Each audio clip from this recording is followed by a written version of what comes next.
do about this. So I'm glad we're actually able to pull it off. So if you guys want to do a countdown right now, I guess we can both go. Yeah. Or wait, 1 sec. Where's W split? Well, you do the countdown, Bethwood. Okay. So you can Wait, get so- your timer ready. Yep. Okay. If you guys. So Okay. I am Soul competing for green team. Yep. Skirty is competing for gold team. Yes, I am. All right. I guess if you guys are ready on the legendary screen. Yep. Okay. Yeah, we're both there. We're good. All right. Let's go in 5, 4, 3, 2, 1. Good luck, Skirty. Do nice. Good luck, Soul.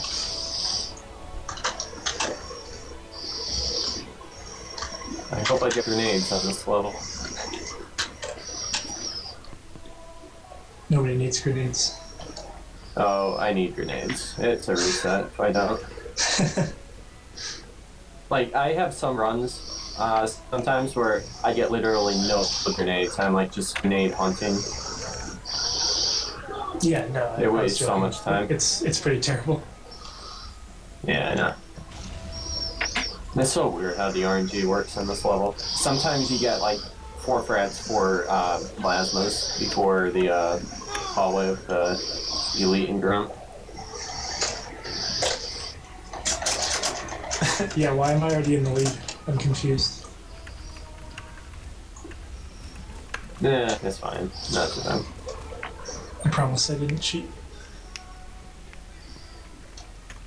I don't know, there might be. I remember when Backflip was streaming his computer, he was slightly delayed, or I don't Yeah, know, that was something because I was really using bad. the mic delay that I have for when I use Elgato, but I fixed that.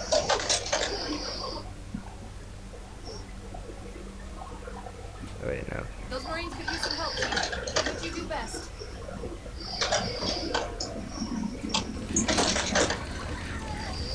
Keep your head down. There's 2 of us in here now, remember?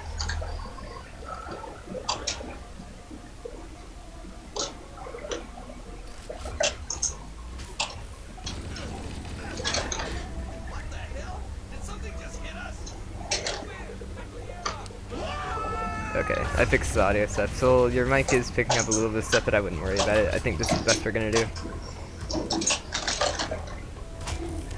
It's either like this or like I'm in the call and I can't like moderate stuff, or there's like I don't know. Otherwise there's like no game audio. There's a ton of complications for streaming Halo CE like this.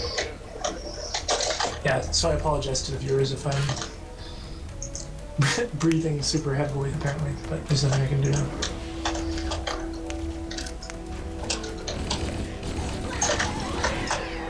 Yeah, so basically how the split layout's gonna work is I'm moderating the splits for like this entire run, so W split's just gonna be running that's a rand timer over the total amount of time we've been racing, and that's gonna run through Halo 1, Halo 2, and Halo 3, and then the splits are going to go from I have to sit there and wait for them to finish the level, and then I'll like split at the like when they finish the level on the stream. So it's like, unfortunately, if we want to have like one set of splits that goes across all 3 Halo games, I have to be the one moderating it, because like otherwise every other runner has to add time to their splits, and it's just really complicated. But I'll do my best to make this as in sync as possible. If you guys saw the last relay race, which is on Easy, also that was not streamed on this channel, there was a lot of like split on the timer it's not splitting because there was one split for every game, so I kept on forgetting like when each split was, but I'll be splitting like every few minutes or so this should be okay. I'm actually on a good run, correct, Skirty? Yeah, I might be around too. I died once in the blue leave room, but that wasn't too bad. Warning. Blast doors closing. The Covenant are destroying the life pods. We have to use the ship's maintenance access ways. Follow the nav point. Lead you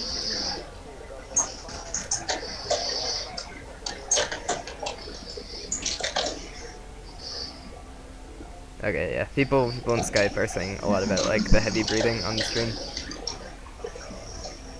I don't really hear any. I don't know, your audio might be down or something. I could turn Soul down on this in Mumble or something, I suppose. That might be a good idea. I don't know how to do that.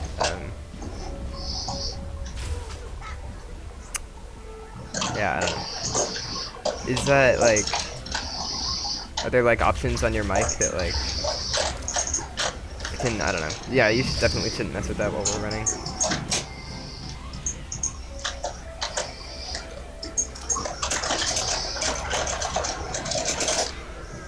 Or if you had, well, no, that's not a thing either. I'm not sure.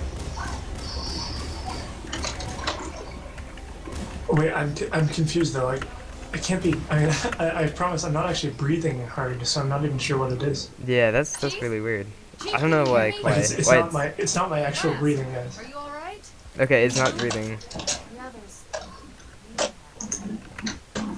Bad Hook, are you splitting the end of the levels? Oh yeah, when I see We it finish both POA, right? just Warning. kind Yeah, of. because I'm already I'm not already sure. on It's Halo. on approach.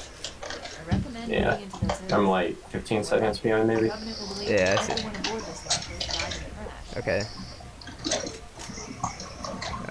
Oh, I should make this gold.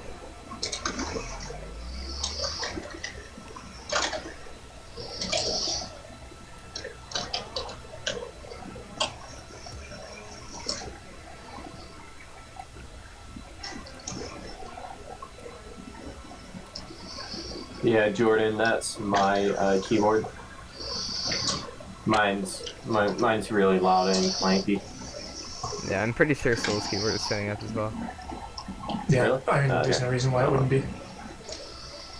I mean, honestly, when I'm watching other people stream, I like to hear the keyboard and controller. Yeah, I don't mind. That nothing's gonna please everybody. Yeah.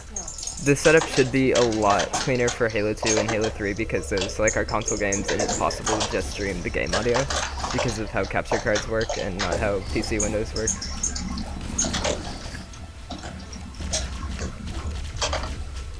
Oh shit, I didn't get any, I got one plasma at the start of Halo. That's not so good. Oh right, that we're playing Halo Reach. Sorry. Okay.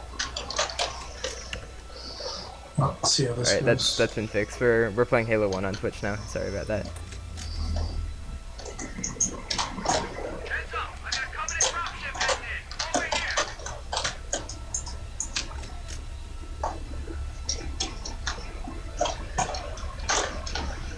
Oh, okay, Jordan, you can't hear mine. Usually my keyboard is pretty loud on my stream, that's why I thought maybe it was mine. I'm pretty sure it's mostly Soul. I don't know. Just need to talk some more backflip, tell some jokes. You guys should explain what you're doing. How about a lot of these people may It's not true. have seen as much CE leg. I don't know. I'm in like nervous mode right now. Halo just has like a lot of Halo, like the level has a lot of weird triggers. Maybe you could like. I have no idea what's going Yeah. on when you guys are playing this level. Well, So like, I mean, right where I am right now, interestingly, a new skip was recently found by Subwhistle.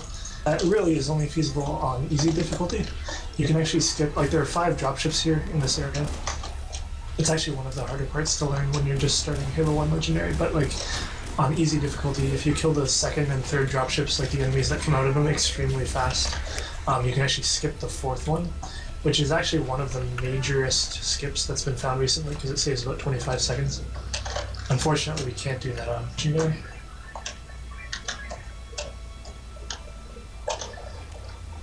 Yeah, so I got to the first dropship, and then if you watch my stream, I ran over the second time, and the ship wasn't there. You need to activate dialogue. The one Marine, I forget what he says, but yeah. But yeah, there's a lot of triggers you need to hit in order to complete the level.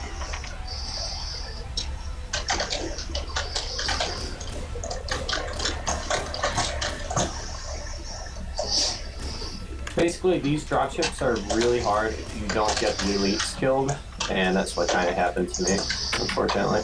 I missed this stick, and I basically killed my first dropship.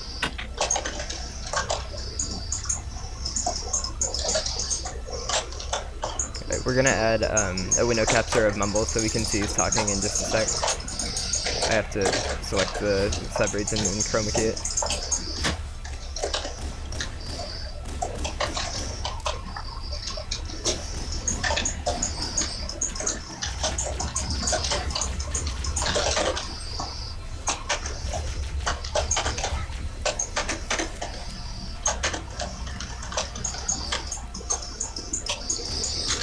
Alright, 922 clear. That was actually pretty good.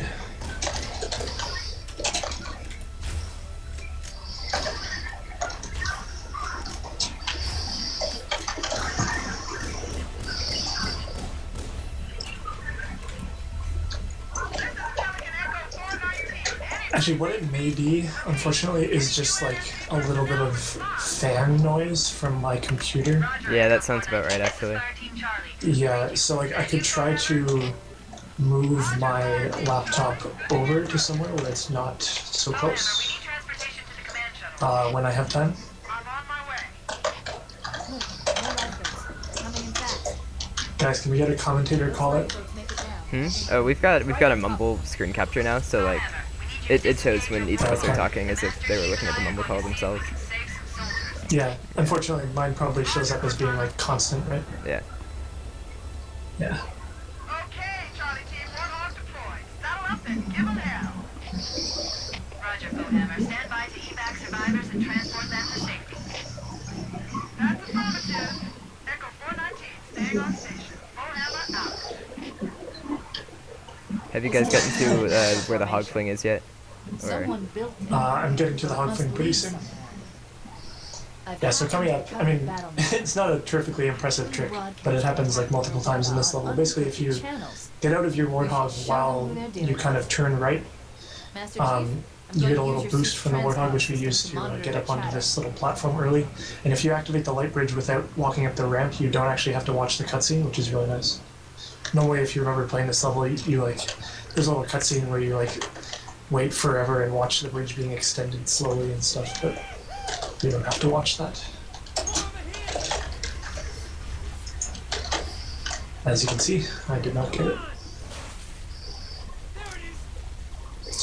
Yeah, Subcom, I'm sorry, I can't put on voice activation because I'm having to use it on 2 different devices.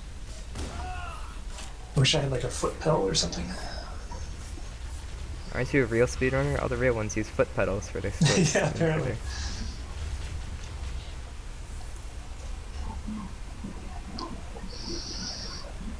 It would have been nice though.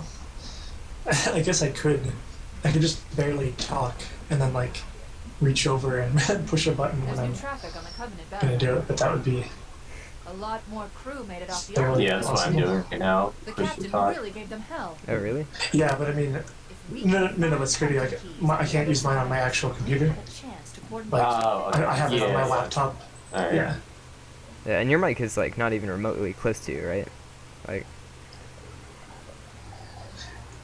Yeah, my mic is pretty far away. yeah. at this So point. it's not him breathing, guys. That like it would have to be Yeah. right next to the mic. It's obviously something else. I don't have like a medical condition. Well, maybe I do, but I'm not aware of it. Alright, so Okay, people are so- settling down with the audio. It's good. Lifeboat detected. No signs. Alright, so nothing too bad has happened in my run so far, actually. It's going pretty well. So, green team hype. Yeah. And let me know when you guys finish each level, because I'm busy doing other stuff, and I have to wait till like 20 seconds after you're done to split, so it shows up at the right time on stream. The interior. Yeah, that's fine. Alright. Okay, so for people in the chat who aren't familiar with this level, the second part of this level, there's 3 different areas, and it's kind of like a free roaming kind of level. You can complete them in any order you want. And the intended way is to clear all the Covenant in the areas, and then the Marines get saved, and then you go on to the next area and the next. But you can also kill Marines, and basically there's no Marines to save, so your objective just puts you into finding the other Marines. So we do that for the first 2 areas, and then we pick the last area with the least amount of enemies to kill to complete the level the fastest, so that's what you'll see us doing. In the Yeah. first area, we shoot the Marines down in the structure. The second area, we grab a sniper and gunner on our warthog, and we let the enemies on the ground kill the other enemies, even though it didn't look like we killed them. And then the final area, we kill the enemies as fast as possible. Yeah, and the final area, interestingly, like it's the only one that you have to clear, but you really only have to clear 1 additional dropship. If you did the second area last, you have to kill like a whole bunch. So it's a good idea to save. Well, I don't know, do it in the order that we're doing it. Also, I killed 2 Marines, so this is kind of bad. I just have a sniper for the final area. See how it goes. Sniper's not bad. Having only gunner, so. Yeah. Yeah, sniper is much better than gunner in this circumstance.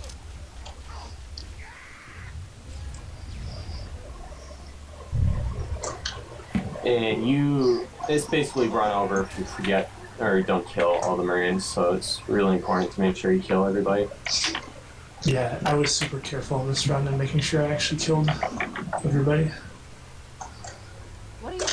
And It's a fairly you common know run you kill kill. Marines when you get dialogue on the screen. Yeah, because the only way, well, the most efficient way to suppress Marines talking is to kill them, because then they can't talk about what's happening in the game, so you don't have to wait as long for what's Yeah, that's like what the we next did. phase. We killed Yeah, Johnson early on because he has some dialogue. Well, you'd think that was true, but sometimes in the first area, Marines that are scripted to talk will still talk after they've been exploded by grenades, so it gets really confusing. They can actually still say their dialogue after they're dead. Yeah, on easy you It's kill 5 out of the 6 or all 6, and that completely wipes every dialogue that they have. And it makes dropships come down faster. But on Legendary, you Yes, I'm risk gonna get a the gunner. Marines being aggroed towards you, so it's not really worth it.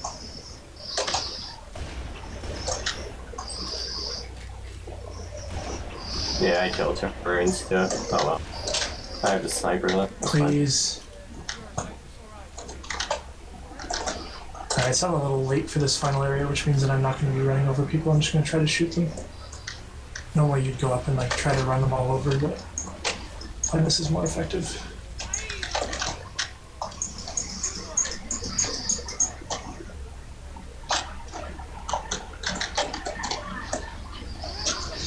Alright, that's the last of them.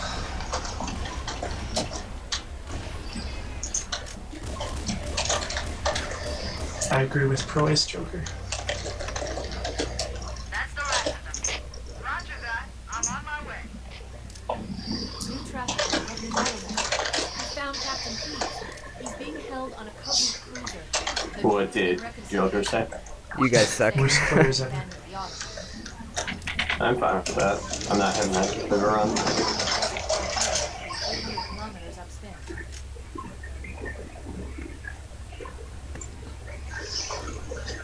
I mean, none of us failed POA like There's massively. our ride. Get aboard and let's get out of here.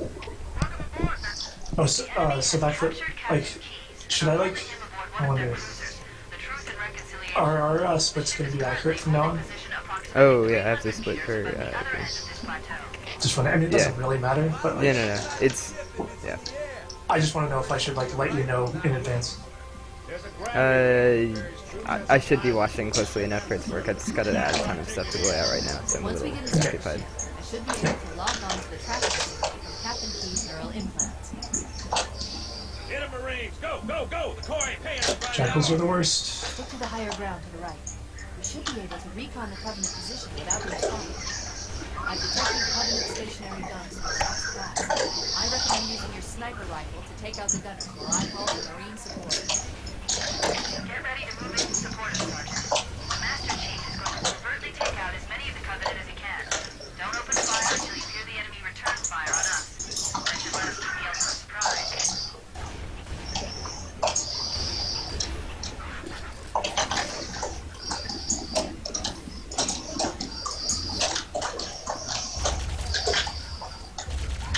Let him have it!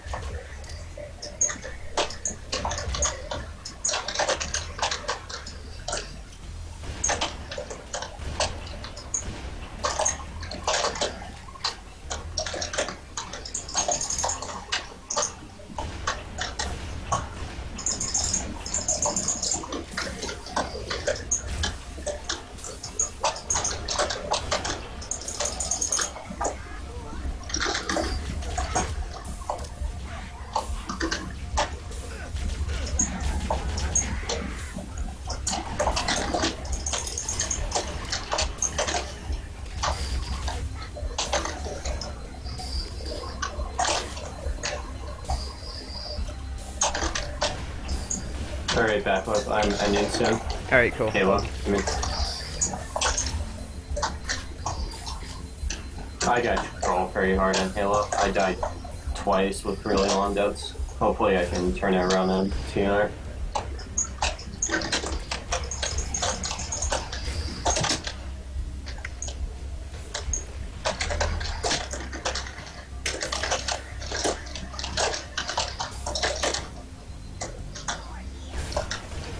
My start of TNR is pretty atrocious, so you can save some time here. I've miraculously not died, but I'm very surprised.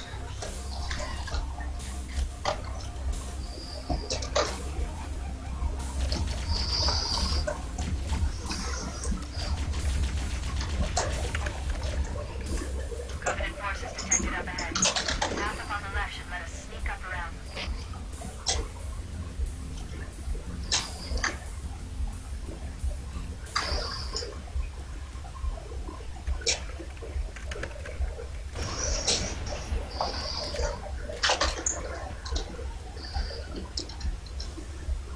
Alright, I'm just getting into the grab lift area now.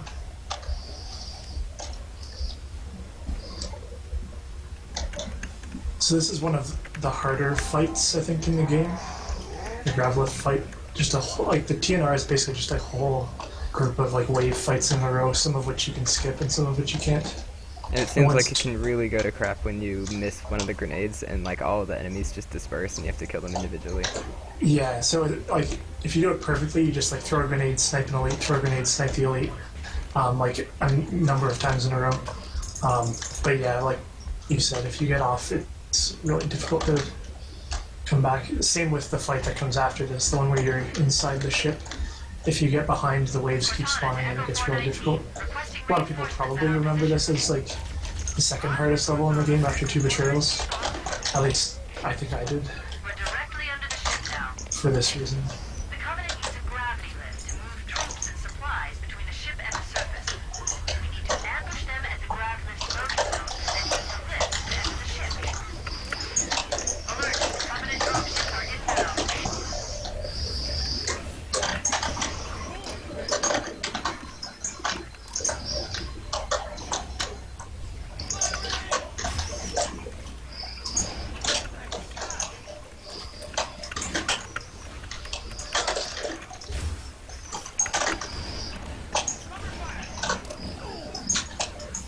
Yeah, my star went pretty well, so I probably gained some time on that. But my lift and belly fight aren't too great most of the time.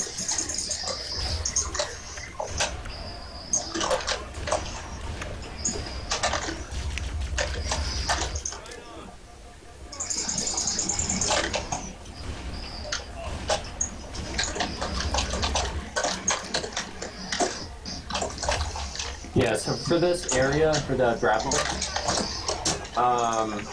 basically the next wave spawns when there's only one enemy left from the previous wave, so it's important to keep track of how many enemies you have. And likewise for the start, the dropship crate appears when there's only 2 enemies left.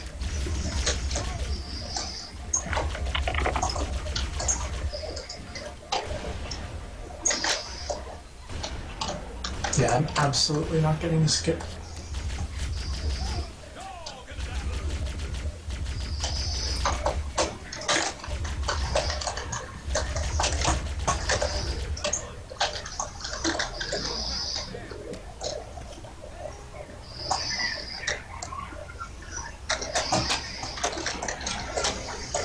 Yeah, so what happens here on the grav lift, if you can manage to keep all 5 of your Marines alive, I mean, sorry, that's not entirely true. Normally it's true. If you keep all 5 of your Marines alive, then you don't have to wait for reinforcements here. It's actually a pretty large skip. Like, I have to wait here for about 40 to 45 seconds right now.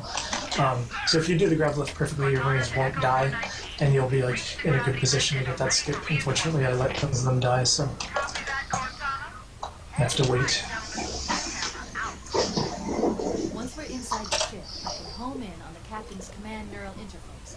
They'll probably be in Alright, Skirty, I'm just getting into the Echo ship 419 now. inbound. Clear the drop zone.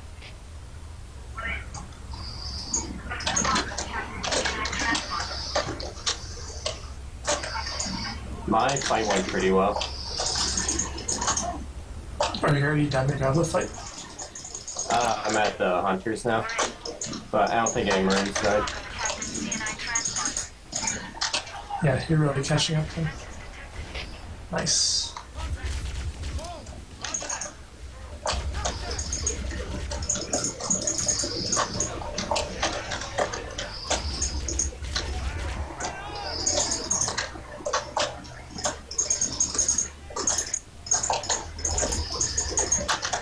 Hunters took forever to kill. The Hunters are really hard for me to kill for some reason. Dude, you're like the easiest enemies in the game. No, I already died. I skipped, unfortunately.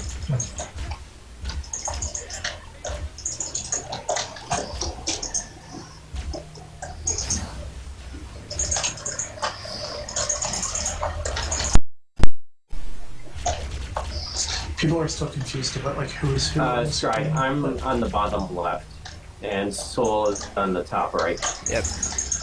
What I was trying to do was make the color of the text of the runner correspond to the which team they're on, and I had them next to the splits, which were tinted, corresponding to which team they're on. Sorry about any confusion.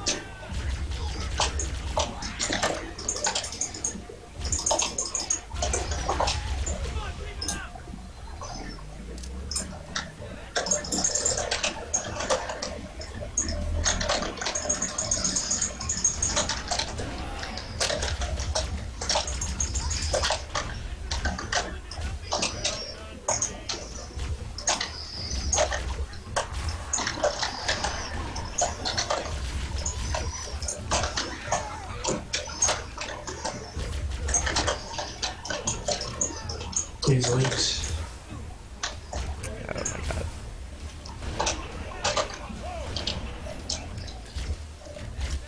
Alright, coming up is a skip found by Mr. Monopoly. Nobody ever realized that you don't actually have to kill these hunters. All you have to do is run behind there and like activate this trigger, and then this door will open. Really? I'm dead. Crap, I died. Sucks. I never knew that Mono found that. It's pretty cool. Well, I mean, not Mono had it happen during his run. It was during his like huge marathon run. It was really funny because like he was asking Goat Rope if it was possible to get through without killing the hunters, and then Goat Rope was like, "No, dude, you have to kill the hunters." And he was like, "Fuck you, Goat Rope. I did it anyway." It was incredible. Nice. Wait, that's the Alright, so I had a decent RNG room. The Marines are waiting on the other side. Yeah, but then people went back later and looked at the spark edit, I guess, and saw that there was a trigger there, and that was all you really needed. I think that's how it happened. I'm not sure.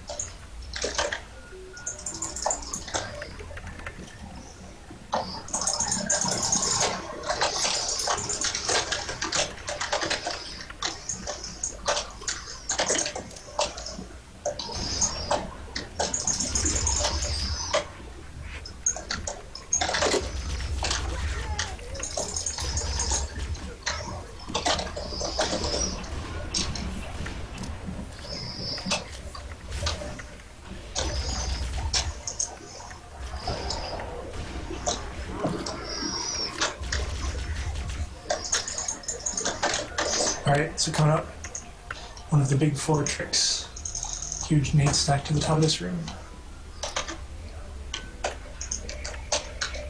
It's a cool trick. But one of the most important things about this one is that it allows you to, you don't have to come back to this room at the end of the level. You'll notice that the level ends, like, before it should. Normally you have to, like, get keys to fly you out of here by going back to that room and getting a dropship, but doing that nade stack in that room skips that. Wait, you guys are still on TNR, right? Yep. Yes. Okay. Yep, we'll let you know.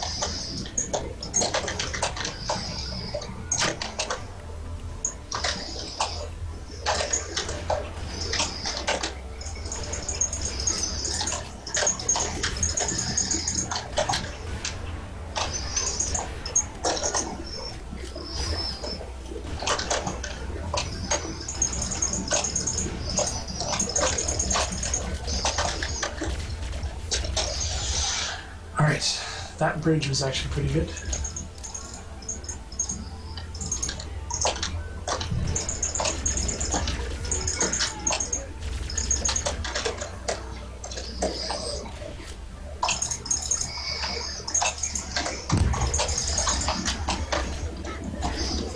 Wait, so who else is in this rumble? Talk to us. It's just me and you and Scotty. What's his name? SBO is gonna be in the call, but he decided he'd rather watch the race. I see. Okay. Yeah, if Alien's unable to make it for next weekend for a possible race, then Shit. yeah, we have plenty of Halo 3 legendary winners. A lot more people lately have been picking up Halo 3 as like a speed game only on legendary, like that and Halo 1, which is really unorthodox for like most people. Like the vast majority of Halo runners have just picked up easy for the game that they prefer, and then they'll like just do ILs, and then when they feel confident about that, they'll move on to full game or something. But like then they'll maybe learn legendary and do a little bit of that, and then ease into full game. But now some people are just like immediately going to legendary full game. Like I don't know how you could do that for a game that you're not like completely familiar with.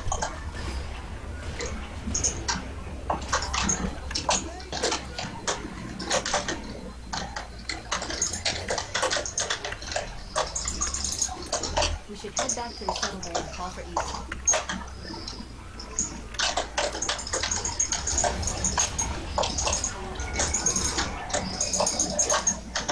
Mono might be joining the call soon. He's asking for the mobile info in Skype, so that's cool. Nice. So yeah, everyone, Mono will be racing on Gold Team for Halo 2 against Taki Fan 48. Those two really good Halo 2 runners. Mono has the first place time, and Hockey has the third place time.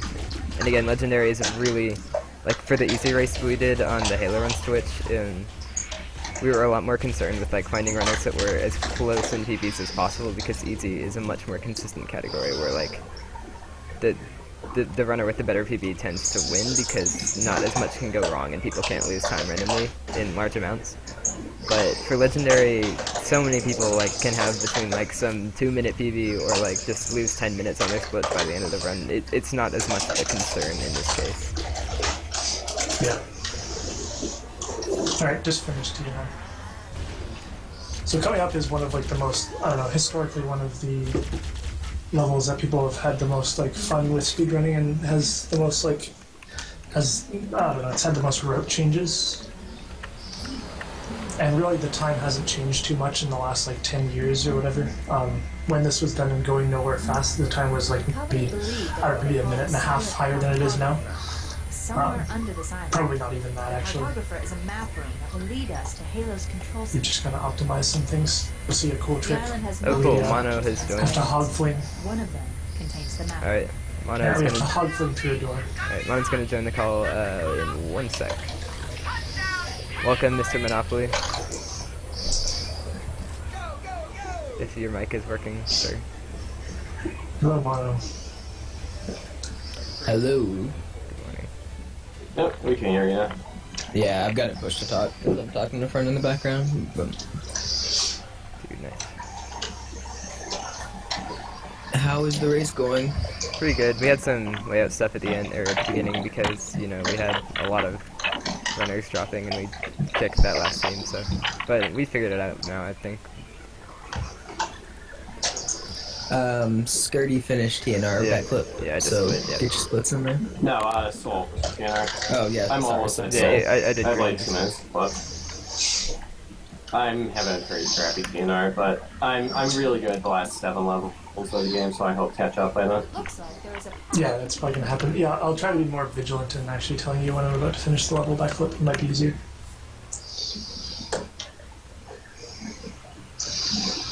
Oh dear, this entrance is so shitty.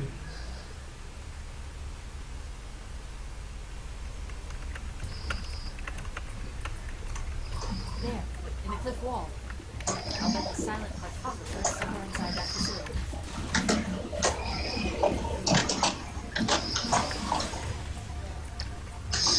Yep, I got you trogged. The Covenant are putting up a real fight. The cartographer must be here. My analysis is the map room should be at the bottom floor of this facility. Don't let them lock the doors.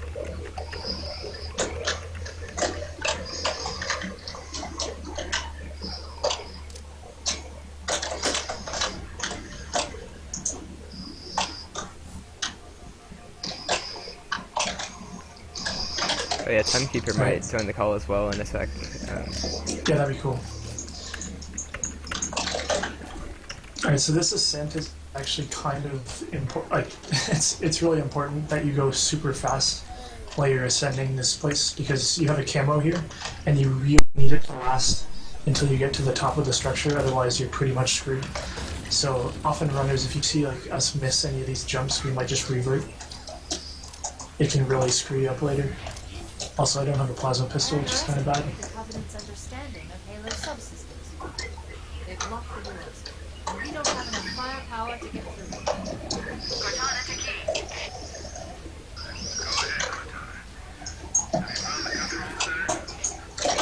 Negative. The Covenant have impeded our progress. We can't proceed unless we can disable this installation's security system. Alright, backflip. I'm coming over the end now. Okay.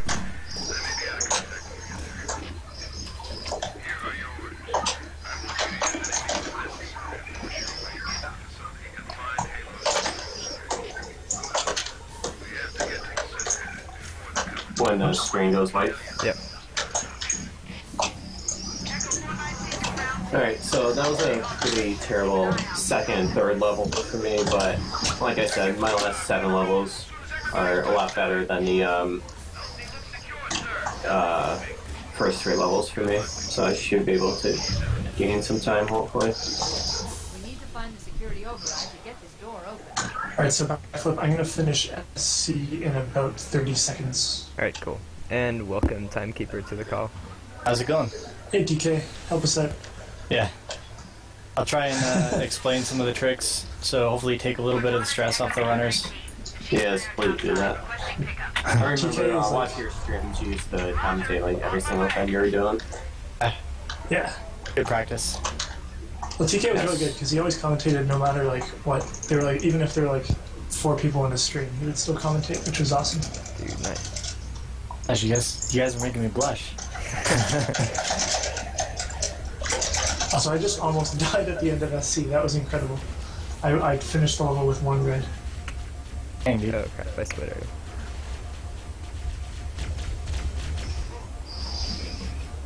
I Why forgot does the to like, level wait take- before I drove up. I guess my commentary is going to be a little bit late because the Yeah. streams are twice delayed. Well, it's... Oh, that's true. If you look at... Actually, yeah, if I'll just load up the individual streams and I'll be able to talk a little bit better. It should be on par with what you're seeing. Backflip.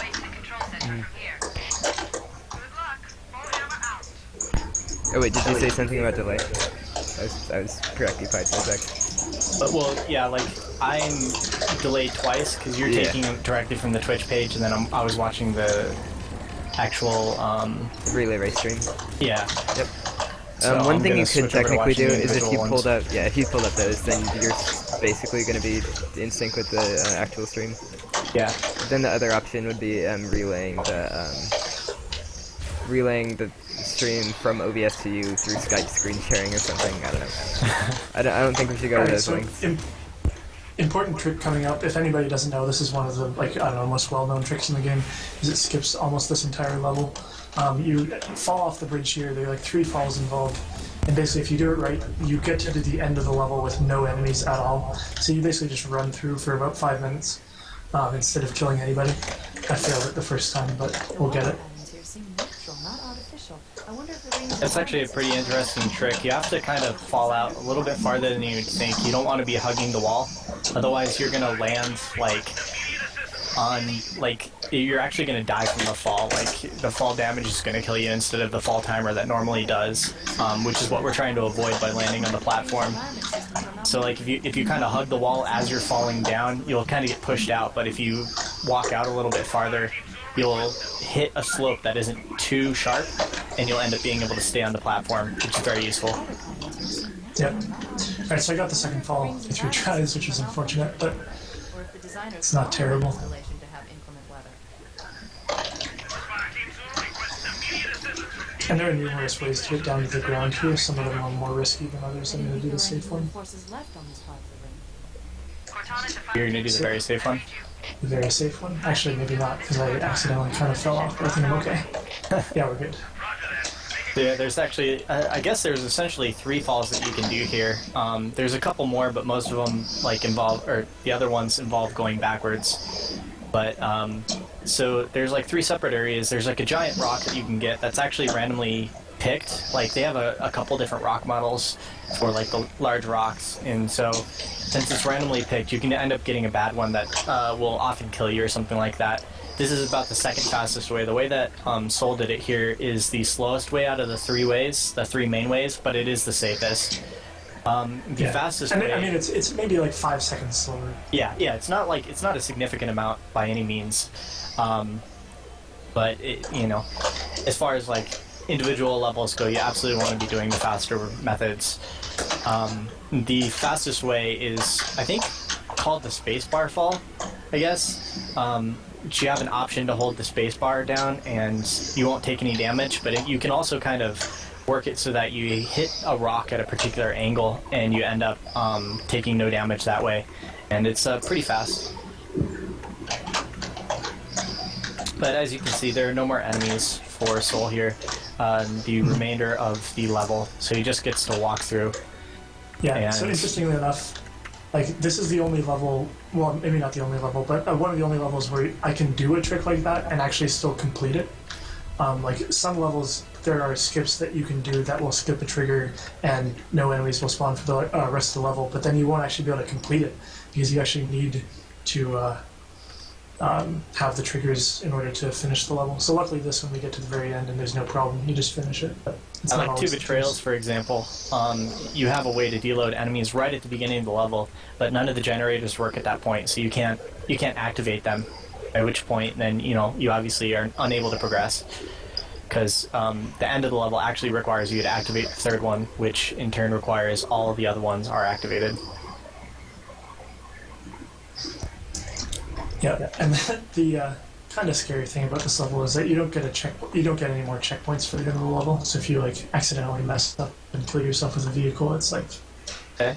a huge time loss. Yeah, you get But one that shouldn't single more happen. checkpoint in it, and that's while you're in the ghost. I think like right before the first door that To you the open. inside- Yeah, the inside area. Yeah. Yeah. And so, if you're going for like an I'm IL about to time, end. Okay, cool. if you're going for like an IL time or Absolutely something like horrible. that, it's very possible to splatter yourself with a Banshee on accident because you're trying to exit it quicker. Also, something you'll notice about Skirty's streamer is he got into the Pelican on the close side to where the elites are, to where the compound is, and what that does is actually, essentially, it's a protection. The wall stops the elites from being able to shoot you unless they come like quite a bit farther around the Pelican, and they pretty much never do that. I don't think I've ever died getting in that side before. Soul just did a grenade jump here that you want to make sure you have health for.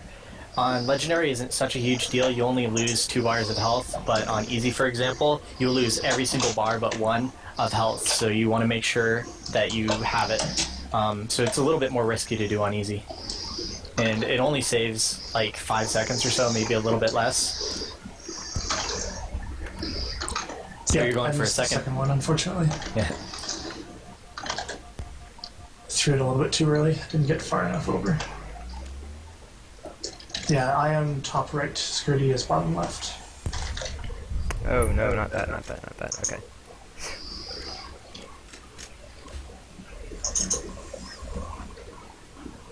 People pointed out that your shields are kind of cut off earlier. I don't know how we can really fix that. That's the only place where it'll actually apply in Halo C. Yeah, it's gonna take up a smaller region if we do that. I guess we could do it like that.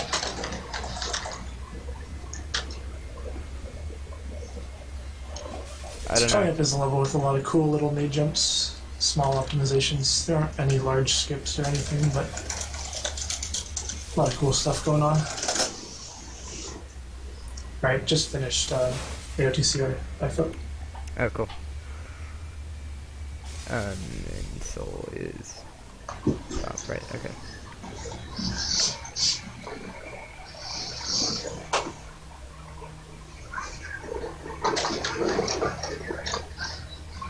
Alright, so you can do a nade jump at the start of this level, but it saves like 2 seconds, and I prefer to save a plasma for the inside area here. You can like get up on this little ledge over there, but I mean it's a minuscule optimization. So I'm not going to do it. Instead, you just jump up on this rock. A lot of people, see, it's funny, like a lot of people when they're playing this for the first time, there's like a lot of different routes that you can actually take to get to this structure. And this is the level that confused people the most in terms of the route. Like everybody got lost in this level when they played it the first time, but luckily we have played this game enough times so that we shouldn't forget where we're going. It's actually a pretty short level as far as like actual movement goes and everything, but because it's such a maze, there's so many like doors and stuff that you can go through. It's very difficult to kind of keep track of, especially if you're playing it for the first time. You haven't watched anybody else do it, and you haven't actually learned the path. Like just getting into the compound can take a very long time if you don't know about the shortcut. End up walking the wrong direction and everything like that. Yeah, the kind of funny thing about this level is that the easy route is almost the exact same as the legendary one, but not quite. There are a couple small changes, and sometimes we forget and accidentally go the other way. At least do you guys do the sub jump on easy? Not on easy, no. No, okay. I figured it's too risky because once again the grenade does a lot more damage on easy difficulty than legendary, which kind of seems weird. But basically, they make it so that your own grenades, your own weapons and stuff like that are more powerful, and your shields like are pretty much the same and everything like that. It's kind of weird how they handle difficulties. So, unfortunately, it kind of decreases the tricks that you can do on easy difficulty. Mm-hmm. I mean, because essentially on easy difficulty, once you throw a plasma at your feet and do a plasma jump, if you get shot once by anything, you die. So, like... Well, no, a frag grenade. A plasma grenade will only take away, like, half your health. No, but on easy difficulty, if you still throw it at your feet, the same thing happens, right? Oh, okay, yeah. Yeah, I mean... But yeah, normally the frag is the one that you have to worry about more, I guess. Yeah. Because a frag grenade will bring you down to 1 red bar. Yeah. So if that happens, if you get shot once on easy, you get killed. So it's actually a lot harder to do some grenade jumps on easy. Maybe not harder, but less worth it. Especially when you have enemies around.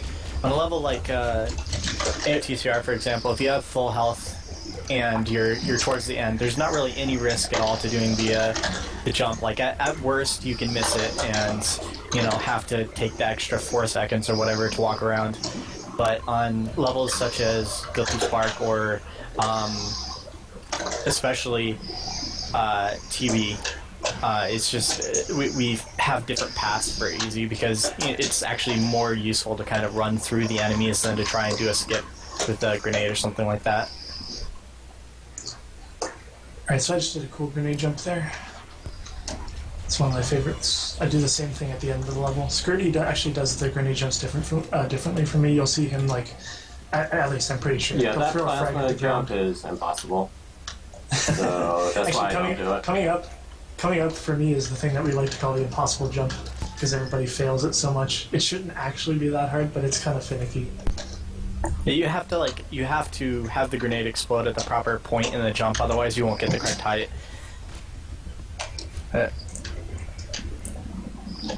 Right, I got it. You'll notice This there is are a actually good a lot. Guilty Spark so far.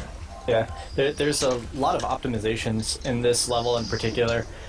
There's an overshield that would be very useful to get for somebody in like a more casual playthrough, right at that elevator that Soul just exited a short while ago, and so it's pretty interesting that like we just don't get it. There's not really any risk to us as far as runs for the level go because we have everything so optimized. Our camo lasts us a good long amount of time and everything. Yeah, it's amazing how it worked out on both SC and this level. Camo that we get lasts like just long enough for us to do what we need to do with the route. Like here, it lasts just long enough so that we can get to the final elevator without alerting enemies, pretty much. And on SC, it allows us to ascend the entire structure and get out before we lose it. So it's kind of lucky that it worked out that way. Yeah, so you can see what Soul did there, that grenade jump. if you end up going up through the doorway and everything, you can still skip the enemies that load in the section that he's in right now. But for the most part, those enemies will spawn if you click the button to activate the light bridge, which is the easiest way to get across. So if you're going to be doing that, like that, you have to keep in mind for that. But the way that he did it is actually faster and safer because none of those enemies spawn. He only has to deal with like 4 flood in that area.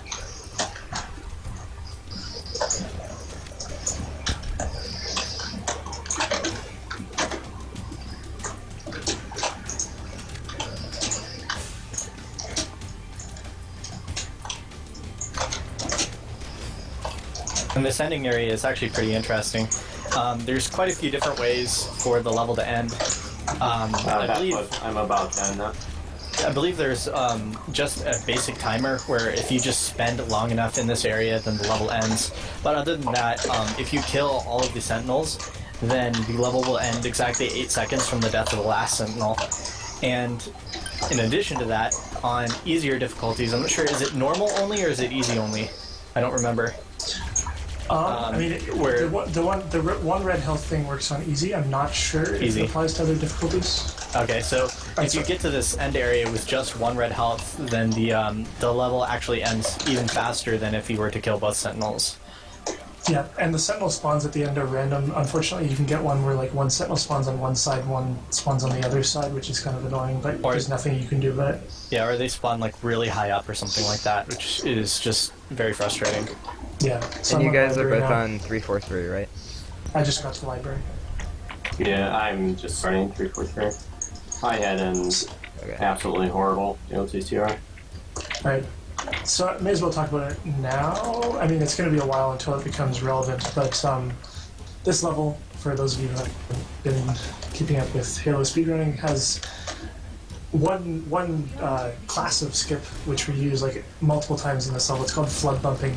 Normally this level is just like a whole bunch of brown corridors. You wait beside doors, you fight enemies. It's kind of boring. But now we can actually get through some of these doors, like the one that I'm looking at right now, and get a flood on the ground. Some of the floods are revivers, meaning that when you shoot them and they fall over and they like seem like they're dead, they'll actually get back up.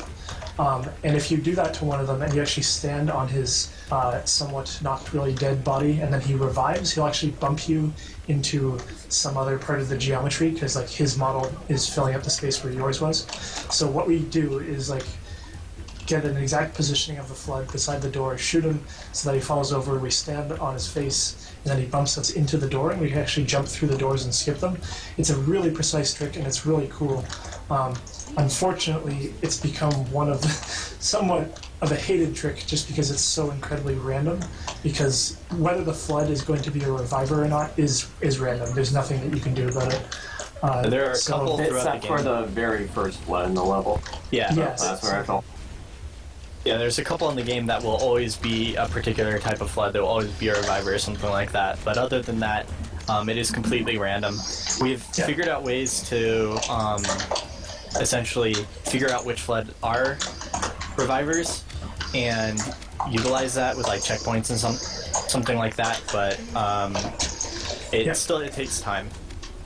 So all you can do is just like make sure that you get the exact right setup every time, and then just hope that they're a reviver. So like, there's an element of non-randomness to it, I guess, but you're always reliant on the RNG of the floods. Interestingly enough, this level is not the first one that this trick was used.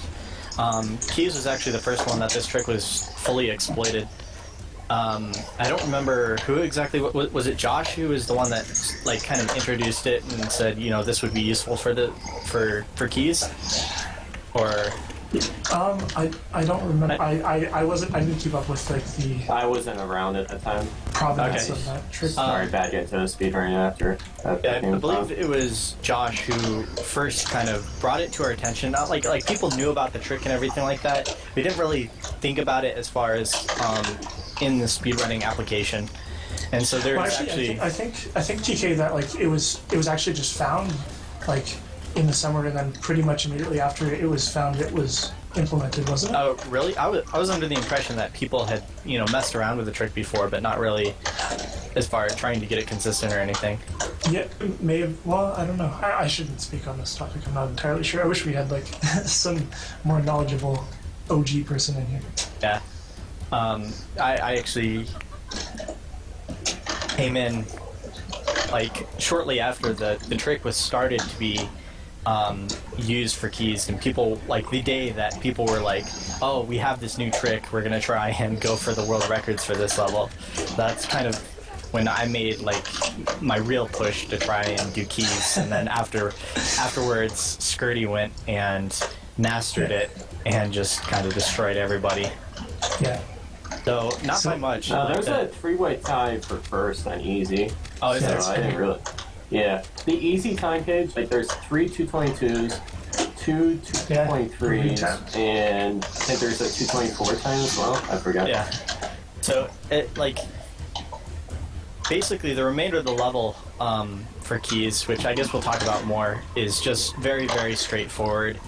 You can be extremely risky on it and still survive because of certain A-high behaviors that we manipulate that we'll talk about more there. But anyway, the point was that the flood bumping kind of was originally used for that level, and then we started doing using it on the library because of its specific application. And actually, like, if the same type of mechanic worked in, say, Halo 4, for example, it would not actually be successful because of the way geometry is.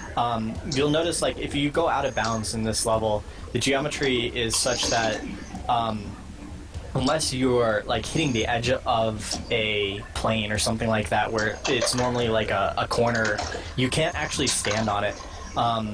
Or like for the roof, for example, if it was just a normal plane, you'd fall through it back into the level. The planes are only like interactable from one side, and this kind of makes it very difficult to do certain tricks, but also allows us to do other ones. So when we get inside the door, we're actually, there is a face of the door that is facing away from us that you can't see because it's calling, and we take advantage of being able to move through that. But like Halo 4, for example, you do not move through those. They're actually solid objects. Really? I did not know. Yeah.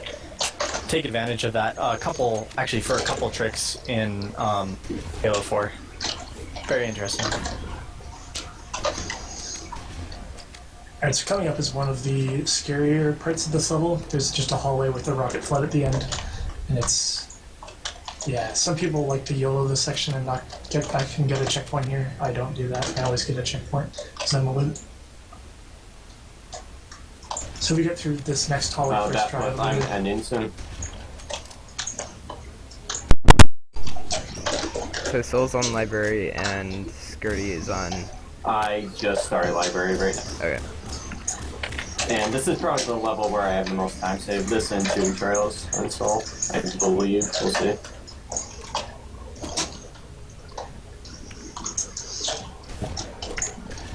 Alright, I should have first try rocket hallway, which is nice. So Skirty is actually the world record holder for this level on Legendary, with a 12:38, which is pretty far from what was it, like 14 minutes originally? Or was it 13? Yeah, I don't remember. 14:10. Yeah, it was like 14:10 or something like that. So pretty much all of that time save is because of flood bumping, which, as far as like doing this level segmented, Sorry it's to much cut easier. you off, but No, no worries. I'm going to attempt a flood bump on the first door. I think I'm doing flood bump before Souls, but you can slant more if you want. Okay. Yeah. So I'm also going to be getting to the one of the flood bump doors pretty soon, but A more consistent one that Soul is going to be going to. Skirty's is somewhat less consistent. You have to manipulate the eye into a correct area for Skirty's, but Soul's, it's already standing in the correct area, and so you just have to get a reviver. So if you get a checkpoint early enough, you can actually reload your and it's very, very useful. But otherwise, there's not much you can do. yeah. Yeah, I didn't get mine. It's kind of tough to get the first one. So you'll notice he actually shot off the weapon arm of the flood, and that was in order to make it so the flood would not stop and just essentially shoot at him, instead actually try and aggro at him and melee.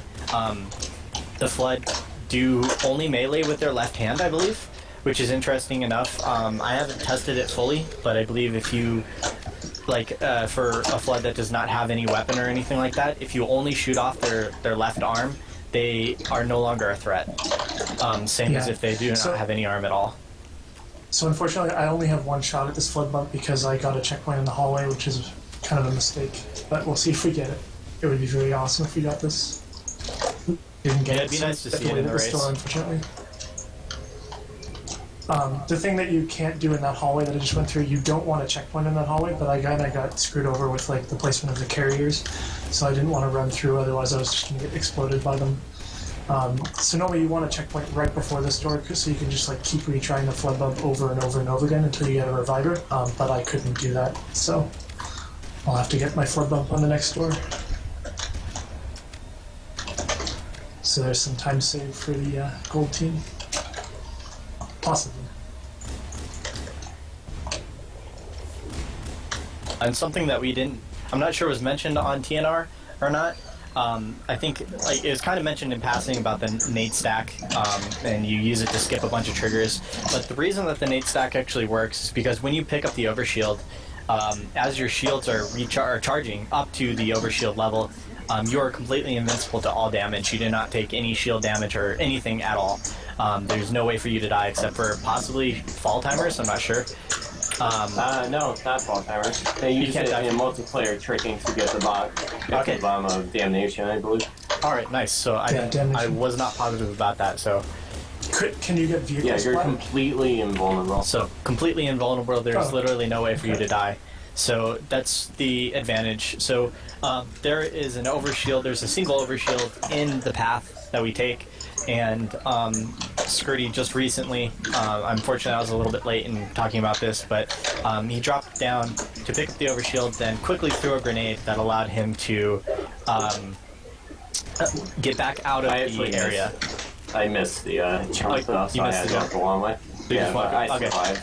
But yeah, the goal of that was to do a grenade jump up. Yes.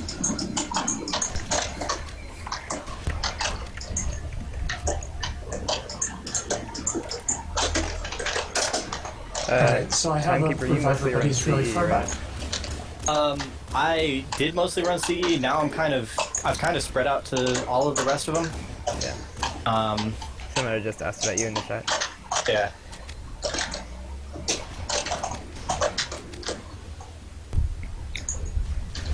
I am not an amazing CE runner. If Noobs was talking about that, I'm actually very poor at CE. I just have a lot of knowledge about the game.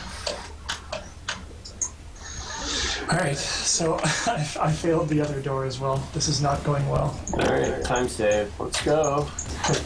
Well, you're like 7 minutes ahead of me, so I need all the time save I can get. It's basically doing in this level in TB. I didn't get any revivers until the last one. Well, actually, no, I didn't get any revivers. I thought the last one was a reviver, but... so, yeah. One of the side effects of actually going for the Flood bump in the 90-second room is that even though you can normally hide if you play the room the safe way, you can hide and you just don't get attacked at all. If you go for the Flood bump, then the remaining enemies do spawn before you're able to hide, and you have to then engage them. Yeah, so I'm doing one of the casual fights in the game that people found difficult sometimes. Yeah. I shouldn't die. I would be very sad if I died. It's possible. Film tweaks. The next GDQ is, I want to say, January 14th to 18th.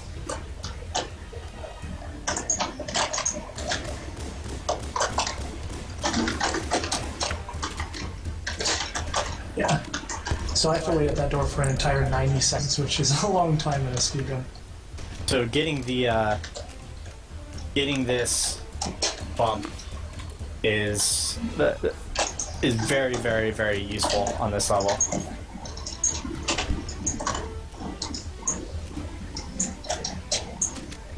That one in particular saves the most time. I skipped the checkpoint before the rocket hallway and I survived, so there's some time saving there. Nice. Hopefully I could get the bumps and gain some real time. Yeah, I'm just on the elevator to the final level now. I'm on So the there's still, second elevator, so I'm one floor behind you. yeah, there's still one chance for a bump for me. I'm still not really consistent at it. And again, it, same as the other ones, depends on Reviver RNG, even more so because there aren't normally as many human flood. But we'll try it.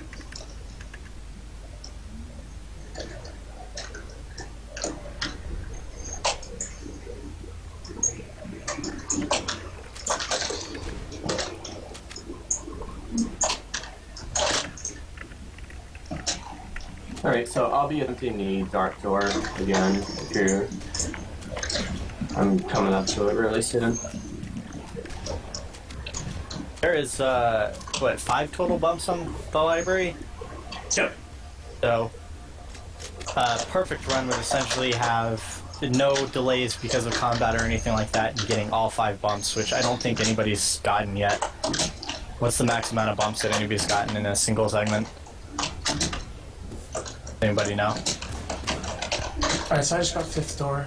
It took me a I've little gotten bit, but 4 on easy before. it's Okay. good. Well, how many flood bumps can you potentially do in one run?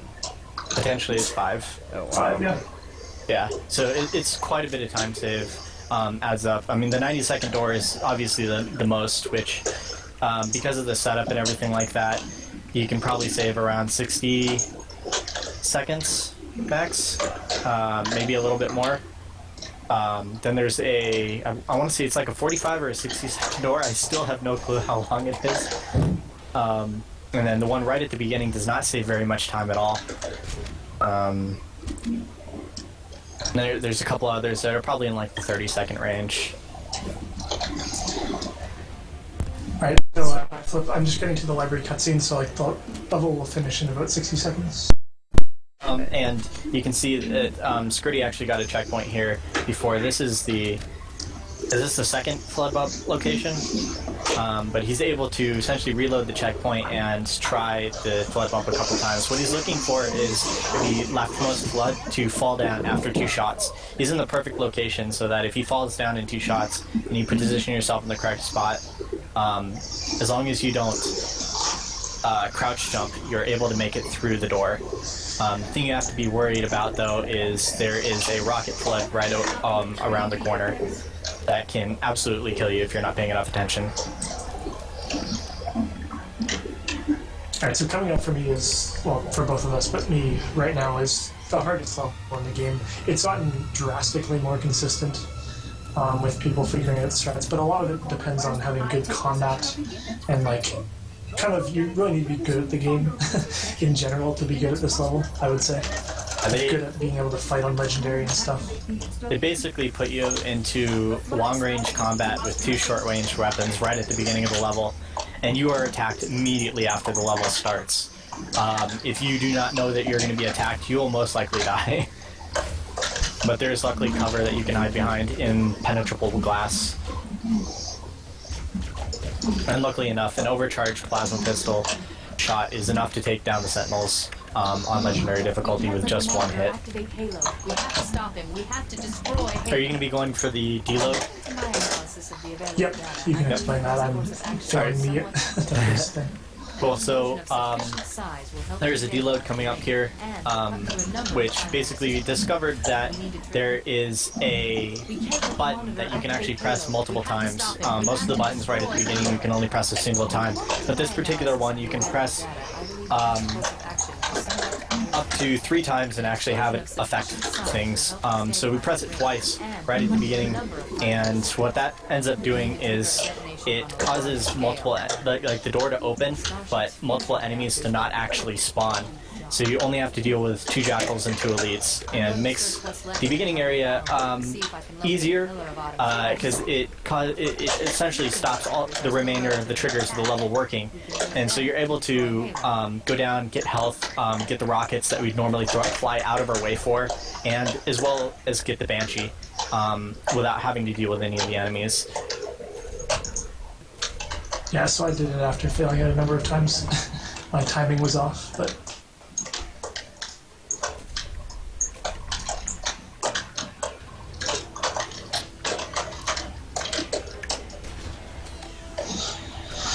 So I'm not gonna save as much Alright. time as I would have liked on this level.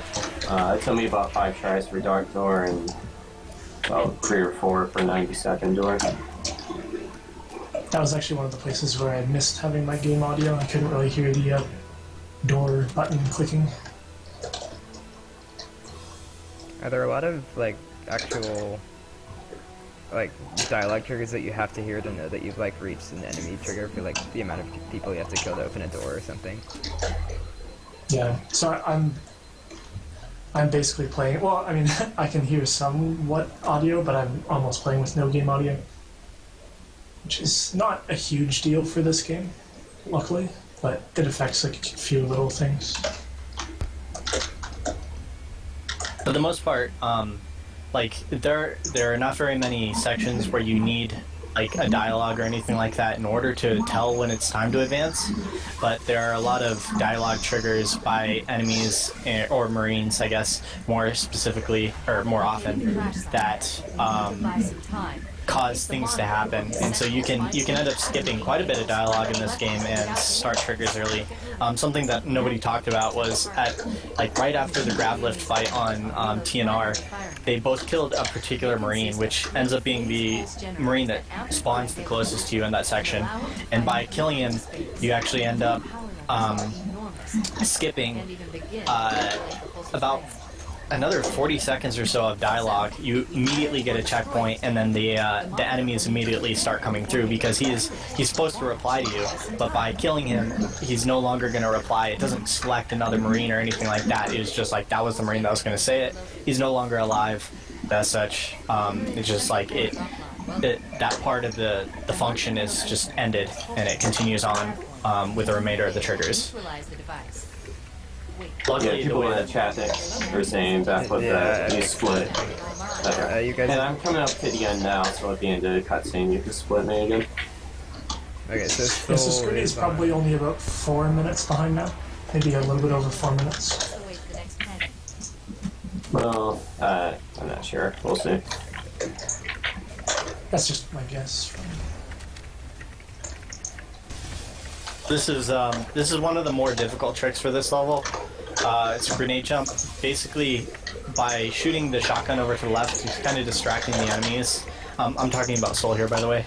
Then doing a grenade jump through it actually takes out your shields, but luckily we found kind of patterns that allow us to avoid the majority of the combat and still survive even with low health and low shields. Alright, so I didn't get any grenades here, which is actually kind of odd. I think I chain reacted them, unfortunately. So this is going to be a little bit tricky. Ideally, you'd have multiple, at least 4 plasma grenades here and a couple frag grenades. Allow you to take out enemies in the next room. But unfortunately, as you can see, that did not happen. It only has 1 plasma and 2 frags. Yeah, so there's an elite alive in this next room. I really need to rocket him, otherwise I might be screwed. Let me see how this works. I think we got him. Yeah, we're actually okay. And we have 2 plasmas going into the first bridge and full health, so this is good. Other thing to note is that before entering this room, he paused briefly. That's because there is some flood that are right at the top of the ramp, I guess. That's what I'm just about done. Oh yeah, I And see the confirm. Cool. they engage the elites if you wait long enough, and so they won't attack you. But if you try and head up immediately, they will start attacking you instead, and that can be very, very deadly.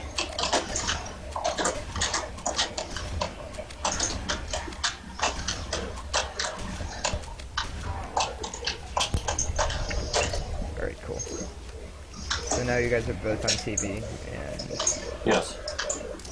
Soul is near the end, right? Soul is only about half, or a little bit less than halfway through. He's on the first bridge right now. Oh, is he? Yeah, so just got across the first bridge. This is what we call the Hell Room. There are numerous strats for this. This is one of the places in the game where I've never really learned the good strats very well. So it's always shaky for me. I really need to go kind of learn what I'm doing and see how it goes. Skirty will no doubt do this room flawlessly.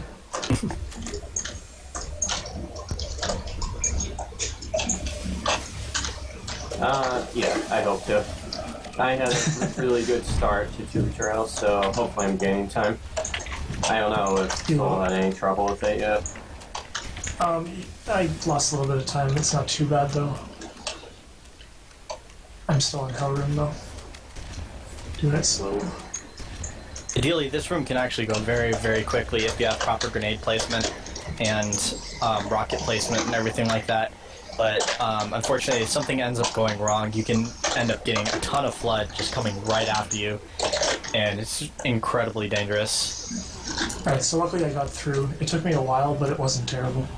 So, second bridge is next. We YOLO second bridge now. Almost everybody does. It's kind of it's not. I shouldn't say it's random because honestly, if you were like super good at like knowing exactly who you had to shoot at exactly the right times, it shouldn't be too random. But I mean, there are banshees shooting at you and stuff. There's not too much that you can do about that. I don't know. It's one of those tricks where you just try numerous times in a row, and it should still be faster than like clearing out the entire bridge. There are quite a few tricks like that in the game. The majority of them we've actually gotten the consistency way, way higher than they were to begin with, and make it even more useful. But even at that point, like, there's always like a slow strategy and a fast strategy for the area, and for the most part, doing the fast strategy and even failing it 4 or 5 times is still faster than doing the slow strategy. Yes, for sure. Completely agree with that.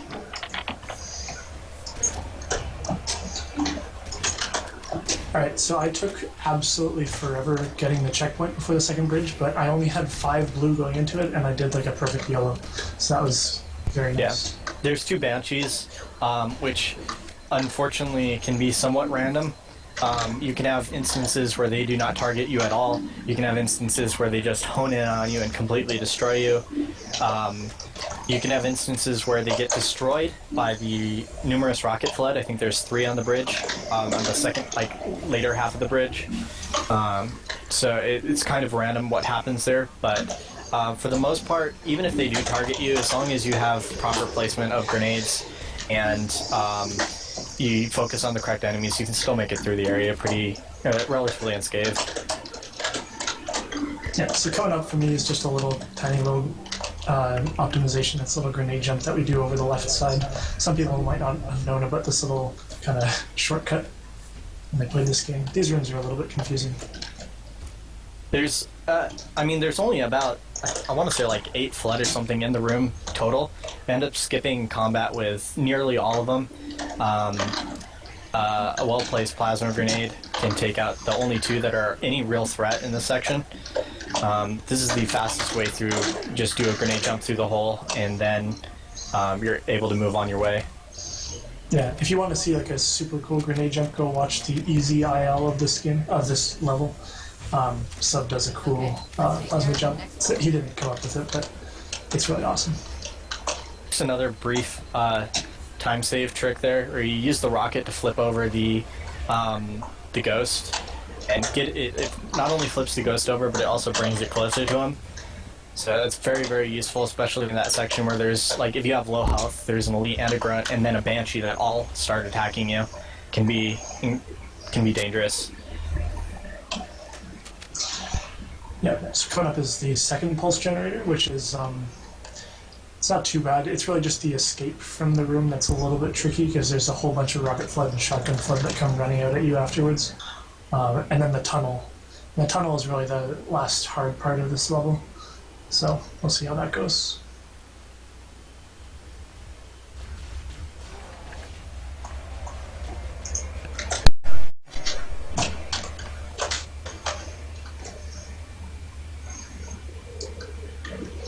So if you kill everybody in this room. Oh, sorry. Go ahead. No, I was just gonna say, who's on which team? So what are our next runners after? After me. Hockey's on green team, and Mono is gonna be on gold team. Okay, cool. Alright, a really annoying thing can happen here where the sentinels don't actually die. Normally the flood kill these sentinels, but this one's staying alive like a jerk. And I just died somehow. Oh well, it's not the end of the world.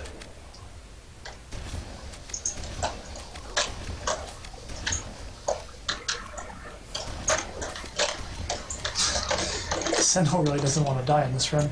Oh, you got rocketed. Yeah, I guess he Yeah. was still alive. And for some There's reason like didn't 3 kill the rocket Sen. guys in the room and a couple shotgun guys, so you have to be pretty careful about them. Their pathing's kind of random around the room, so. For the most part, the Should be rocket alright. guys here are less lethal than they are in other parts of the level, so that's you have that going for you. Okay, that exit was not efficient. That did it. You just have to basically just light this hallway up with like explosives and hope that everybody dies. Usually works. It did not work for shit that time. I think one of your grenades is a little bit delayed, or a little bit too Yeah. early rather, and the enemies hadn't gotten there yet. Yeah, so I just got a checkpoint here. Normally when people are doing this level now, they don't get a checkpoint there, because if you delay it, you can get it after you get through the tunnel, which is generally preferable, just because there's more rocket flood at the end here. But a cool thing that can happen, it's not fully understood why it happens, but like there's a whole bunch of flood that I'm about to run into at the end of this tunnel. You go past them far enough, you hit a loading zone which actually deloads all of them if you get lucky. Sometimes they don't all despawn. I don't think it's entirely know why that happens. I just It- died. It seems like a specific position or something like that might cause it to happen, but basically there's 2 deloads that happen. If you go through far enough into the tunnel, then the rocket flood will deload, but assault rifle flood and possibly one more rocket flood will spawn. However, if you have like a particular positioning, it seems like, though it's not fully understood, like Soul said, you might just have all of them deloaded, so you do not have any enemies to worry about.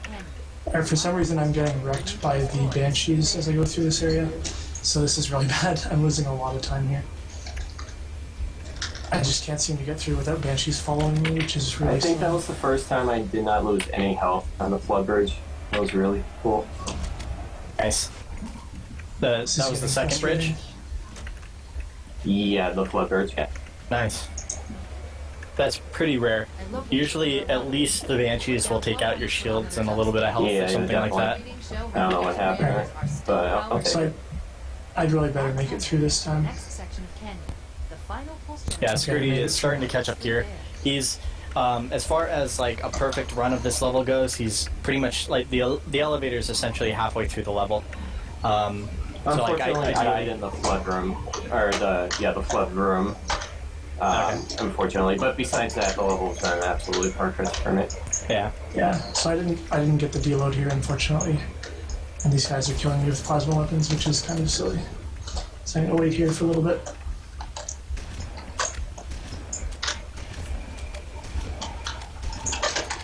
This guy's gonna be a rocket flood. Gotta dispatch him.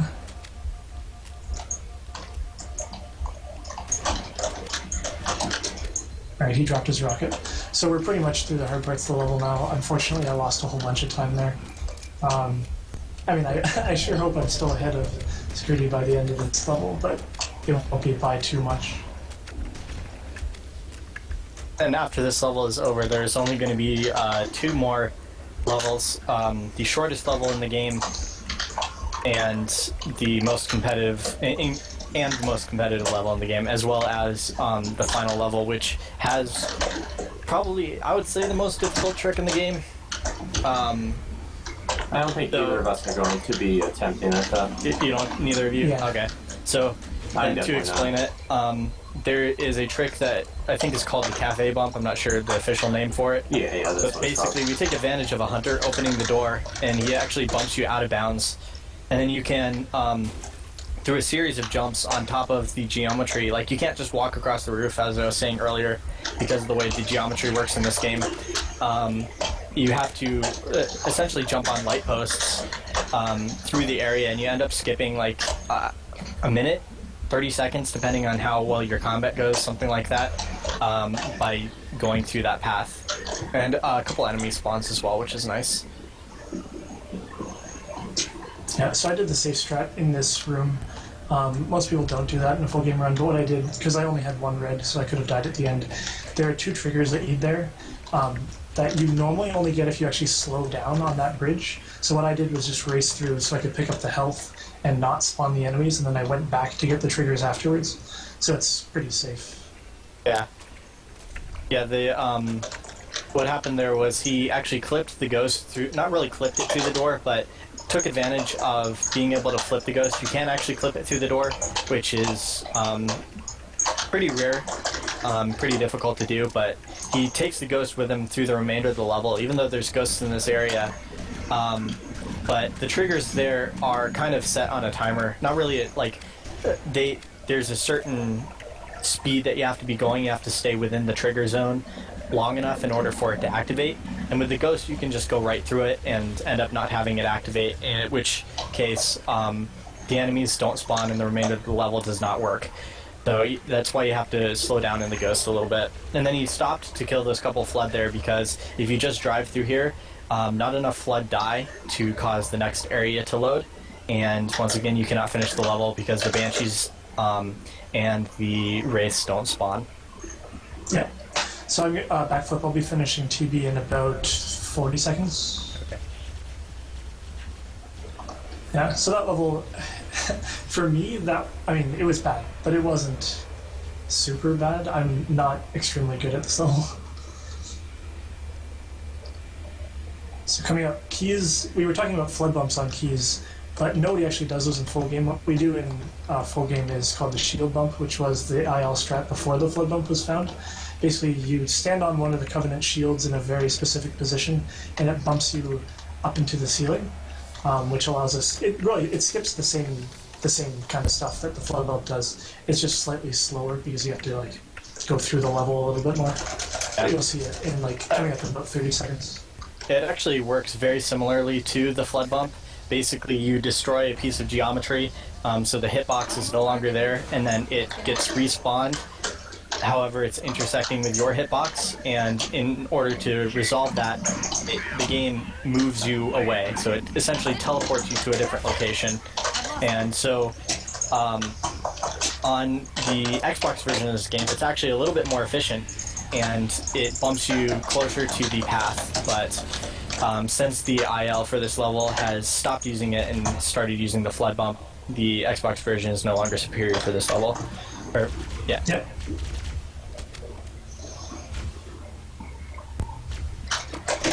So right now, what Soul is doing? Yeah, he's lining up. I should get it this time, I think. Oh, but it was bad. So yeah, depending on it, it's actually mostly depends on your horizontal location. So your left, right, as far as the orientation that he's facing right now. Obviously, it's a different orientation if you face a different direction.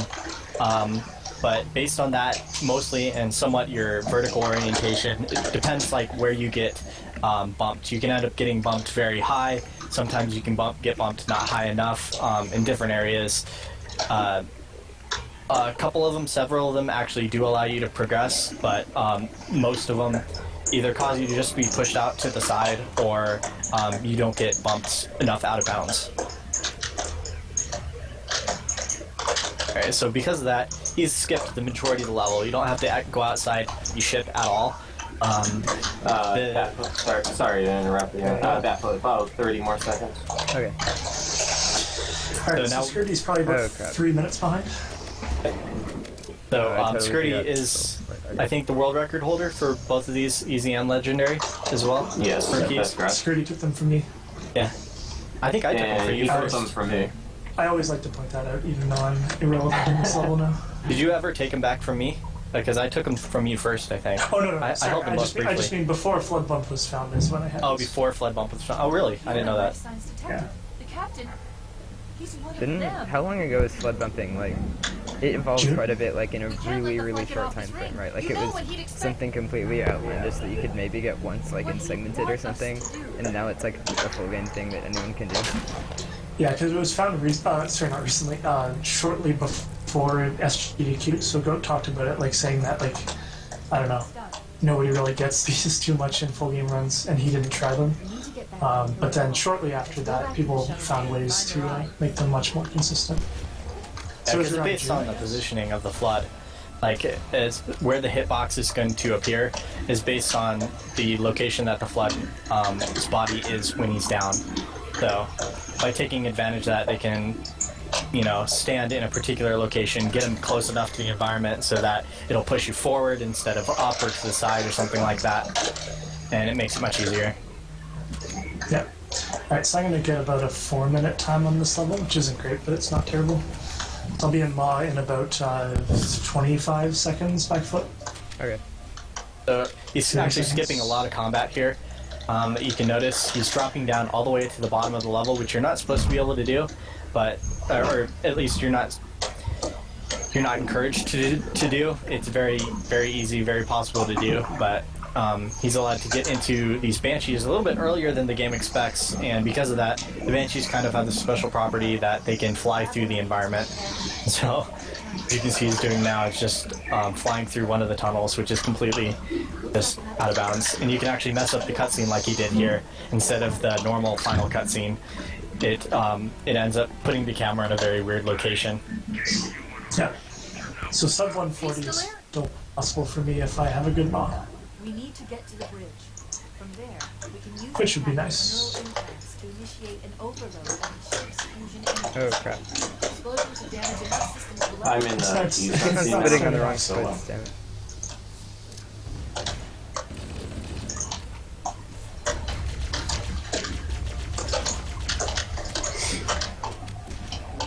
Are my splits accurate, that book? No. I think I screwed up a couple of No, I meant splits. for library 2 materials. Maybe, I'm not sure. Because that's like a 1528, which is insane. I believe that's a really fast If it's 2 actually materials. close to what might be plausible, then it's probably accurate. Nice. 1528, that's not a bad time at all. Yeah, you saved like 3 minutes there. I had like 1830 or something. Those keys end at that at the end of that cutscene. Yeah, Keys Yeah, is... Yes, oh yeah. my god. Or not the Start cutscene right that there for Skirty some is in reason. right now, no. If that's what you're asking about, okay, Backflip. okay, yeah, yeah. The bridge. There's still half of the level left. Well, half of our shortened level left. But you can see that the grenade that Skirty threw there is actually incredibly useful.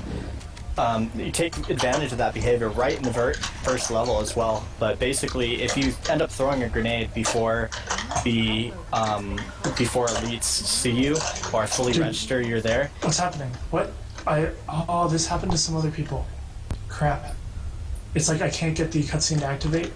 that's the room Yeah, and go back in. so there's a lot of soft lots on the mod. It's really annoying. Exit Especially if the you're room on and a go back really in, good so- pace run. Yeah, I went back to the cafe and now I'm coming back. This should work. Yeah, That's frustrating though. Yeah, there we go. yeah, I've had that happen before. Alright, bad That's- plus I'm ending keys Yeah. soon. That's kind of You're about awful. to get in the Banshee, right? On the stream and okay, I see. Yeah. I'm in the final cutscene now. And But maybe there's on a the slight delayed. delay because of Yeah, I know, the there's audio is a not delay. delayed. Yeah. The ship was heavily damaged by the crash. Head to the cryo chamber. You should be able to get to the engine. Looks like they both got the unique cutscene.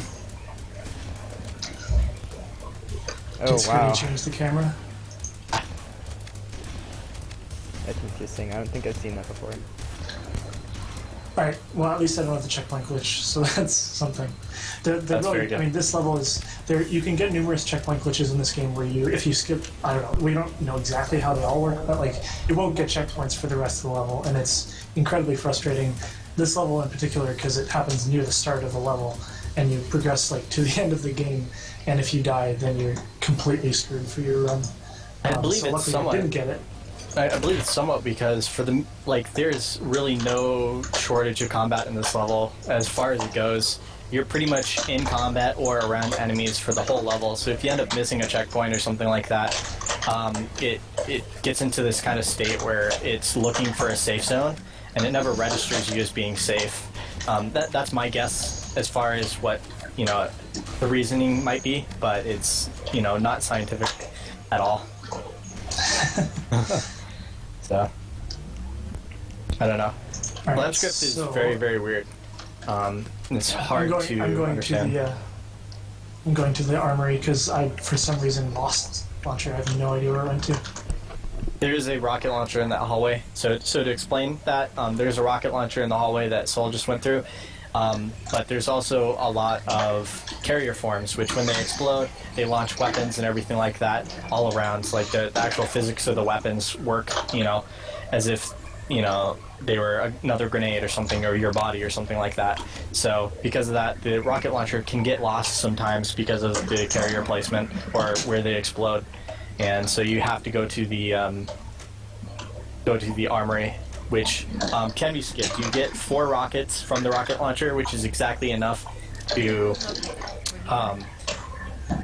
blow up all of the reactors in the engine room. Alert.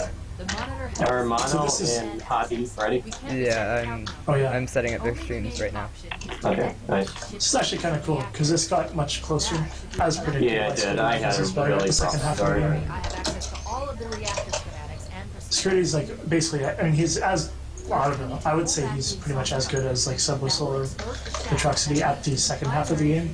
He hasn't quite got his first half of the game, well, not half, but first bit of it up there yet. And as soon as Yeah, my first 3 levels are horrible. Surrounding the fusion sites. Use an explosive. I'm kind of like in the middle. I don't know, just I have time saved everywhere, and I'm not like super good at anything. Located near the But entrance. I don't know, maybe a little bit more consistent. I don't know. You can actually open both of the reactors at the same time. However, when you open the second one, or rather, there's 4 reactors, there's 2 on each side. You can open the 2 on each side at the same time. However, when you start opening the second one, the first one closes. So if you time it correctly, you can end up shooting your rockets in such a way that they make it into the gaps. Because in addition to the reactors actually opening, or the shaft that gets pulling out, there's also a grate on it that opens and closes, so it'd make it pretty difficult to Hey, so- get the exact perfect timing. Guess What's what up, I Steve? have? Guess what I have? Checkpoint glitch. Yes, Oh, and I dude. just fell down to the first floor of the reactor room. Oh shit. I am completely messed up in my timing now. Come in, Echo 419. Yeah, I had a checkpoint glitch in my recent PB, and it made it a whole lot more nerve-wracking, but it was kind of hype. Request immediate extraction. Alright, so I just got to the top of the elevator, which means that I should be finished this level in about 3 minutes and 45 seconds if I do things correctly. Affirmative. Echo The remainder of this level is just a driving simulator. You don't have to engage any enemies in combat. You don't have to have a passenger or anything like that. Just basically destabilization of the ship. just Yeah. driving to the end. Must have sustained 4 damage. So my time should be around like 140 something. Mid We 140. have 5 minutes before the fusion drives detonate. We need to There's actually several Easter eggs for the game in this area as well. When it reaches zero, Um, engines will the infamous Thirsty Grunt, which is a pretty funny dialogue, as well as there is a Rex Easter egg that you can find.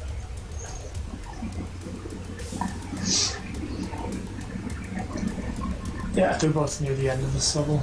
Are you going to be going for 360 swag? Oh yeah. Alright, so to explain that, there is... Warthog physics are very, very weird. If you end up going off a jump straight, the Warthog has a very high probability of just essentially nosediving.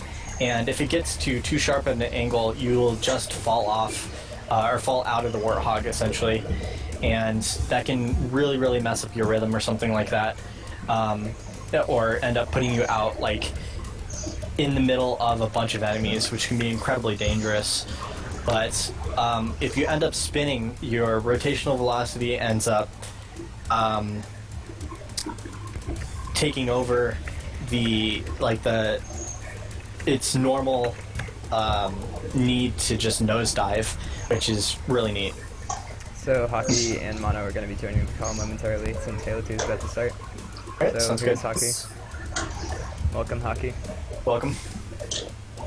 Hello, Hockey. Looks like I you hope- guys are having some nice runs. I hope your 2 minute head start is going to be good enough. Hey, you're Okay. only like 4 minutes behind world record, right, Hockey? I have to not die, And here is Mono. Welcome, Mono. otherwise...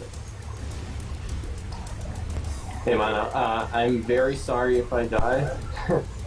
I have a checkpoint glitch, and if I do, I'm gonna be sent back like 7 minutes. Don't you die on the hog run. I know, dude. Do it. The worst basically, I know. The very beginning of the hog drive, that's the easiest place to die. Wait, Yeah. stop. Like, as soon as you make the turn, like the grenade and the fuel rod that explode. And unfortunately, there is something that is very, very rare but does happen every once in a while, right at the end of the hog ride as well, before the barrels. There's an explosion that occurs, and sometimes that can kill you. I've had that happen before. Not It's so good. frustrating. Alright, so coming up Yeah. is Alright, I'm past 360 that part. swag. I'm Now good. we can make it. I 60 hope I swag don't. coming up right now. By the way, Soul, just let me know when you finish up and I will start. Yeah, okay, it will be about 1 minute, I guess. Alright, Soul just past the thirsty grunt area. There's 2 shortcuts like that he just went through. Normally you would, it's pretty easy to miss that if you don't know about it. So normally you'd kind of just loop around to the left or right. But if you go through the shortcut, one of them has a off passageway with a grunt that starts talking about the food nipple and everything. I accidentally pulled Mono's stream up on here for a sec, only to realize that he has a giant picture of, or a medium-sized picture of Gold Team rules in the middle of his stream layout. Nice. Alright, Mr. Hockey Fan, get ready to start right now. alright, start. That's the ship. 1:40:29 is what I have for my run, which is Nice. acceptable. That's not bad for another. That was a pretty good barrel clip as well. That trick can be somewhat actually it difficult, was. and you can end up getting kind of stuck where you just are not able to get through and can die from the fire if you're not super careful. Bring it close. Oh, I forgot to That is what I will be trying to avoid.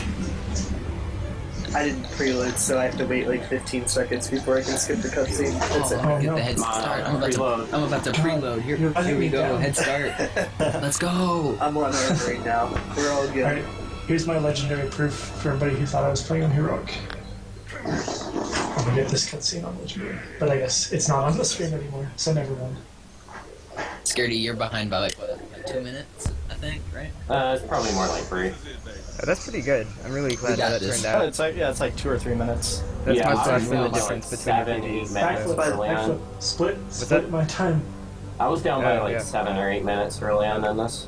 Yeah, around the.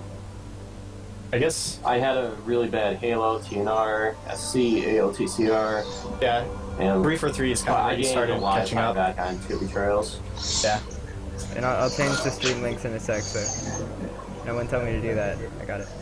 Just so you know, Backflip, I am streaming game audio. Yeah, so I'm, you can. yeah.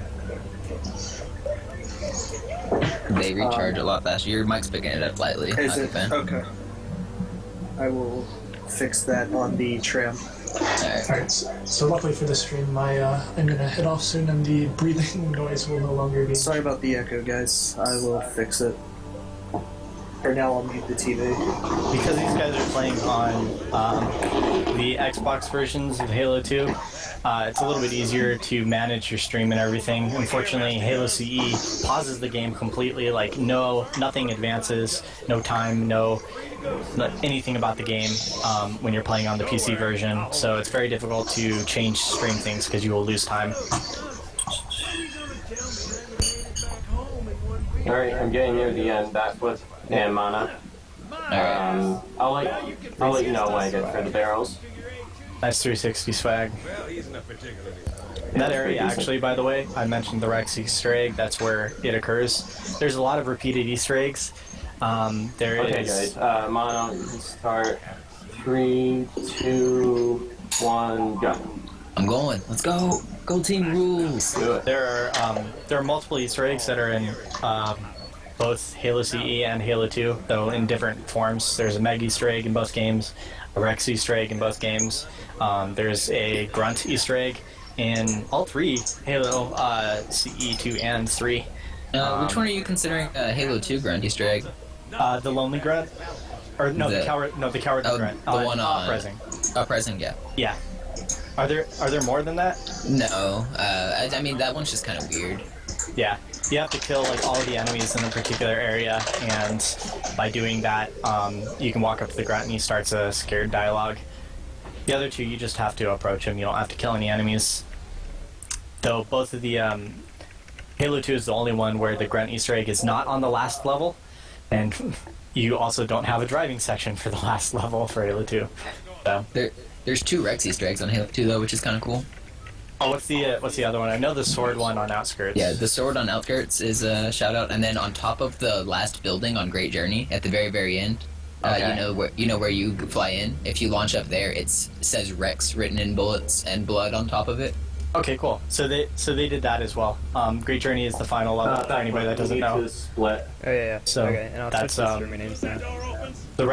The Rex Easter egg is on the final level for both Halo CE and Halo 2, and the Meg Easter egg is on the first level for both Halo CE and Halo 2, discarding the Armory as being the first level because it's And not. the Meg Easter egg is very difficult on Halo 2. It is actually made much easier on Halo MCC. You can use skulls, and you can actually use the infinite camo glitch as well on the original version, it seems. Yeah, you can. I've seen people do it. Oh, okay, that was sketchy. I'm not used I to got actually you. being able to move Johnson. I got the extra yeah. grub spawns Oh, you're yeah. kidding me. at the first elite. That sucks. Dude, Did I'm that kill pulling you? a mono. No, it didn't kill me, but it got close. My computer's forcing me to restart. Okay. Type in. Bring up your command prompt, and let me see if I can find you what to type. I've got a double stream for. Oh no, it's forcing you to restart. Okay, never mind. I hate Windows 8 so much. Yeah. Okay. Type. Let me hope I can get it. Open your command prompt Got and it, got type. Oh, you got it already. You fixed it. Can you see that message? Where is it? I can't type. Oh, Uh, wow. I can't type. Give me authority to type. Damn it. Well, I just lost a minute. We've got 15 minutes, so you don't have to worry. Did you give me permission to type? Wait. Oh, sorry. How do I do that? I don't even know. All right, I'll just read it to you. Yep. All right, you want to type net on command prompt. Okay. Space stop. Okay. Space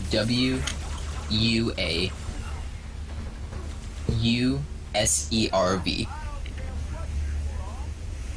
So I've got NET, NDT, space ST. No. NET stop. NET space stop space WUAUSERV.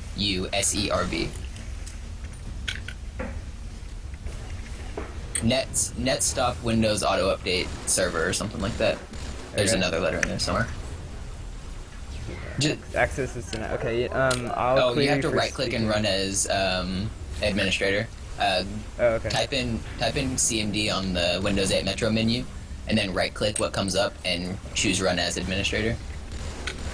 I had a death on Hangar 1 that sent me back to the start of Cairo. I didn't get the Hangar 1 checkpoint. Dang, that's unfortunate. I'm about to die too. Okay, I tried to go for an extra plasma pistol for safety, and it ended up costing me a little bit of time.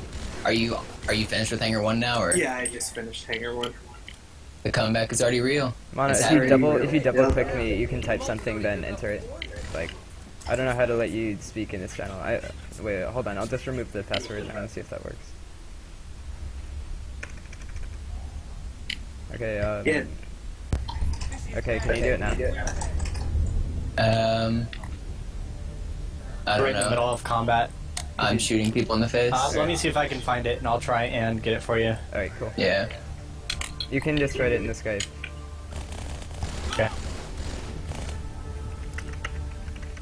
Alright.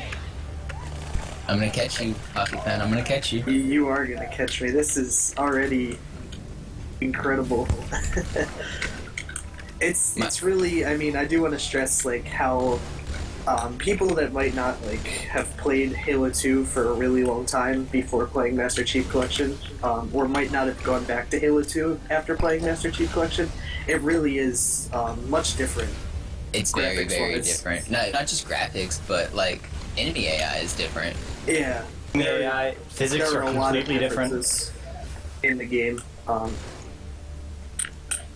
about Like, you the cannot frame push- rate too? Yeah, you can't push enemies or you can't push Johnson on MCC very easily. He's very like heavy. Seems like.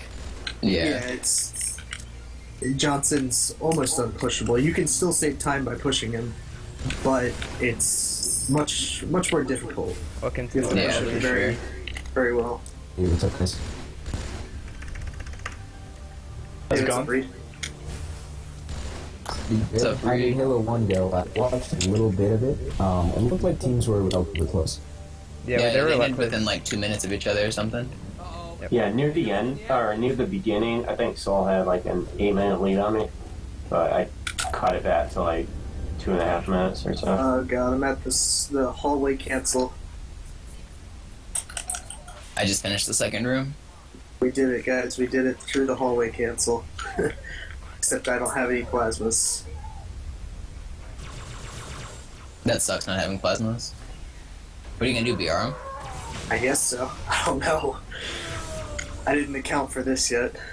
Alright, and I fixed the Windows Update thing, so thanks, Great. Timekeeper. I flanked them and assassinated Thank Mono them both. more. I didn't That even know works. that existed. In 10 minutes, Backflip, it's still gonna tell you it's restarting in 5 minutes, but it's lying. Oh, dude. Okay, so just don't get worried when it says you have 5 minutes. You'll be fine. Got it. I'm gonna link something in the chat real quick that you can link just in case your computer does, or I will link just in case your computer does decide to restart for some stupid reason. Got it. Oh, oh, cool. I'm having a very good Cairo. Are you? It sounds like it if you're already catching me. I may have patched you, to be honest. Where are you? I just sword flew off a jetpack elite. I'm just about to hit the sword fly. I'm on that little ledge right before it. Yeah, you guys are very, very close. He didn't go to a good spot, so I did an A jump, so you're gonna gain a little bit on me there. But That's funny. still, very good pace. That is, Timekeeper, yeah, you that's should crazy be- pace. You should be mod, I think. Yeah. Okay. If the stream cuts out because my computer reboots, just link that whenever. Okay. Sounds good. I have had awful luck with grenade management on this Cairo. I had 0 frags for the start of the bug room. 0 plasmas at the sword cancel. This is insane. So what's it like coming back to original Halo 2 after doing Master Chief Collection? It's so different. Incredibly hard, yeah. Honestly, for me, it feels like the Master Chief Collection is just slow. Like, even though or I guess partially because the frame rate is twice as fast, just movement feels so slow. You're not, like, constantly doing sword cancels or sword flies or anything like that, so you're just walking everywhere. Yeah, I definitely know what you mean. Oh man, I just got, okay, we're fine. I got the checkpoint at least. I got wrecked by the outdoor jetpack elites. I'm in the bomb room. Are you really? Yep. Okay. I might have a sub 9 Cairo. And let me know when Yeah, you guys this is finish. really going well. Or try to, because I'm not paying attention to that. I'm paying attention to other stuff. I'll Cairo's tell you about to backflip finish. because so you can split where it looks like on your screen. Wait, what? Because they're about 20 seconds Wait, early. I've been doing that. That's why I have to wait for them to, like, they'll tell me and then I'll forget to do it because I have to wait like 20 seconds or whatever. Yeah, I'll try and notify you. But you can see the sword fly that they did there is pretty cool. The only area where they do a sword fly and actually swap out the sword at the sword same for a time, different yeah. weapon, yeah. One of the coolest sword flies in the game. I'm ahead of world record pace. This is great. That is not great. I map ate my grenade though on outskirts. Did it? Yeah, Split from I got Monopoly. it. Okay. Yeah, Got it. Sorry. Dude, nice. Come on, Red Elite. Alright, I just finished, so you can look for that. Yep. Gold team rules. That Are you is split? very hard to keep up Okay. with if you stay on world record pace.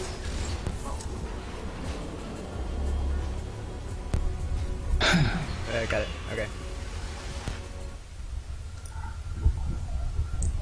If I get world record first try, I'll be pretty mad because I spent like a week failing, not getting world record. So there's I guess 4 levels that are very, very fast in this game. I want to say, so Uprising, Outskirts, Metropolis, and Arbiter, if they all go well, are very, very fast. They're all Uprising by sub quite a 5. bit. Yeah. Uprising is quite a bit faster than the other two. I think is it the shortest level in any of the Halo games? Yeah. I feel like it is. Which one? Uprising. Oh yeah, only by a few seconds though, right? Nah, it's got a pretty, like, It's 10-second like margin or 20 something. seconds, I think, over prepare to drop one. Or no, prepare to drop isn't even second. I think Or no, it's whatever the second level of ODST is, I think. Tire Plaza is like a 151, I think. Prepared was faster than that, I'm pretty sure. Not 151, Is it? Simplified has a 157. 149 if I remember. Yeah, 149 sounds right. 139 is the legendary record on Yeah, so it's like 10 Uprising. seconds. I think he got At 10 seconds 740. faster. Soul, I'm sorry, I'm trying. Honest, too fast. In terms of level that look the most impressive when they're done fast, though, in this game, I would have to say High Charity is definitely up there. I Oh mean, yeah, that's right. High Charity is sub High 5 Charity too. and Delta Halo are also both sub 5. There's a lot of sub 5 levels in Halo 2. Oh yeah, The highest forgot about I those. forgot about both of those, yeah. directly below the carrier. I don't think they want you to get on board. High Charity is probably the most difficult out of all of them to get sub 5. Maybe Metropolis, one of those two. Metropolis They can both go Legendary very sub wrong. 5 is pretty tough. Restarting I at guess. 4 minutes 55 seconds. So I just I- close I- this thing and it goes Yeah, away. just say cancel, you'll be good. Nice. Trust me. If you typed in the right thing and it said service has stopped, then you're good. I'm confused about my feelings for Bill Gates right now. If I'm streaming his video games, and his computer system is trying to end my stream of his video games. Right. I've been analyzing the Covenant tactics. So something that just happened there that not everybody might have caught is on Mono's screen, the Marine actually warped across the Warthog to get into it. I don't think it's fully understood, but it seems like if once you enter and kick the Marine out and you start moving forward kind of slowly to start off with, he'll warp across. Saves a good chunk of time from actually waiting for it, but you should be able to get through the tunnel with only one Marine, but it's actually significantly harder. Yeah, two Marines is mostly safety. You can technically make it with 0, but it's really, really hard with 0. This section coming up where the shadows are. Yeah, you have 3 shadows that are all attacking you, and just like if you're the only one in the Warthog, they're basically focusing on you, and 100% of the damage is going right into you. So you have to get lucky and have them not, actually hit you very often. But with the Marines, they help absorb some of the damage, and also increase the chances for the shadows to miss the Warthog. Yeah, because they're aiming at the turret guy rather than the driver's seat, and when they're aiming at the turret and you're moving, their shots just end up behind you because they're projectiles. So you can just kind of not take any damage. So with Marines, I took like a quarter of my shields there, but without Marines, I would have either definitely been one shot or dead. Don't let them. Yeah, without Marines is definitely not consistent. Actually, pretty that's why. close still. If the would it be faster still to get the Warthog if you could make it consistently through that section without Marines? I mean, the would it Warthog, be- the Warthog technically isn't faster. It's just way safer. Like even no Marines and the Warthog is safer than the Ghost. The Ghost takes too much damage. Okay, that was my question. I didn't Yeah. know if turning around like the because I know Warthog has the highest top speed. But I Yeah. didn't know if that would make up for the time difference between the Ghost and the Warthog. It doesn't quite make up for it. It's very close, but it doesn't.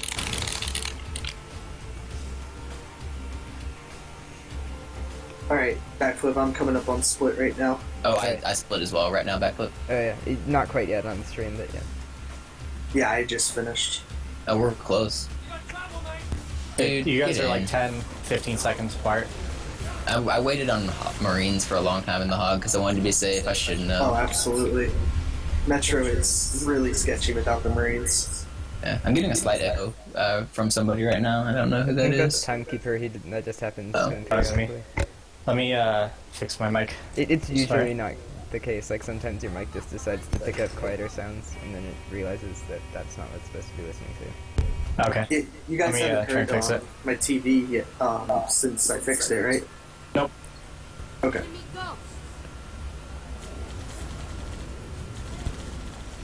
Alright, hopefully it should be a little bit better.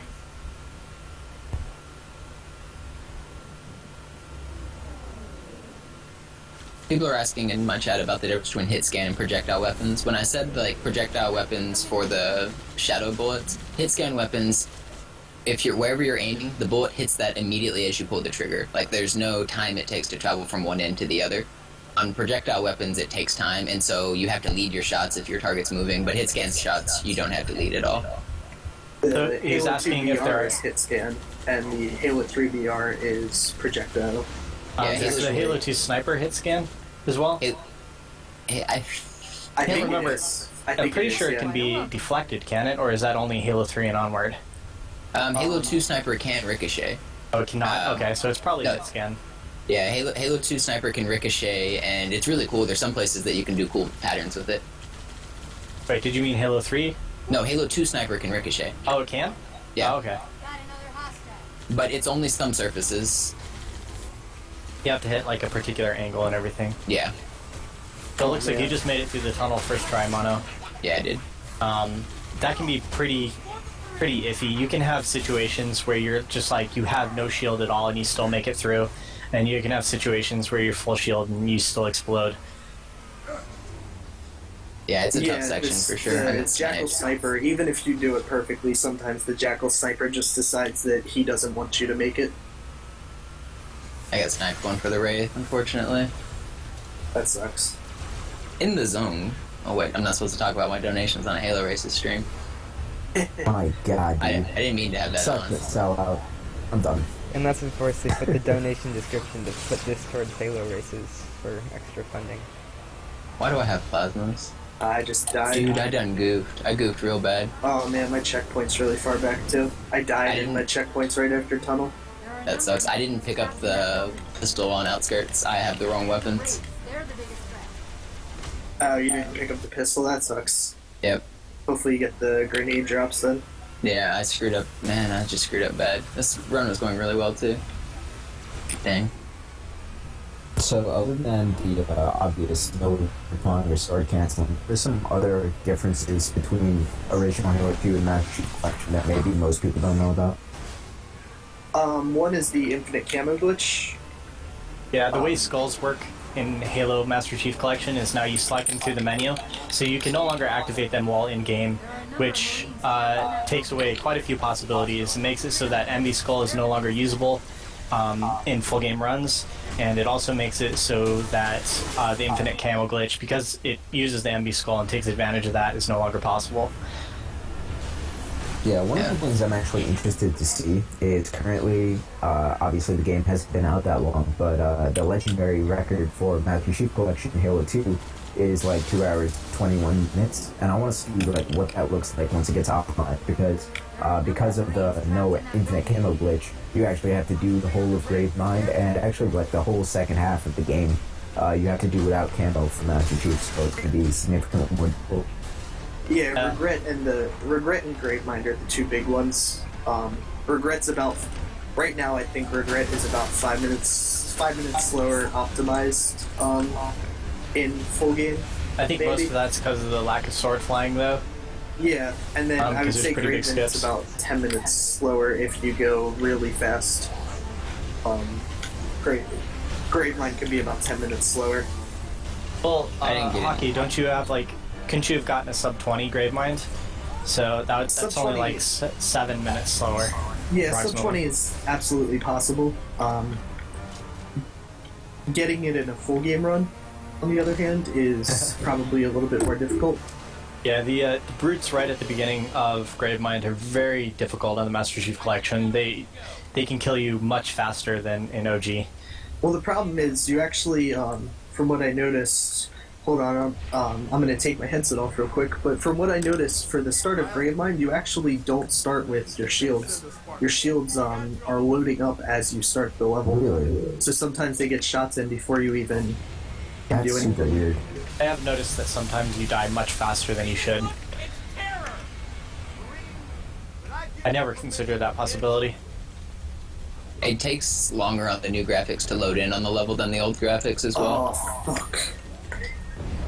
Alright. We're like dead tied. I think he just missed scared board though. I did. Yeah. I just made it. I didn't get fragged, so I had to keep reverting for grenades. Okay.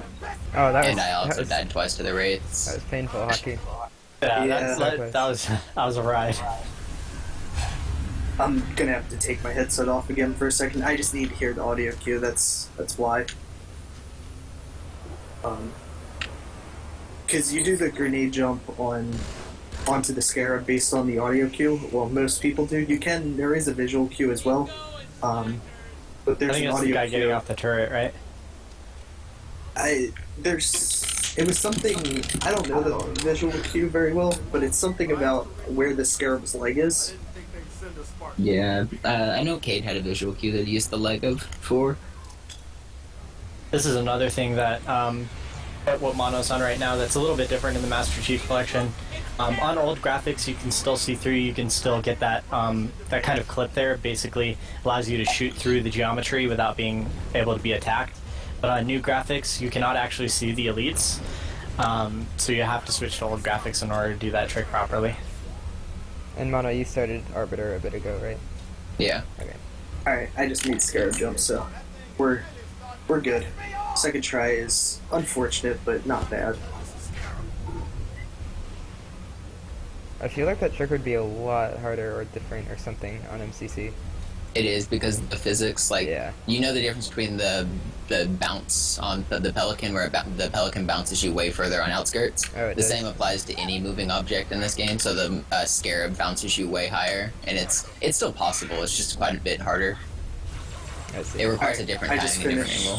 finished Metro. If you want to keep an eye out for that split. Okay, so back up. Last time we were on Speedruns Live, like the Halo Runs channel. That was but because this- Goat had a buddy who just made the Whitelisted. account and just made, yeah.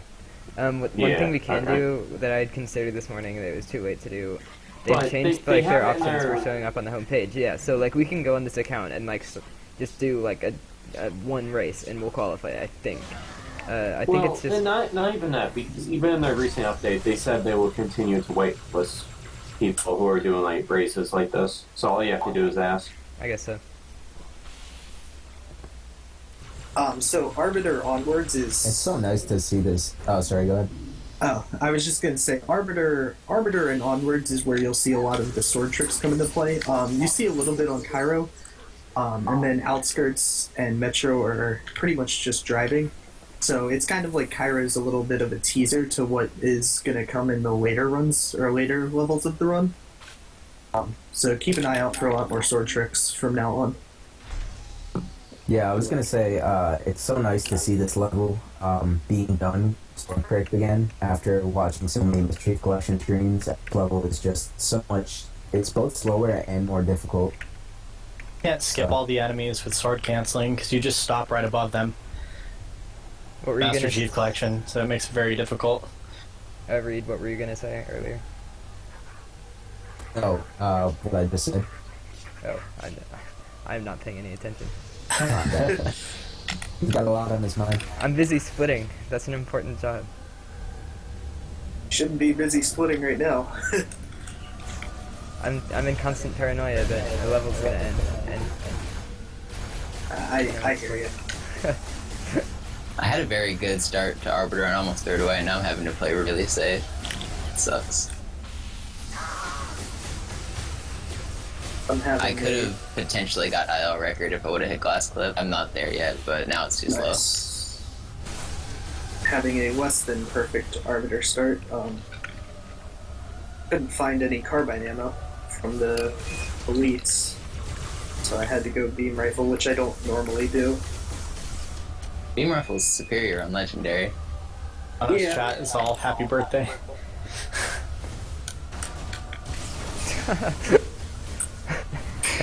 Why is my chat happy birthday ended up? Thanks everybody for the Because it's birthday your wishes. birthday. So I guess you should explain Glass Clip. You know a little bit more about that than me and Mono, but I believe it's not a frame perfect trick. You have a couple frames, right? No, 2 it's frames? one frame. Nope, Oh, it's one frame? frame. Okay, so you have it's a 30th of the second then.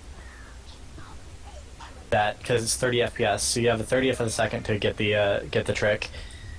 You have to be standing still in a proper position. The grenade has to go off, and then you have to lunge at the elite through the glass at a particular timing, right as the grenade explodes. I just had a really good hallway. Yeah, you have to lunge at the elite 2 frames before the grenade explodes. so it is frame perfect. Yeah, it's exactly 2 frames that are exactly 2 frames before. So it's you have 1 frame to do it. Mono's done with the Arbiter. Arbiter. I'm not even gonna go for glass clip. I didn't get to kill the second elite, so I thought he was gonna come in and shoot me. Because if he would have shot me, he would have killed me. Because I would have grenaded myself. Wait, the end of Arbiter is after the Banshee flying, right? Yep. yeah. Yeah, I can still technically world record on this run, which is cool. it's pretty cool. Yeah, having to I get those grenades, forgetting to do the picking up the pistol, which actually causes no carryover to happen and makes it so that you spawn with full 4 grenades at the beginning of Metropolis. That's the reason that you do it. Right. Not doing that really kind of messed up Mono up. I just Yeah, that's a finished. lot of time. I just finished Arbiter as well. Okay, cool.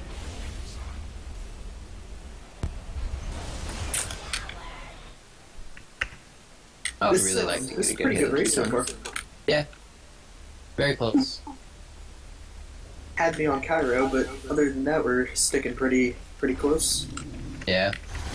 That was crazy good Cairo, from the sounds of Yeah, it. it was like a 909 or something. Which is sub 9 or around 9 Kairos don't happen that often. That I haven't seen before. Hockey did a brief little sword fly right at the beginning of the level. Off of There. the people underneath. Yeah, Yeah. people It's actually underneath. slower. Is Is it? it? That's Yeah. fine. You like get hung up right after it's done. You can't carry on momentum, and so like Okay. you do it, it slows you, and then slows you down at the end. I've messed with timing it. I'm almost certain it's slower, but like it's like a 2/10 or a 10th slower or something. I was timing it, but it looks cool. It does look Hey. very cool. You may be able to make it faster, but from a couple of the tests I did, I couldn't get it to be faster. Yeah, absolutely. So it's been Is it- definitely been longer than 5 minutes, so I don't think we're going to see the stream reset. Yeah. Dude, nice. What were you going to say, Mono? I don't remember. Oh, sorry. Talking is difficult. Another just unique thing about the elevator here is it's actually safer to kill all the enemies than to try and hide from them. Because they end up just kind of stacking up. So if you they only spawn from one side. So that there's like, I guess the room's kind of like an octagon almost. And so like one half the room, they spawn there and they keep spawning there for the whole elevator ride, aside from the sentinels. So if you kind of like maintain your focus there, you can end up killing them before they even drop down onto the elevator, and it's much safer than trying to hide from them. Also, Is it another. possible to hide by dropping all the way down before that kill barrier and just waiting there? But Yeah, it's but also it's risky because it's easy to fall off. It's on your also way a lot down. slower. The elevator moves slower if you're not on it. Yeah. Oh, it does. Okay. It's like That it's makes like sense. 2.5 or 3 minutes slower. It's like a whole Oh, lot yeah, that's slower. a big difference. It's also it's also much safer to kill your teammates sometimes on this elevator, which you will see in about 5 seconds on my stream. Yeah, basically what your allies tend to do is, especially the guys with one plasma rifle, but the guys with 2 plasma rifles can do it as well. They tend to melee flood, and if you are between a flood and an elite, then they'll backsmack you, and that's really annoying. There was Yeah. probably a perfect example on my stream just about 10 seconds ago. Yeah. Did you get killed? Yeah.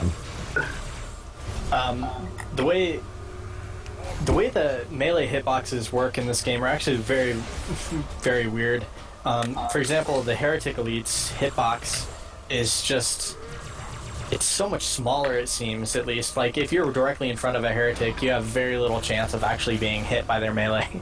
Their melee I hitbox think is it's beside and level behind them. dependent. Yeah, I think we Like, looked for some over the reason, I code think level. levels glitch on the Arbiter. Going down the hallways, if they melee you, they will not hit you. Well, not on Oracle either. over- None of the heretics will. The only heretics that can damage you is the heretic leader's enforcements. They can damage Oh, you really? slightly if you're I didn't know behind, that. next to them or behind them. But if you're right in front of them, their melees do nothing. Yeah, I I don't think think we looked it anyone- up in the Halo 2 Vista code a while back, and there's different variables for angle of melee hitbox and stuff like that, and the angle for the Heretics hitbox is just ridiculously small.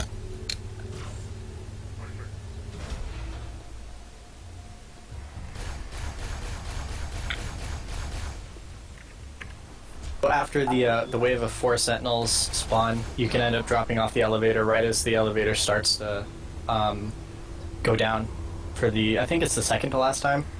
So you end up skipping like 1 round of enemies or 2 rounds of enemies. Mono, how long are you gonna have that picture up? As soon as I get downtime, I meant to take it off, but now it's too late because I'm killing people. Did you put up the gold team rules Yeah. picture? Yeah. I should have made a green team rules picture. There's no Didn't even relevant think of it. references. Backflip checked. I looked for red team on Oh that. my or no, I god, did. that's so brutal. Oh, I What died. happened? I thought the heretic was dead and he wasn't, and I just lost a lot of time. Yeah, the carbine guys. Yeah, I thought I they're- killed them. They're terrible. Spoilers. Yeah. No, it won't be a spoiler because I think the stream is set to be even with the mumble. I think. I don't know. No, you guys are early Are we? by like by the delay of the stream. Yeah. So you're talking about what happens before it happens on the Halo Races stream, but not on your own private streams. If we were to actually like be super cool about this, we'd get some streaming service that has 0 delay, and then do that. Then you can talk Hitbox. about weird. Does it? I thought it does have Hitbox delay has now. like a 2-second delay. Yeah, it's much less, a lot easier to. I don't know. I tried to switch to Hitbox a while ago when all that stuff was going down with muted VODs and whatever, and they never fixed the issue with like VODs not showing up. Yeah, I mean, just a lot of people do it, like touted and- Hitbox like it was the perfect alternative to Twitch. It's not that great. Its chat is better, but that's because its chat also doesn't have to accommodate for a couple million people. It only has to accommodate a couple thousand. Seriously? So, yeah. I mean, Well, couple on thousand. demand, it's much less. Hitbox has very, very small viewerships. Yeah, the highest viewer counts that anybody has on Hitbox is typically somewhere in the hundreds, not the like 13,000s. You know. And usually Or it's more. people that were streaming on Twitch and had a lot of viewers to start, and they just transferred them over. Yeah, Yeah. Cosmo streamed on Hitbox for like a while, I think. He did like 2 streams on there, I think. Yeah. Back around still the same having- time that Reed was talking about. Yeah, I still have muted VOD issues for Twitch. Like I Yeah, I don't still play have them all the music, time. and literally every single video I do, it's like it's muted at some point, and it's very frustrating. I've tried appealing, but it just doesn't do anything. I got a In single Sub's kill World Record through. Run, he was like singing like songs at the end, and like that somehow triggered the No, copyright. that's not what it was. That would've been so Singing good does too. not trigger the copyright. Dang it! What if he was It- just so perfect? He sounds exactly like Queen. It was the I would imagine it was in-game audio. It's in-game audio that does it because it is technically copywritten music, and it like YouTube catches them too and flags it. The only problem is YouTube just throws up an ad that says, "Hey, this is Marty's music," and Twitch just like, "Hey, bye." We're gonna mute you for 30 minutes Yeah. because, you know, And we're not going to Every- pay any attention to every your average appeal. song is 30 minutes, obviously. It is.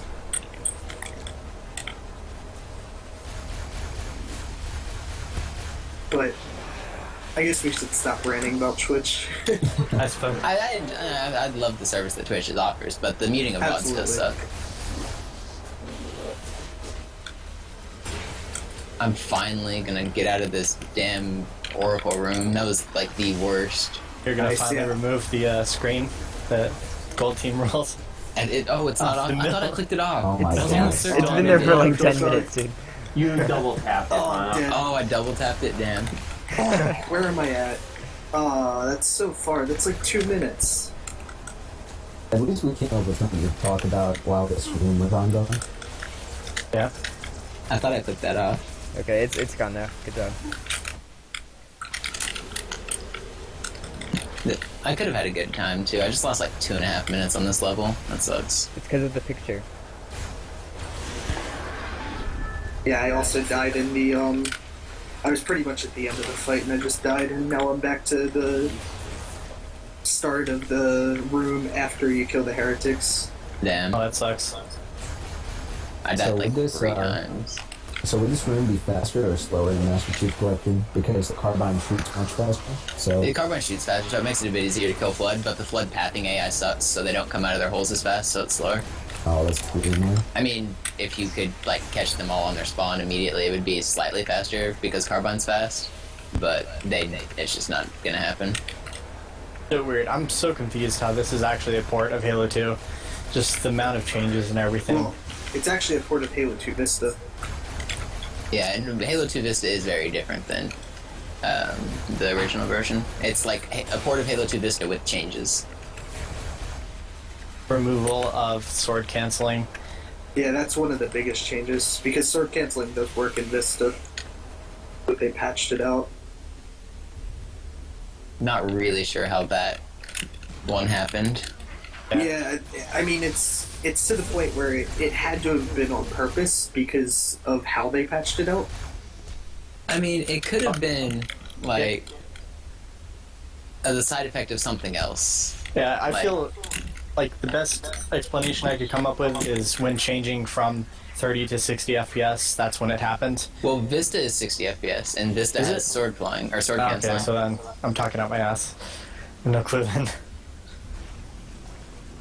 I feel like they've been like a general fleet change to, I don't know, they were patching some other issue that they were running into. They ended up It's- also patching. sword It's definitely canceling. possible because, well, as we now know, there is sword flying in co-op on Halo 2 Master Chief Collection. Only as second player. And it does the same thing. If you try and sword fly over an enemy, it stops your momentum, just like the sword canceling. So it's definitely possible that it's more of a broad fix than just sword canceling.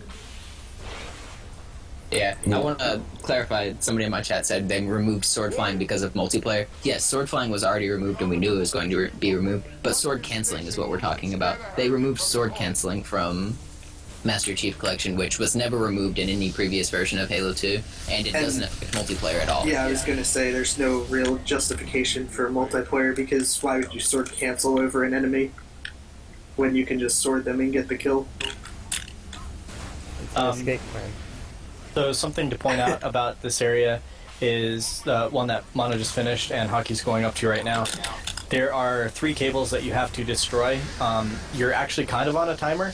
As far as this goes, you can destroy the first cable immediately, but the other ones you have to wait for dialogue to finish before you can continue. So even though you can use the cables to launch you to the next one, it's not any faster because you can get there in time by just walking normally.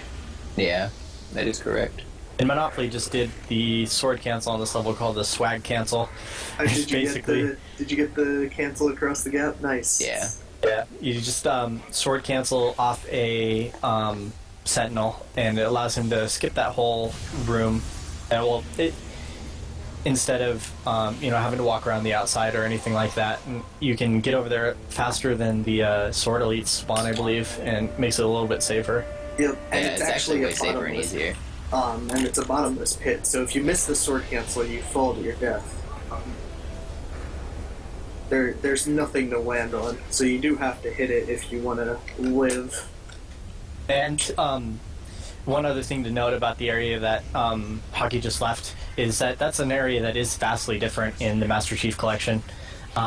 You can do a physics bump where you get launched to the top of the elevator, and after that point, like instead of having the elevator take you up, and that ends up causing you to be invincible for the remainder of the level. But you have issues falling for a short while after, so it can be a little bit difficult to get back to the bottom of the elevator shaft. Michael in chat just actually pointed out a interesting theory about why sword canceling was changed in Master Chief Collection. He said that for casuals, removing sword canceling is probably a fix for the times you accidentally fly off of the elevator on Oracle or anywhere really, like that you would fall off because of sword canceling. I mean, If anything, I would consider it probably a multiplayer patch for people getting mad when they sword somebody and fly past them.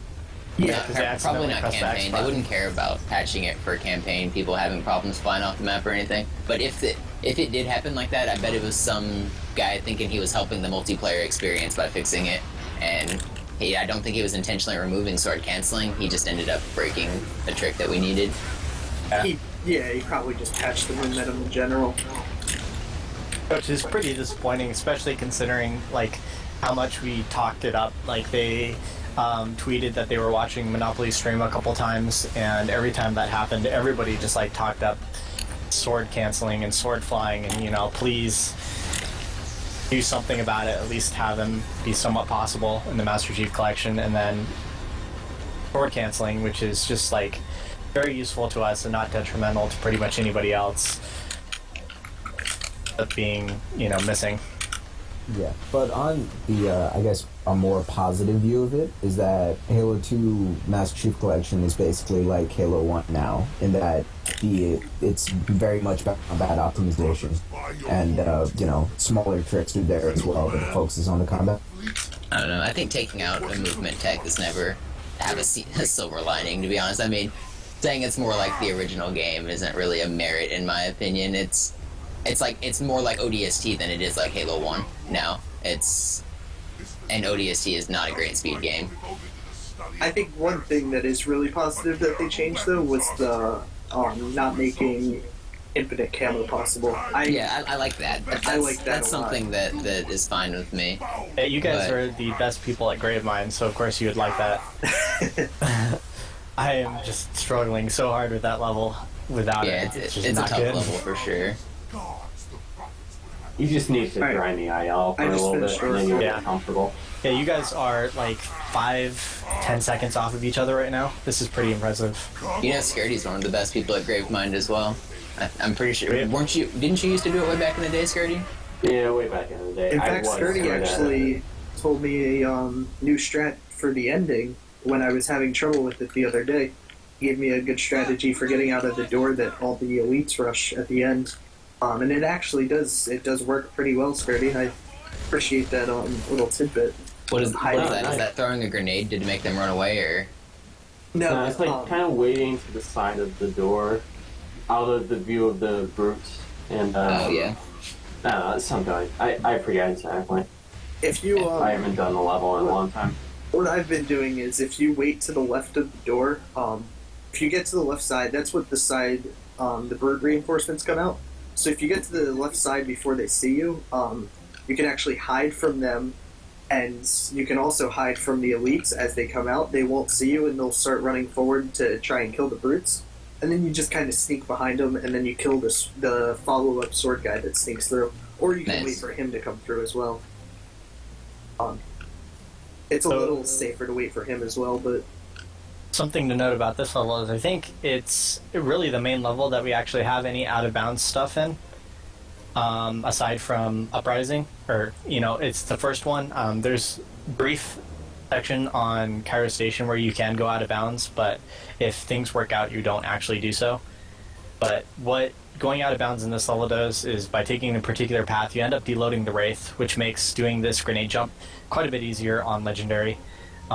Because you don't have him shooting at you or anything like that and messing up your timing. What's going to be cool is actually they're going to get to see two different versions of the grenade jump. You do the faster one, don't you? Yeah, but I just missed it.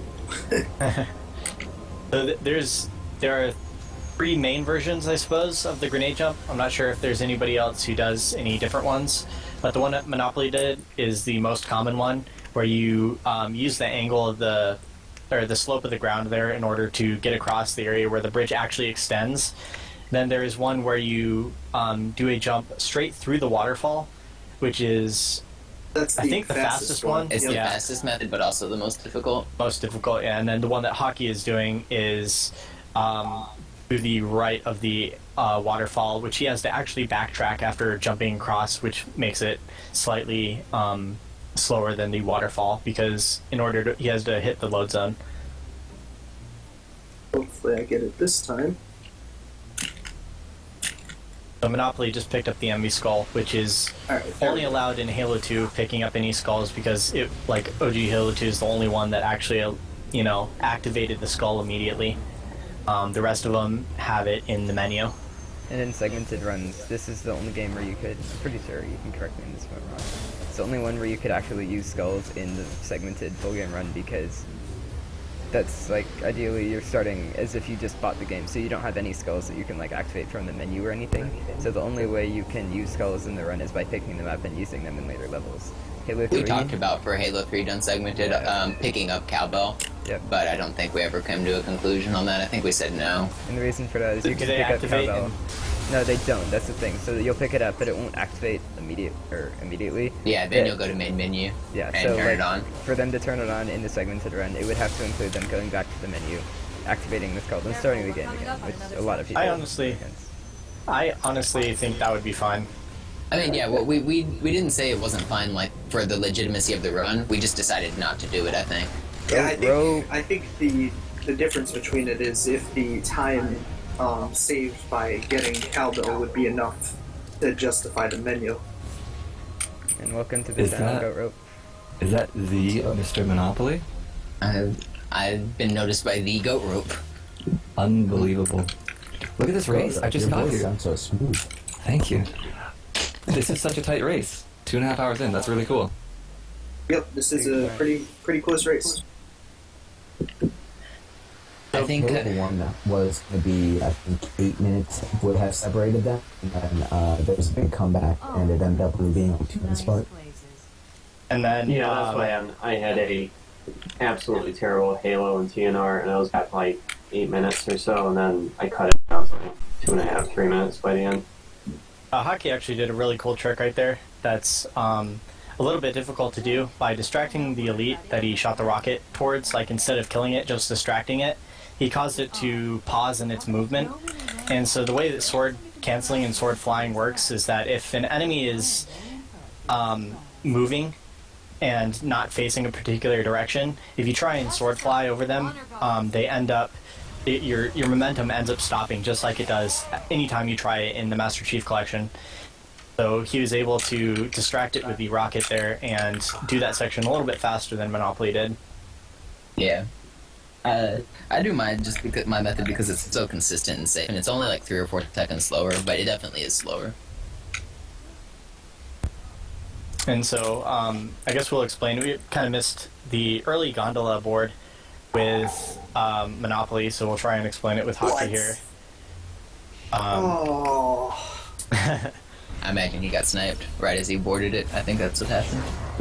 I don't want to spoil it, but not right as I boarded.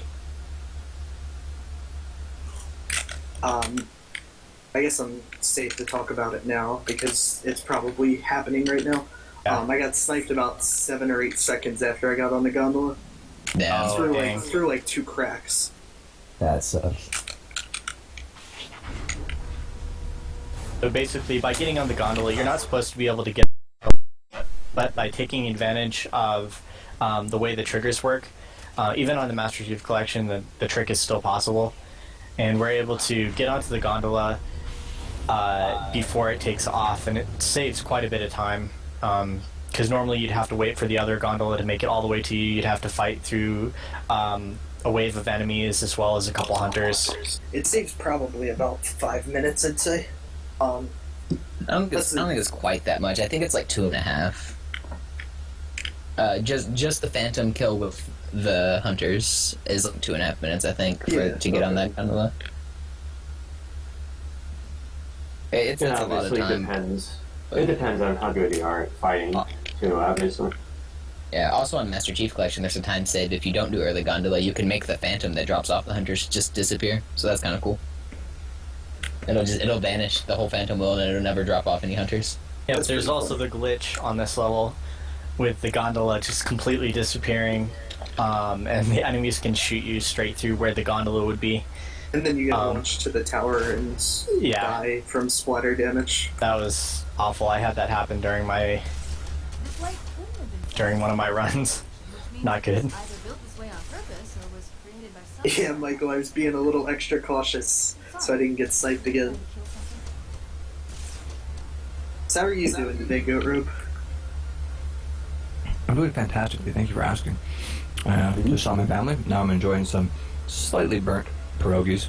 Because I was watching the race a little bit. Let them go a little bit long, but no, it's all good. I'm happy to be here. Guys, I think gold team rules. Mr. Monopoly. Don't forget to get rid of it this time. Oh, never mind. Just disappeared. Yeah. Oh, Dude, Goro, that sounds like the comfiest race weapon I experience. need to make a thorough. Oh, I'm great right now, yeah. So, Hockey and Monopoly, I think you guys have been the most active Halo 2 Legendary Master Chief Collection runners. How is it coming back to the old version? It's completely different. I'm Very glad we made different. it a new category because it's a different game. Yeah. Wait, Mana, are you done with Regret? No, there's still a lot of time left. Okay.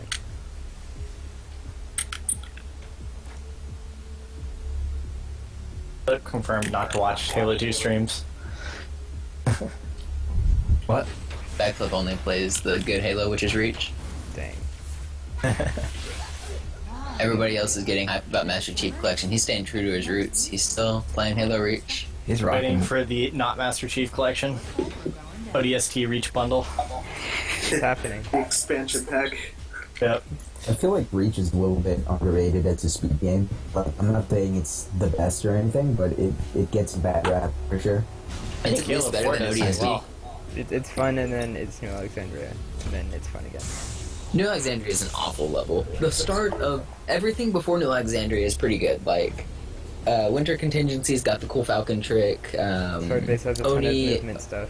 When Oni's buttons got the hitting the buttons through walls, doing some concussion raffle jumps or grenade jumps up to the final rocket section. I mean, Nightfall's got the cool forklift thing. All the first levels are very good, and then you hit the middle, and it's just like, dang, where'd the fun go?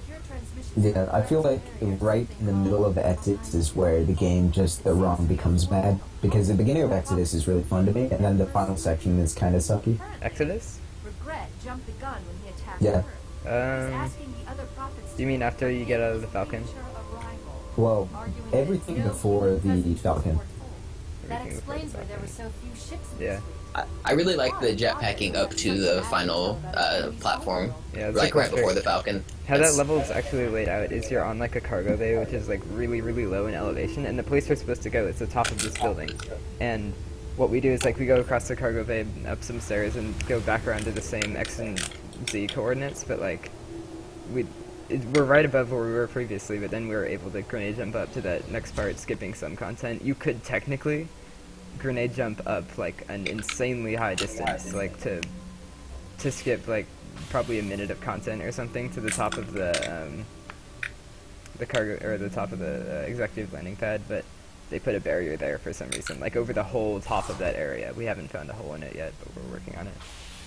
Yeah, I wish those Falcons would trigger as soon as you went outside, and you wouldn't have to kill everything. Then you could just skip so much more. You mean in that area, in that like room where there's? Well, that fight goes pretty quickly actually. Wow. It's probably pretty terrible in Legendary though. That more spoilers? I Okay. got wrecked by the Invis hallway is so frustrating. And tell me when you guys finish. I had a poor Regret. swordplay.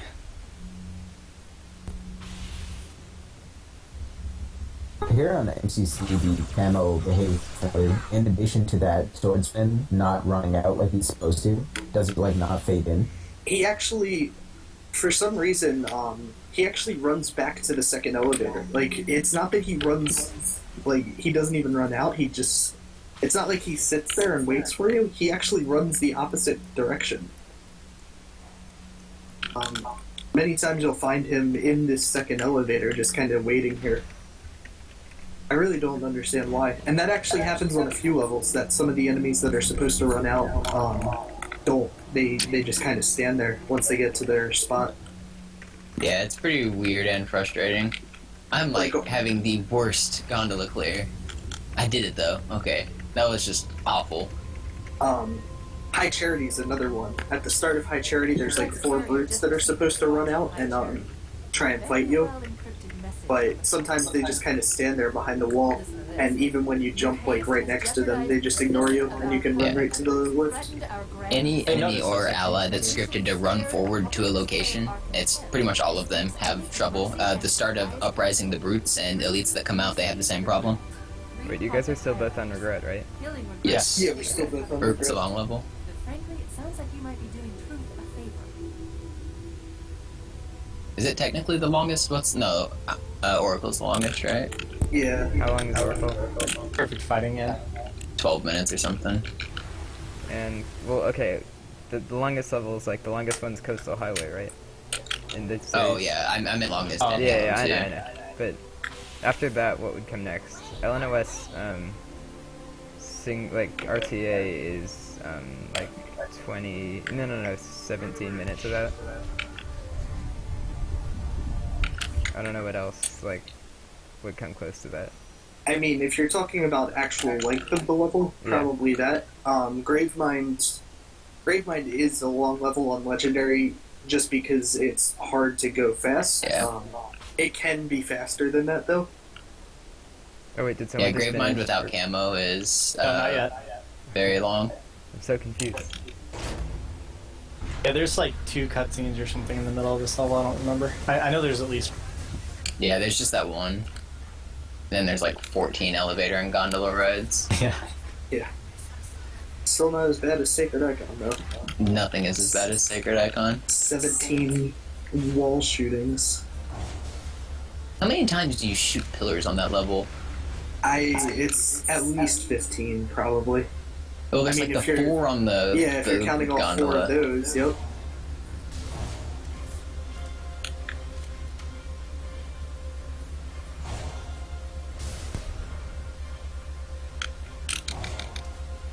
Having the a rest of pretty this race, Scary regret fight. What's the rest of this race look like? Halo who are the 3 Halo 3 Legendary runners? is going to be run by Alien Flow and Blaze, who have... Well, yesterday they had really close Okay. PBs than Alien PB by, like, a lot, I forget. Something like 6 minutes ahead of his MCC splits. I think they're about 4 minutes apart. Yeah. Someone can look at that now. Alright, I So think I that's first good tried for regret. race. Nice. Hopefully I can match that. So Alien Flow has 143, Blaze has a 147. Yeah, So definitely and close enough that it could go either way. On which team? Alien Flow is on green team, Blaze is on gold, I believe. Okay, that's interesting. So this whole run has been like going back and forth essentially. Yeah. There have been a lot of changes in the lead, whereas like the last relay Regret it was is done. basically... Backflip. Okay. Nice Got it. regret. Oh man, this isn't good. Okay, I have a turret guy alive. I did the rocket strat. Yeah, I sword flew and didn't kill anybody either. It was a bad idea. Camo immediately and try to sword one of the elites that turn the corner is your best Yeah, bet. I stuck one of the elites Yes, and yes, got taking past them. good too. Hopefully I get this checkpoint after the first regret wave. And If I could don't make have that to do it 100% again. consistent, this game would be so good. Pretty much guarantee it if you camo and hide There behind it the is. bottom pillar in the water. Have you been able to recreate it like that? I mean, sometimes I get it. It's like 50-50 it seems for me. As long as the enemies are far enough away, I've gotten it 100% of the time. I get it pretty consistently by camoing and going up to the top level. Yeah, and hiding camo around and the standing corner still there. at the top. Yeah, I've gotten it kind of consistently. that's usually what I try and do, and I get it pretty consistently. I'd say. Remove this vermin from my sight. I just don't die. That's my real plan. I just got really close. I think I'm gonna die. There's a plasma guy out here somewhere. Yep. That's unfortunate. Warriors, attack! Demon must die. I was one cycle away. Man, I meant to count. I think I'm at 6. Is it 6 so far? I meant to count how many. But But we're I down didn't on shoot. hotkeys. Oh, you're counting. Make sure. it. Yeah.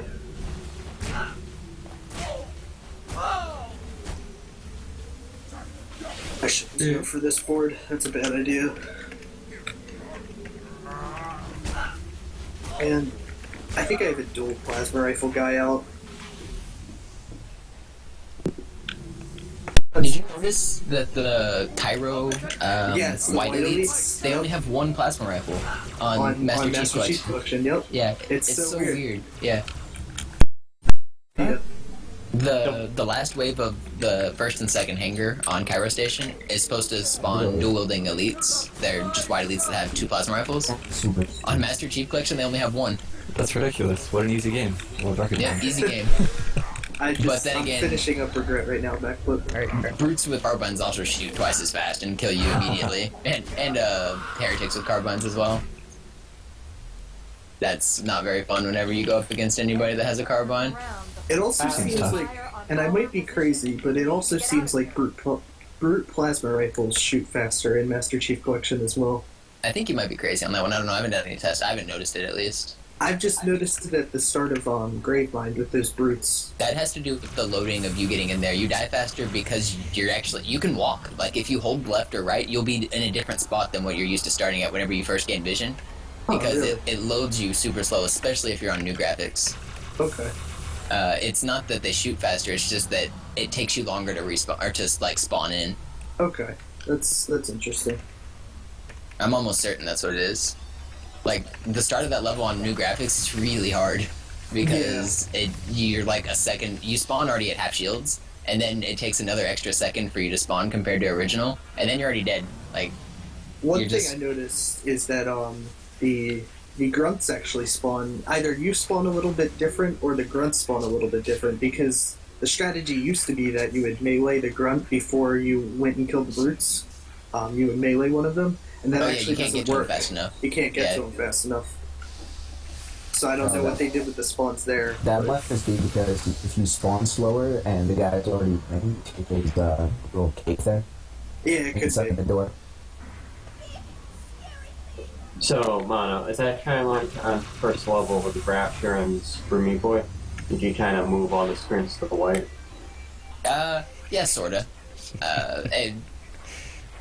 During the fade in from like beating the boss, the white screen stays on into Rapture. Yeah, it's kind of like that.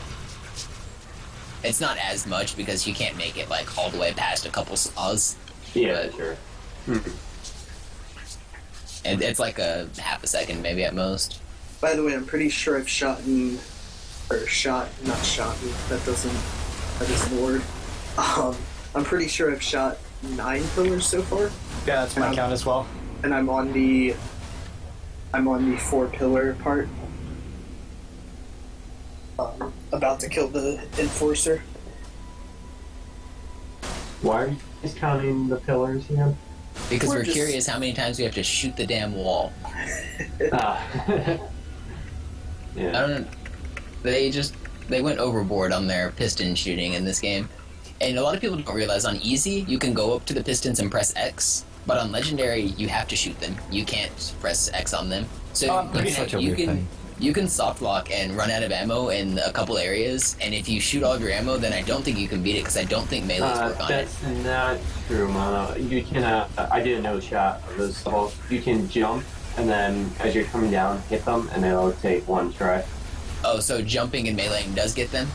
Yes, one try. Yeah. So It's yeah, I super didn't know. fast. I didn't know if melees damage them, but you can't press Yeah, X they on do. them like you can on easy. And it's actually Yeah. interesting because the pressing X on them is actually used in easy. Yeah, in it's that used on 4 one of pillar them. room that I was in, you can press X while shooting, and it actually makes it a little bit faster. on Yeah, easy. so you're hitting 2 pillars at once. Basically, you're shooting one and pressing X on another, and it saves having to turn around and shoot the last pillar. Oh, that's interesting. Notice hockey kind of went around to the left there. That's because there is an invisible barrier that sometimes spawns, as far as I can understand it. Mono, you kind of understand what happens a little bit It's easier. the piston that pops out to hook onto the gondola. It Okay. comes out of that room, and if the timing of when you kill the enforcer based on the gondola, if it's like coming out as the door's opening, it becomes invisible because it never extended properly, because now you're in the room and it doesn't want to be showing you what happens behind the scenes. So then it's just invisible and you can stand on it. Welcome to the mumble chat hiding. Yeah, what's up, Heidi? I gotta hop out real quick, but I just want to say good luck to you guys. Thank you. Thank you. How's it going, man? Going pretty well. I just got home. I have to leave in a second, though. Sounds good. Have a good one. It's a shame you couldn't race. Would have been really cool. Yeah, because I know Rana couldn't do it. We could have potentially 3 teams, but I don't know. Yeah, we planned on having 3 teams with Rana, but too many people had to drop. Vitroxity, Yeah, there was he came into the chat. miscommunication there. Yeah. And then Rana, last minute, decided he was going to be asleep. Petro actually posted in the Halo Racers Yeah, chat that did he had like a test or something. He for also school. came. Oh yeah, in this was I see what you mean. Well, if we do another one, and if I can, I'd be down. Oh yeah, I would definitely plan to do Oh, one what next the fuck Saturday. is that? Since like They're dead. Hiding, I believe there's a plan for one next week. Possibly. On I mean, either difficulty, but I think it's a legendary one. I'm not positive, Wait. but There's a race next week? I want to hear we're about that. totally I doing think- this next week. Hold There's on. If there's a race next week and I want to hear about it, would I hit the follow button on the page that I'm on right now? The purple one in you the bottom probably left? would. You could What I- also okay, hit the follow I'm gonna button do- on the Halo Runs Twitter, or I think I'm going to do both of those things. Thanks for the recommendation, guys. okay. I'm gonna quote you on that. That's If you don't subtle. follow That's this really channel, subtle. I'm gonna. I am. It's followed right now. Okay. There are just so many channels we don't follow. Like you're following I like follow- 5 people. I follow very few people. It's a very special Goat privilege to only be followed. follows Halo channels, but non-speedrunners. Only the another races. great place to find information about Halo speedrunning, including races, is HaloRuns.com. High It's a speed Halo. website? It is a website. I thought it was just a meme on the Master Chief Collection leaderboards. Well, there is the one guy on the Master Chief Collection leaderboards that has a time on Quarantine Zone that has HaloPuns.com. That's funny. I had a really good Sacred Icon going, and then I killed myself. That Sacred Icon is such an unfortunate level. Everything Yeah. about it is stupid. What levels are you guys on right now? You're both on Sacred We're Icon? both on Sacred Icon. Yep. Okay, got it. I like how close this race is. It's actually really cool. For sure. Well, I got I a mean, final it's been- count of 17 of those pillars. Nice. I stopped counting, honestly. I might have missed one, but I think 17 is the final number. Wait, That sounds too many HaloPuns.com pillars. is real? Pretty relevant. Is HaloPuns.com really real? It's a Twitch simulator that has Goat Stream on it as a GIF. That's it's pretty that I awesome. beat you, sir. Wait, what? It might be I beat you, sir. Oh man, I just back again to the same death. My Dang, you're gonna pass me, I God. think. I just died too. Not as long as of a death as you, but wow.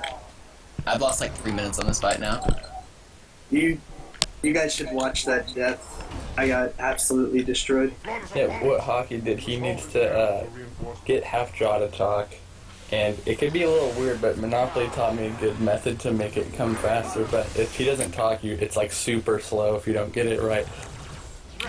That rocket. That rocket. I got mid-air rocketed to the face. And if he falls in the hole, you can't continue the level, which is cool. Yeah, if Hapjaw falls in the hole before talking to you, your run is dead. It's not very cool, actually. Yeah. I'd say it's the opposite of cool. It's uncool. How long till you guys finish the level next? I might go and grab some food. Right now, Okay. King like, Zone is we're like gonna finish 8 this, and minutes. then you've got 8 minutes. You So guys- like we're both almost done right now. Yeah, I'm about 2 minutes out, I'd say. I wish that I knew how far out I was, but I've died so many times. I have no. Okay, the Yeah, penguin's coming. once you start dying on the end of this level, it's hard to really know where you're at, actually. Yeah. Because every wave's kind of similar. My phantom just got here. Nice. I got really lucky. I had 3 rocket drops on the ground in the first 2 waves. Nice. Hey, so as a casual viewer of this stream, I have a question. When you're throwing grenades at carrier forms, so you're throwing a plasma grenade right before they explode. Can you explain that? It just kills every. If you stick a carrier form, generally it will like make him fly away, and it won't kill anything inside of him. But if you stick him while he's fall, like after he's fell down, then it'll blow up and blow up everybody inside of him. So does Carrier the form. impulse from the carrier form exploding not apply to plasma grenades? Yeah, the Right. carrier form explosion itself is what, like, it causes the plasma grenade to go off a little bit earlier. And so all of the infection forms that get spawned end up getting killed by the plasma grenade explosion. It's actually one of my favorite things in the game, probably. I do it on every carrier form I can. Yeah, it's pretty satisfying to do it as well. The only problem is sometimes you time it wrong and the plasma grenade blows up in your hand and you're not having a good time because you're dead. This fight is so stupid. Wait, BG It's actually- about splits. Are they done with Sacred Icon? Oh, I finished Sacred Icon, by the way. I'm not done with Sacred Icon yet. Something to note is that on this level, that method's actually quite a bit more useful than in a couple of the other levels. Because when the Phantom comes, he's going to continue shooting at the infection forms running around. And having them all dead actually makes the level end a little bit faster, as far as I can tell. Yeah, it does. Monopoly just did a cool thing where he got out of his ghost and camoed, so he dodged these rockets guys. It's pretty stupid if you think about it, because there's just like this invisible guy driving this vehicle and they can't really see him, but it's pretty cool for like speedrunning and going fast and stuff. Another difference between OG Halo 2 and the Master Chief Collection, I don't think those rocket guys spawn. Yeah, they spawn, but they die in the hole. later. But do they die in the hole? Okay. Yep, and more spawn later. So yeah, so basically with speedrun strategies, by like jumping the gap and everything that we do, and just completely ignore them. You don't have to get out in camo. Though you do get killed by the Wraith sometimes. Yeah. Alright, my Sacred Icon is terrible on Master Chief Collection if anyone cares about differences, because the flood pathing, they don't ever jump out of their hole. Like, then you have to kill all of the flood in the Sacred Icon area for the Phantom to come and finish the level. And the flood gets stuck on their hole, especially in the back left corner of the map. You have to go over there and kill them without. They never run forward because they're stupid. Yeah, it's another area where. So you'll have about 6 minutes or so backflip. Alright, I'll be right back. That's another area where the pathing is just different, and no one really knows why the pathing is so different. I mean, it's not even like that in Vista, as far as I know. The pathing, the enemies do run out where they're supposed to in Vista, as far as I know, so I'm not really sure what happened in the translation or the transfer of the game. A lot of the AI changed. Weird little differences. Hey, I just realized you guys are pretty close. Yeah, we're about 3 minutes off, I think, right now. Been kind of going back and forth, actually. It's been pretty interesting. Yeah, like, Hockey keeps catching up and then falling behind again and then catching up again. Soul is on Hockey's team, right? How did Hockey lose time? Death at the first hangar, all the way back to the beginning of the level on Cairo Station. Mono had a 906 Cairo or something like that. Yeah. Cairo's a fun level. So, something that Hockey just did that's a little bit iffy, you have to be kind of careful of, he went above the rock there, down into the other area. If you end up boosting off at a bad area or something like that, you can actually hit the fall timer and end up dying from that. You have to be somewhat careful. And you can also skip enemy spawns, like a trigger for the rest of the level. You need to be careful about that too. Alright, well I gotta go, so I'll talk to you guys later though. Alright, have a good one.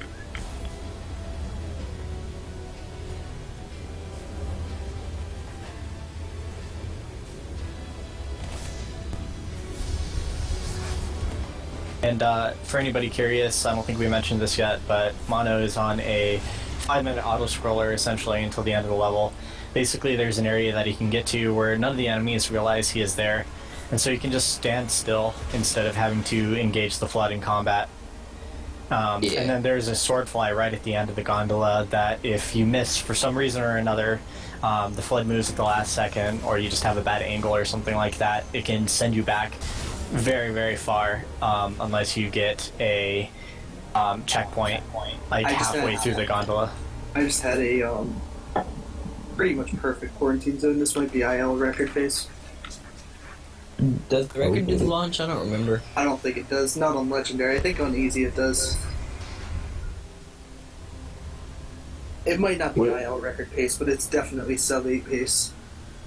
Isn't the IL record like 740 or something? Yeah. It's like 742, I think. Check it out. Let's go to HaloRuns.com. Yeah, HaloRuns.com probably has it. Did somebody say HaloRuns.com? So It's that's 741 on legendary, 736 on easy. Yeah, I'm pretty sure the easy one does the launch.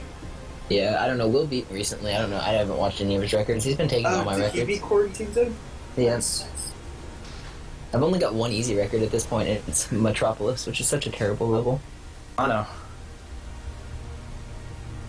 I'll be getting him back. Willzor's owns. I love his stream.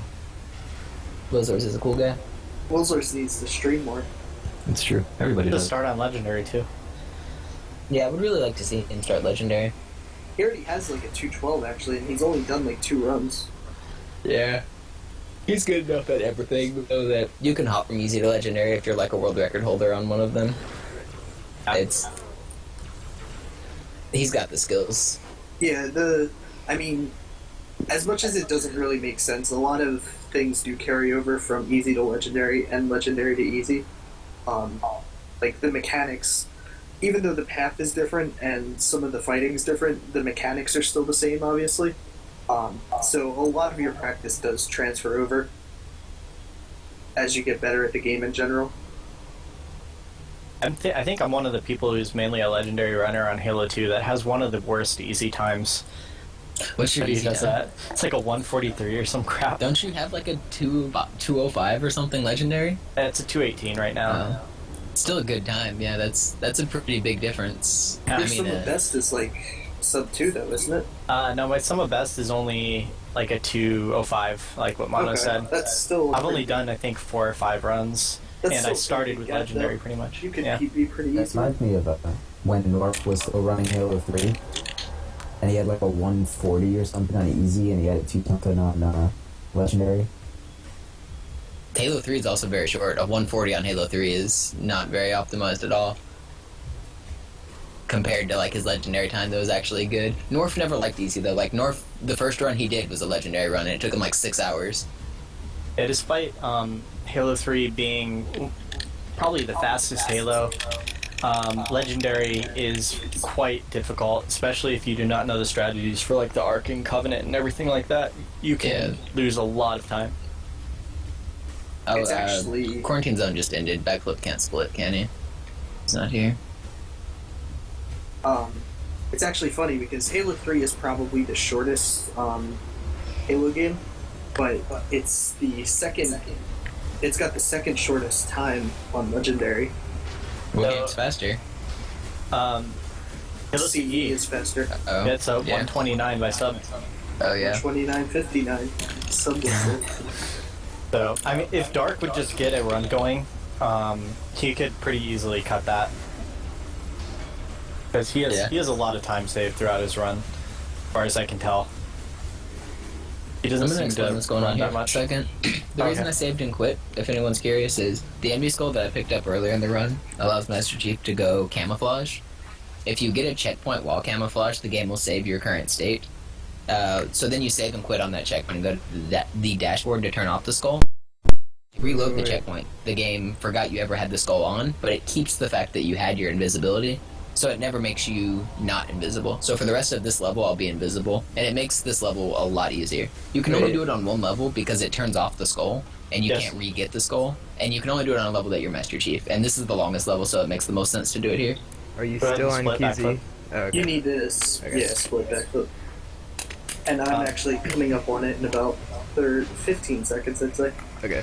It's when the screen goes black. Yes. I was coming back and I saw the screen black and I was like, damn it, how many splits did I miss? And also, shoutouts to 200 viewers. It's really cool that everyone's watching. Nice. Almost have as many viewers as followers. If you are not following and you are watching currently, there is a button at the bottom left that you can click. Or Halo Races and Yes, because there will be more races in the future streamed on this channel. Yeah, this is Absolutely. yeah, we're gonna use this for trying to stream as many races as possible between like giant relay races like this and just like single game races between like 2 people that we can stream just because we can. absolutely do a 1 through 4 race. I'd be interested in that. Yeah. If anything, I'd yeah, like- we don't have to do a 1 through 3 leg race next week. We can definitely alter it somehow. And if we need people for Halo 4 Legendary, I'd be willing to do that. Dude, nice. Master Pone, that is a very good question. Infinite Camo does make full game Gravemind a lot different from IL Gravemind. IL Gravemind, you cannot use skulls, so you can't do the Infinite Camo glitch, but you can't even have Envy at all. So you can't camo at all, and IL Gravemind's probably one of the hardest of any Halo level, I'd say. Two Betrayals and Gravemind are probably up there with the hardest. Something I'm probably gonna do from now on is if someone's having weird background noise stuff, I'm gonna local mute them, and then you guys can like say when it's actually fixed, and then I can unlocal mute them. So local mute. Well, the thing is, it's just if TK doesn't talk for a long time, his mic like attenuates and tries to pick up everything, and then it gets us. Yeah. That's really weird. I don't know why it's doing that. It's only a few seconds at a time, usually. I did a pretty good start to Gravemind. Are you at the door, I'm guessing, now? Yeah, I'm out of the first room. Nice, we're about 2 minutes separated then. Because I'm loading up the game right now, I'm about to start. I think you had like a sub 2 exit of the first room or something, right? On the Master Chief Collection? Yeah, I actually had it was a 201, I think it was. I exited the first room, and I haven't been able to even get close. Have you noticed that the second enemy skip on Master Chief Collection feels slightly more precise than the first? Or is that just me being crazy? Absolutely. And Like, I actually... It's weird. Yeah, it definitely feels more precise. And it feels like the second enemy skip is even a little faster, too. Yeah, it may be updating the check to see if the, like, faster or whatever. Like, to see if it can spawn enemies. If you end up failing second skip, like in a particular area, you can just reload your checkpoint, but I don't think you can do that with the first skip. Yeah, the first skip you don't really have a good checkpoint. Second skip you have a checkpoint right before if you're close enough. It Like, is possible. go over to the side.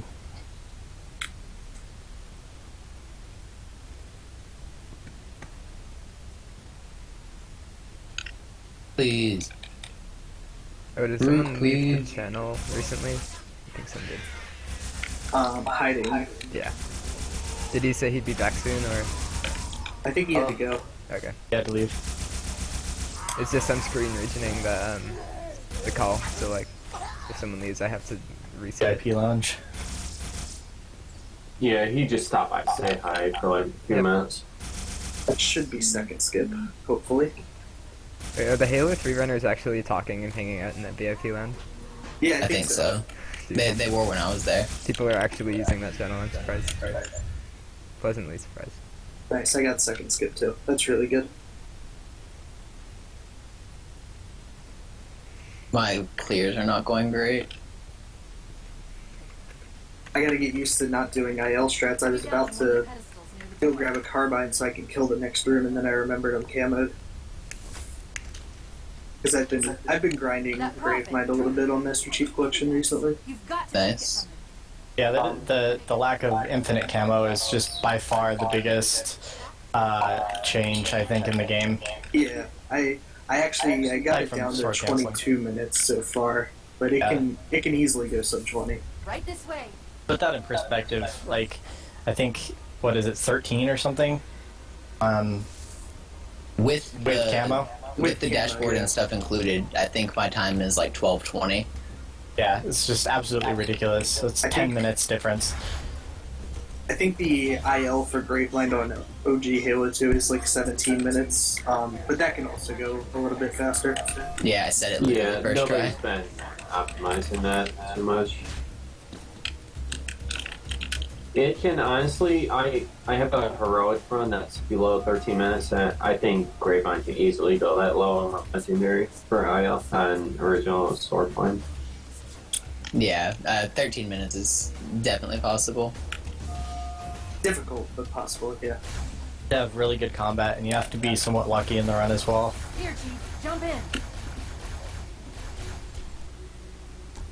The prison section is one of the hardest sections to optimize. Yeah, I'm having a very bad prison section right now too. I just got hostile reinforcements. Okay, nice. I just got down into the prison section, so we're about the same distance we have been. Yeah. Depends on how well my clear goes, pretty much.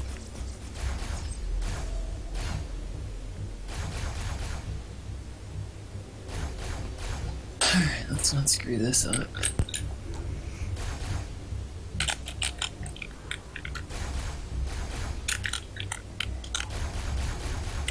Also, without sword canceling on Gravemind, the enemy skip on the second half right after the prison room is impossible. So you have to like actually run past and kill enemies, and it's really hard. Yeah, the bugs make it Awful section. incredibly difficult. Yeah, if you you can get bad elite spawns as well, where they just kill you and there's nothing you can do about it. So you have to either take time to try and kill them, or reload to your last checkpoint, which who knows where that is. Yeah. I think having 13 windows open on my computer and streaming at the same time is unhealthy. Probably. That's impressive for your computer, honestly. My computer definitely couldn't handle that.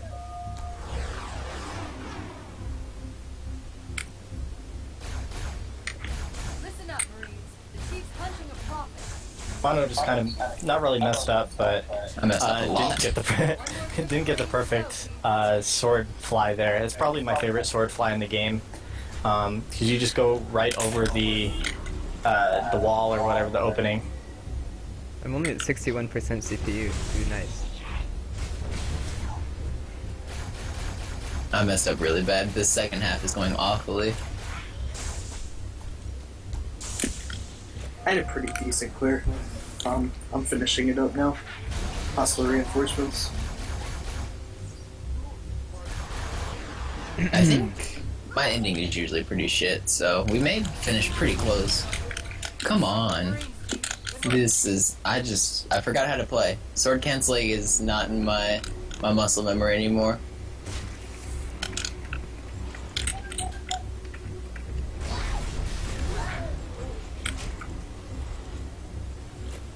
I have a really weird thing going on with my radar right now. My radar tells me that there's an enemy behind the smaller lifts in the prison room? There's an Yes. enemy behind that. Like That's in the wall. like outside the map? That's weird.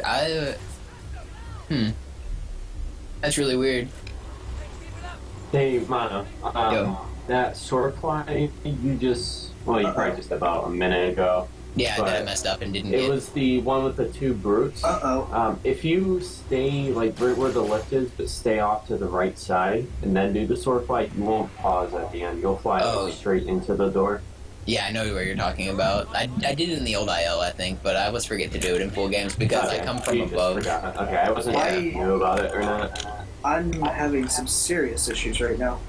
Are you soft lock almost? I honestly thought I was, but I just got out now. But that was really weird. None What of happened? the enemies came down. It said hostile reinforcements coming down the lifts, and I actually, how you have to walk to that certain spot for them to actually start coming down. Yeah. I did that, and then I went down, and they still hadn't spawned. That's weird. And then I went up there and stood there for like 10 or 15 seconds, and they still didn't spawn. That's really weird. I wonder if that weird spawn outside the map had to do with that. Yeah, that's interesting. And actually, what's even more interesting is that I did the deload right, but there was a brute and a jackal at the bottom at the end. Heroic Rob says perhaps that enemy is up on a higher level, not in the prison section, but where he jumps down. It could be, Rob. I've never I'm not sure noticed it exactly before, how that though. area is loaded. A little bit weird. I've noticed that if you end up having a brute or something, an aggro brute trying to follow you down the lift, but he doesn't get into it in time, he disappears off the radar even though he's moving around still. So, not sure. It's definitely possible, Rob, that he could have been somewhere else in the level. I've never personally noticed it, but that doesn't mean it's not possible. I just backsmacked a fuel rod elite, and he fired as I backsmacked him, and it killed me.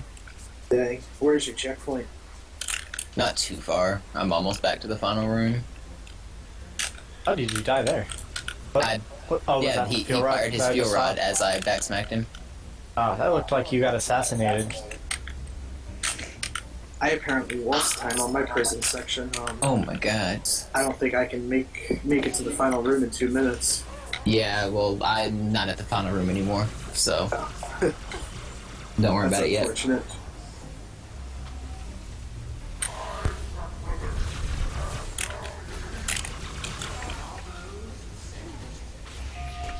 Alright, give me this checkpoint, please. I would like the checkpoint. I'm gonna start cancel the guy on the far right this time.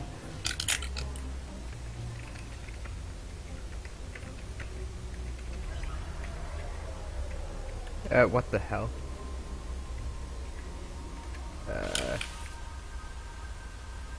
Something to note here is that because of the swordfly that Mono's doing, he's actually deloading some hunters and some elites as well.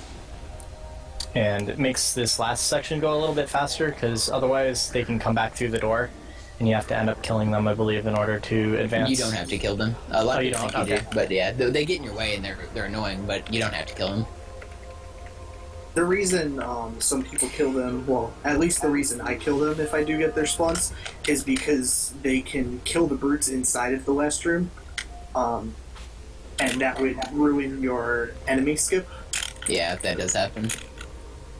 Also, I just got a really cool sword cancel. Fuck, I just sword flew over the fuel rod gun. I'm at a grave mine. Back clip. Okay.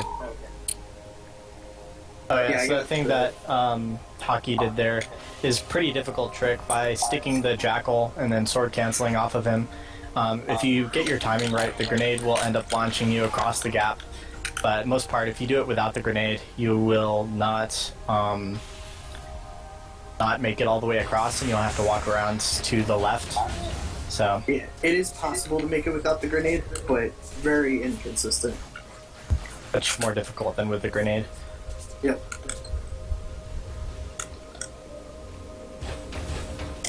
Oh, and Mono's on Uprising. Oh, you realize that already? Okay, never mind. Oh, did Hockey finish Grave Mind? No. No. Okay. People are like so prone to call me out on not splitting. They said it in like the 1 second where there was fade to black on, or fade to white on Grave Mind and no split. Alright, I'll be finishing Gravemind in about 30 seconds. Alright. This level is probably my favorite level for original Halo 2, just because of the amount of sword cancels and sword flies that really optimize it. Yeah, it's all in a very short amount of time too. Your favorite Like level it's a differs minute in 44 intensity. seconds or something, or no, minute 39 on Legendary now, which is very Just fast. continuous sword cancels and sword flies throughout the whole level, for the most part. Like there's very few points where you're actually just walking. The only Alright. reason that you are is because there is no enemy to cancel off. I just finished backflip. Okay. Okay, so I'm now. Oh shit! I made it to the end and got sniped as I was on the ledge. That sucks.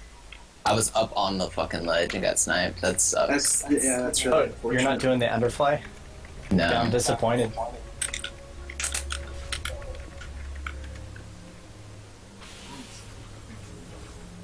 Nah, the ending fly is really inconsistent actually. Yeah, the jackal Really? is random. I find it pretty consistent though. With the strategy that Hiding and I use, where we shoot the fuel rod or throw a grenade next to that purple whatever it is, Yeah. I find it pretty consistent. Alright, I'm done with Uprising. I Oh, just got whoa, really, that was fast. That's unfortunate. That is a Rising is a very fast level. Yeah. Are the Halo 3 runners ready?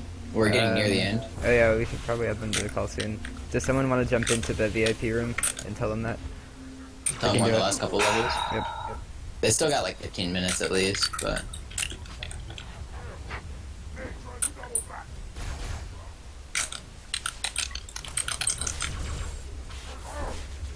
Alright, I made it past the Whoa. start of High Charity, which is. That looks really weird on your stream, Hockey. What does? Something threw you forward. Did you get backsmacked like 30 seconds ago? Possibly.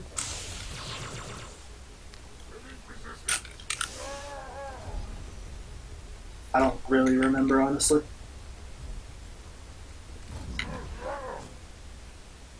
So how far apart are Mono and Hockey at the moment, do you think? About 2 minutes, probably. Okay. They're gonna start getting ready. I said, they probably have Your voice cut out. slightly more. Oh, sorry. My computer is really freaking loud, so I have to have the mumble settings so very precise. Otherwise, my voice doesn't sound properly. Yeah, that sucks. I don't know if you were... Yeah, you were here for Soul, yeah. Everyone thought Soul was breathing. Like, throughout his entire run, like, he had his mic, like, right next to his mouth and just going the whole time. But that was just his computer, like, doing something. I just finished Uprising. Alright. Yeah, it sounded a lot like water, too. He was inside an aquarium. Yeah. I think it was actually his mouse moving back and forth on his desktop. I never thought of that. That's really funny, actually. That's definitely possible. I still like the aquarium answer better. Either that or he was swimming with the fishes, one of the two. I mean, there's really two possible answers here.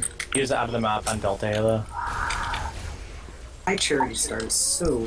Speaking of which, new graphics on Delta Halo, or not Delta Halo, Regret, the gondola ride, or not the gondolas, the underwater elevators. This looks They look so much fantastic. better. It's Yeah. beautiful. I just did the dumbest thing. I don't know, I thought it was on easy. I'm such an idiot. I lived, but I did the sword fly through the middle of the brute room on High Charity. You know, there's the brute room and the flood room. I did the sword fly on the hallway? Oh, you didn't even lose all your shields. Oh, okay, never mind. I spoke too soon. Yeah. It was just dumb. Should not have done that. Very good, High Charity. Oh no, I got sniped! I know Why is exactly there's what you mean. Yeah. There's a flood sniper in the flood room? What? Or did I got, I may have got shotgunned. I have no sound on. I may have got shotgunned now that I think about it. But it felt like a snipe, but I had no sound on, so it could have been a shotgun. But there was nobody near me. I'm almost Looked certain like it was a rocket shot. Yeah, like how far you flew. Yeah, I don't know what happened there.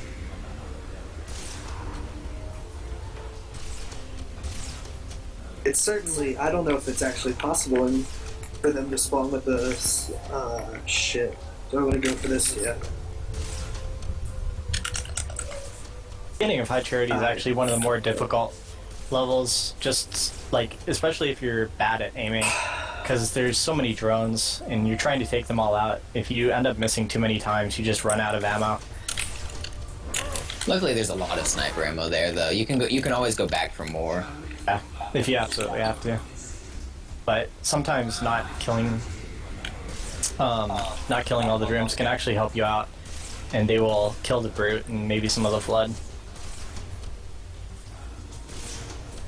So they do eat your checkpoint if they're in a bad location, which can suck because if you end up dying from something, from like a random sniper that sometimes spawns in the hallways, that can ruin your pace.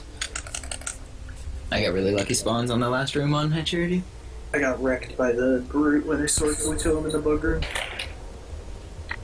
You do, after you sword fly to him, switch to the sniper, snipe him once in the stomach, wait like a second, and then snipe him again in the stomach, and that stuns him long enough to where he doesn't shoot you at all. And then you sword him as you get to him. I tried to do that, I missed the second sniper shot though, which is why I died. Otherwise I would have made it, but that second sniper shot is really important. Because it also makes him weaker and it makes him die in one sword, I think. Yeah. I picked up the Iron Skull. Nice. I died I got sniped by the sniper at the end of High Charity, and now I'm rewriting the tube. That's always fun.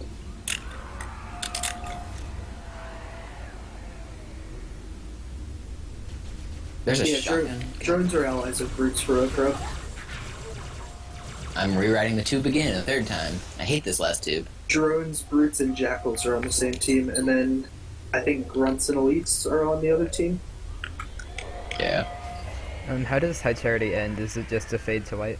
Yeah, it's about to end right now. If I stop dying, I'm at the very end. Like, I'm dying 1 foot away from the finish twice in a row now. Dude, dang. I think I got it this time. Okay, I hit the finish this time. Oh, why did I just do that?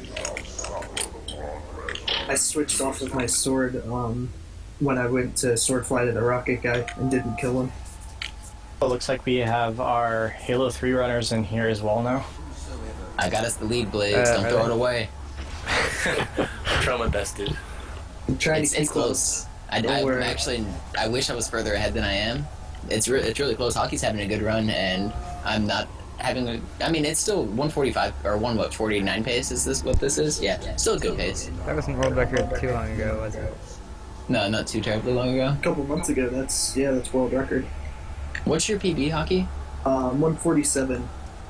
I thought you were I thought your PB was a little worse. I guess. I forgot you got a 147. That's crazy. Yeah, for a long time I was at 150. I think I was still thinking you were at 150. Yeah, actually Hiding was ahead of me for a little bit, and then I PB'd. Hiding just needs to get his good run. He absolutely has the ability to get around to 147 as well. Yeah, he gets at least like 3 minutes to save on Oracle alone. He has a few minutes on Gravemind as well. His Gravemind is really slow. I was trying to help him out with it the other day, because what he wasn't doing was he wasn't staying up top when he was clearing the prison section. Yeah, you need to be in the top of the middle. The initial wave is really helpful to be at the top when you're clearing it. Oh, damn it. I split on the wrong one. Hockey, you're not done with High Charity yet, are you? Nope, I'm going up the last tube now. Okay. I got some pretty unfortunate swans.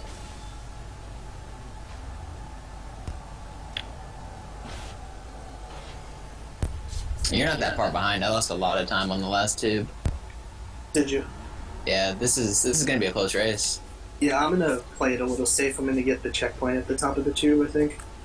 This whole relay has been quite close. It's very nice. A little bit different from the 6-game relay. Alright, I just finished High Charity. It's surprising the easy relay race was less close than the legendary. Yeah, well, wait, between blue and green, was it further apart than this? I'd say it's about the same. I lost my ghost. Dang. I think a lot of the difference in time came from Halo 3.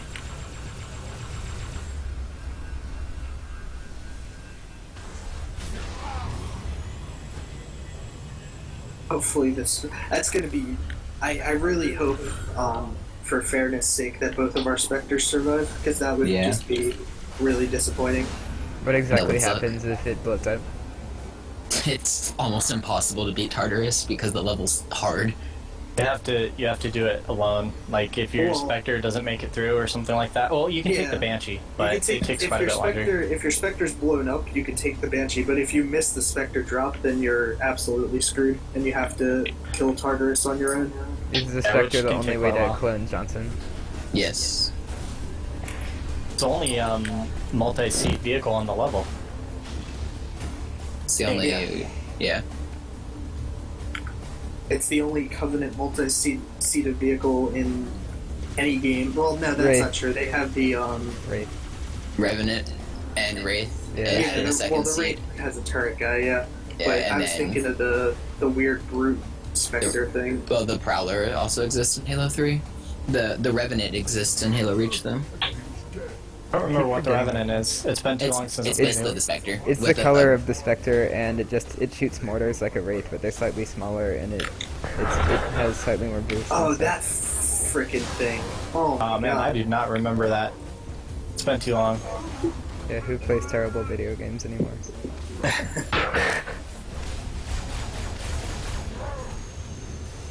I'm gonna maybe get out a record here. Nice. Did you get any records back last night when you were... No, I ended up bouncing around too much to get any. I got close on Delta Halo, and then I did Delta Halo for like 3 hours, and I started drinking Crown and Cokes. After my like third Crown and Coke, I just wasn't doing very well. Did you wind up trying Oracle Legendary at all? Because I did one attempt of Oracle. I made it to the elevator and died, and then I was like, all right, I'm done. Yeah. Like it literally one attempt is all that I gave it. I think you plugged Halo vs or something at like 3 a.m. Last night. Because like I looked at my email in the morning and I have like 20 or 40 emails from people following Halo races at 3 a.m. Yeah, I plugged it a couple times in stream. Dude, nice. Something to Is my note. stream looking good? Can someone else check that? Which stream is it? Blaze Your JP. Blaze? THE Blaze JP. I should probably pull them up now, actually. Yeah. Come on, brutes. I hate this brute hallway. Sometimes they just push your ghost back. If only I knew Rana's top secret 1 minute time save.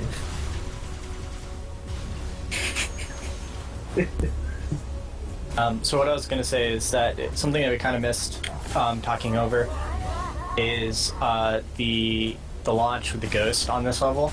It was pretty difficult to do. Like if you end up clipping near the wing of the ghost or something like that, you can end up really missing the launch and getting sent quite far back depending on your checkpoint. Oh, one thing for Halo 3 runners, can Alien or Blaze stream just game audio? That's what Yeah, I'm I doing. mean it's coming through Okay. just my my capture card, so it should be good.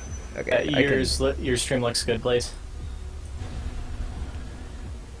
Like I've muted the mic and the speakers on the stream, but the stream audio plays output to stream, so you should be able to hear it. Okay, cool. How far are you onto the auto scroller Monopoly? Shooting the door right now. Nice. I just started it, so you're about 3.5 minutes ahead. I think that's how long it takes. Oh my god. And your I hate Spectre Blaze. survived, I'm guessing? I haven't dropped it in yet. It's happening like right now. No, I meant like Oh, it lived through the first half. yeah. Okay, I got the Spectre. I'm gonna go for the one Johnson. I also got the Spectre. Just have to get the drop now.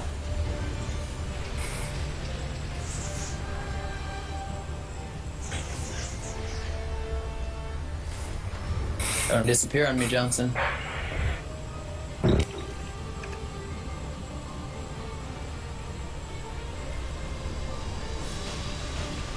What? No. OBS is difficult. Please. Let's get out of the way.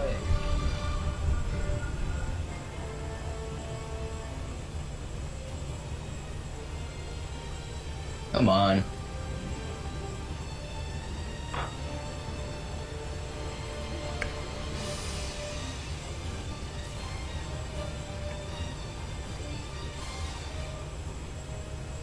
Blaze is gold team, right? I'm pretty sure, judging by the picture in the bottom left corner of his stream. Yeah, Blaze is gold team, I'm pretty sure. Yes, he is. The only in his screen. Yeah.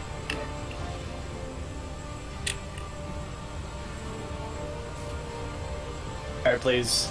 We'll be getting ready to start very soon. I just died. Okay, never mind. That's unfortunate. Spoiled. Fix it.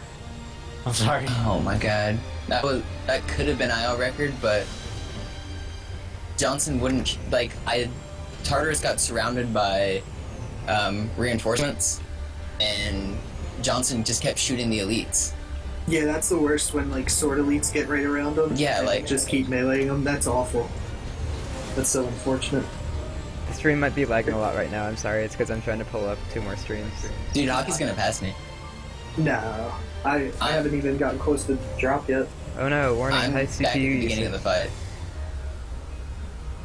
Someone finish Halo 2 so my PC doesn't crash. Like, the brutes at the start aren't dying. What the hell? Johnson isn't killing them. Like, they're wrecking me, and they're just standing there. Like, Johnson won't shoot them. I've never seen this. I'm about to shoot. He's about to start shooting right now. Oh, please don't fail the drop. Are you ready, Alien? I'm ready. Alright, sweet. How long till you're done, do you expect? Hockey probably has another... I have minutes. about. I mean, if it all goes perfect, I have about 2 minutes. Okay, that's fine. Hockey, you're gonna pass me. I'm almost certain. Alien, your entire stream is taken up by the gameplay, right? Yeah, gameplay Okay, and just a sound. second. That's One it. of my- one of my monitors is really dark, so I can't tell. Oh man, I hope I got the drop. The Spectre was a little bit destroyed, so the line I used wasn't there. Okay. Whew. That's a bit nerve-wracking. You getting ready, Blaze? Yeah, dude, I'm ready. It's happening soon. Oh Hopefully crap! I can. Oh crap! Okay. How many Johnsons are you gonna go for, Hockey? Probably all three. All three. Mono's gonna finish before Hockey, right? Or is it gonna be really close? It's gonna be very close. Dang it. See what Having happens. some trouble with the elites here. Alright, I'm gonna finish before. Oh, am I? Oh, this is bad. Alright, I'm cloning now. Alright, Blaze, get ready. 3, 2, 1, now. Alright, I'm done. Holy shit. Nice run. That was scary. That was a 150, dang. That's not That bad. was Not that bad was at all. a weird finish though. Good race. That was very close. Yeah. It's crazy ridiculous how close. close these have been. Hopefully I can finish it off real quick. I'm cloning my last Johnson. Dude, Watch that the finish transition, of man. my Halo 2, like after I killed Tartarus.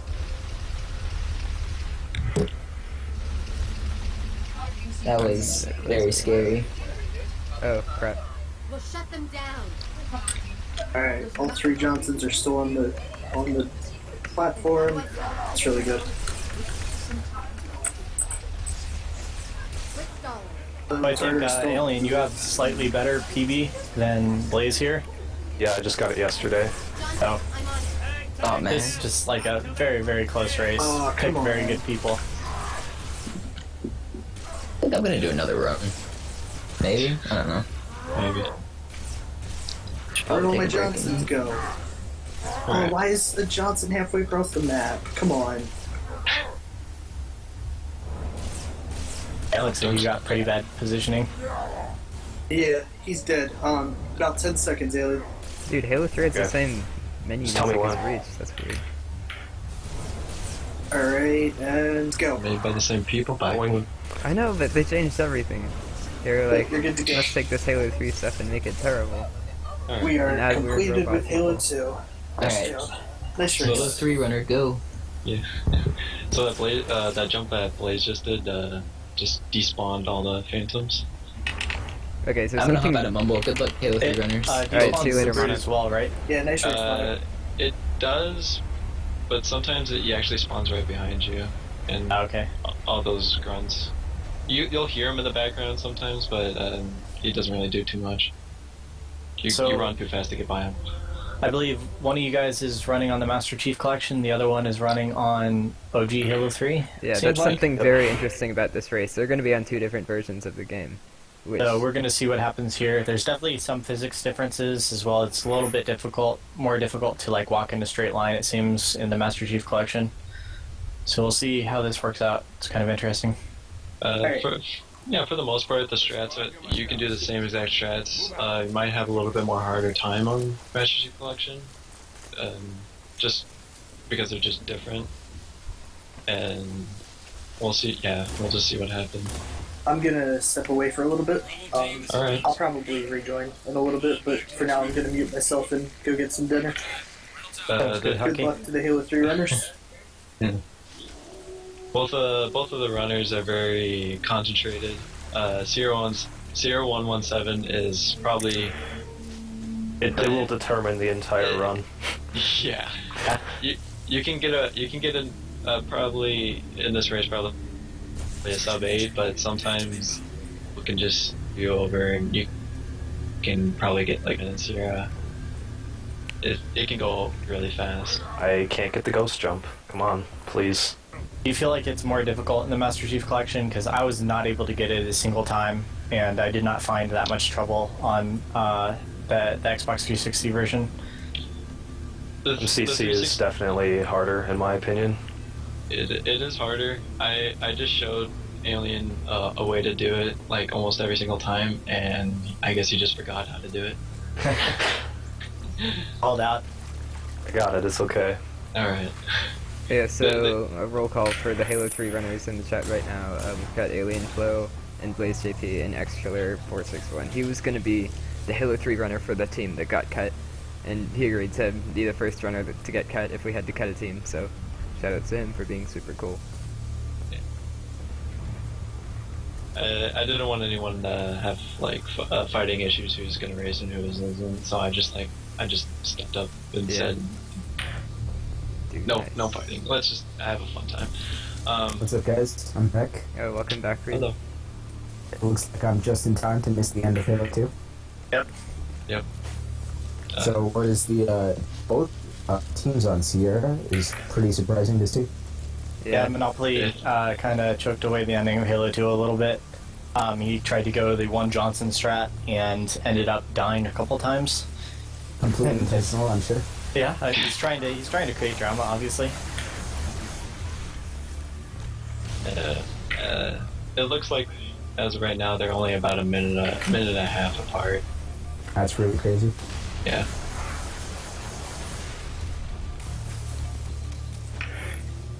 So a trick that you're probably going to go for, Alien, I'm going to guess, is the Cortana skip. Yep. So Always. something that Blaze, I'm not sure, did you get that, Blaze? I missed it. You missed it? Yeah. So by jumping on a particular rock and then you're able to kind of skip a trigger. So we'll see that in just a second here. And it stops you from moving slow because Cortana and Graveland interrupt you multiple times during this game, and it causes your movement to really slow down. So there's a couple different strategies that are utilized, from skipping the triggers, which I believe you can't skip any of the Gravemind ones, to using the Gravity Hammer to increase your speed. I didn't get a bubble shield. That's not good. The trigger for that Cortana moment is actually when you touch the floor, so you can just skip them entirely. Jumping on the rock, you're able to skip it. The two rocks, rather. You can also do a little bit faster version if you do a slide jump off of the first rock, but that's a little bit more risky. I don't really see anybody attempting that on a regular basis. It's more of an IL strategy.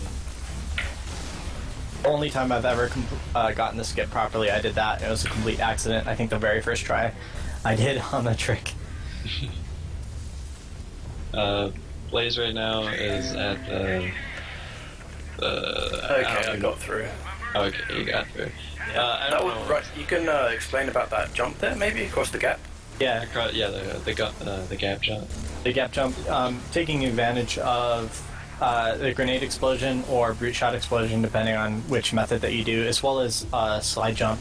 You're able to get across the gap instead of having to fight all the enemies. And so if you have a bubble shield, you can drop it as soon as you get the jump, and that makes it a lot safer. But it's still possible to get through without the bubble shield. You have to be more careful though, because there's multiple snipers and the carbine jackals in the area. I think there's like 4 in total or something like that. Yeah. So most people end up doing the jump and then throwing the grenade on there as they're heading down, or using the brute shot to launch them across. I do something a little bit different here, which I don't really see anybody else do, but you can actually use the grenade and the brute shot just to get the height for your original jump, and that's actually enough to launch you across. But it's not quite as strong of a launch, I suppose. That makes it a little bit more iffy. Is it a little bit harder of a jump, or is it? I think it's a little bit easier, honestly. I wasn't able to get the grenade timing and positioning correctly, so by doing it that way, I felt like it was easier for me to get. But that's personal preference, I believe. Whatever works for you. So that's the final section of Sierra 117. Are either you going to go for the early Pelican board? No, I'm not. How much time does it lose if you miss it on the first try?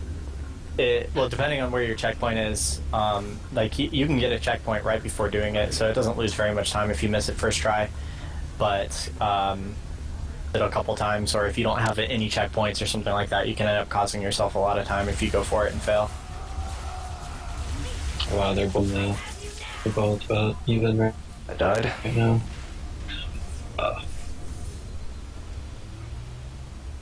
What you want to do right here is just try to stay alive as long as possible. You have to go and save Johnson from over there. And ideally, you'll get an invincibility from the Brute Chieftain. Mhm. Like Blaze got a flare, which is not helpful. It's not.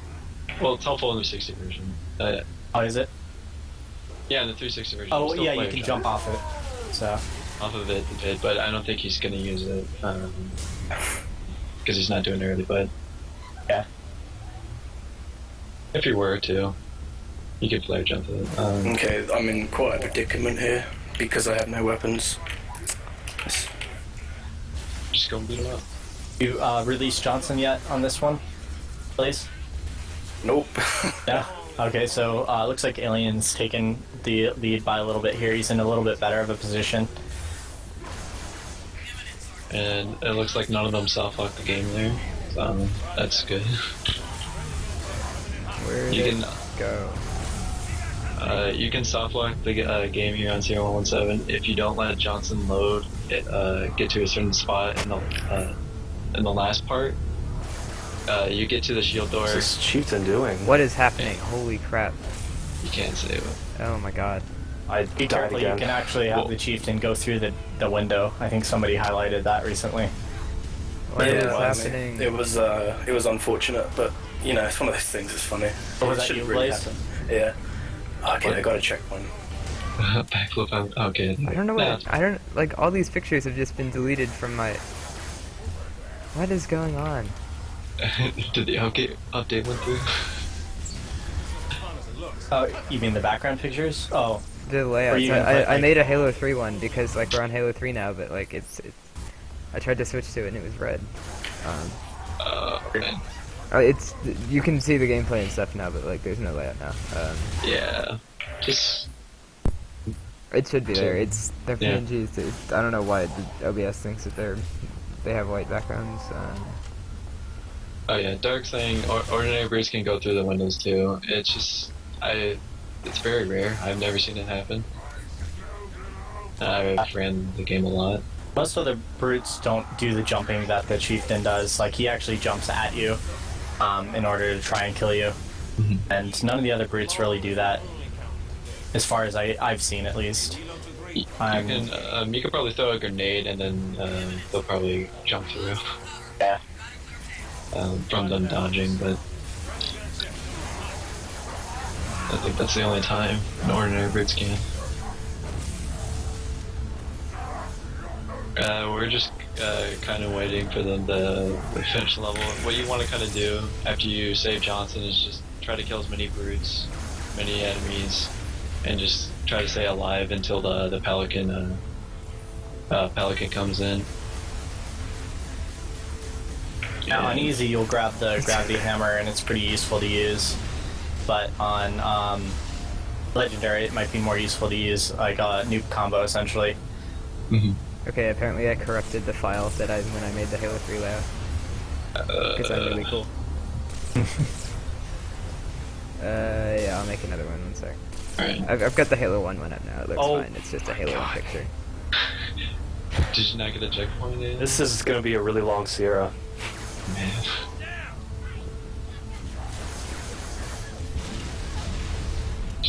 What'd you die to? Brute shot. Brute shot hit me directly.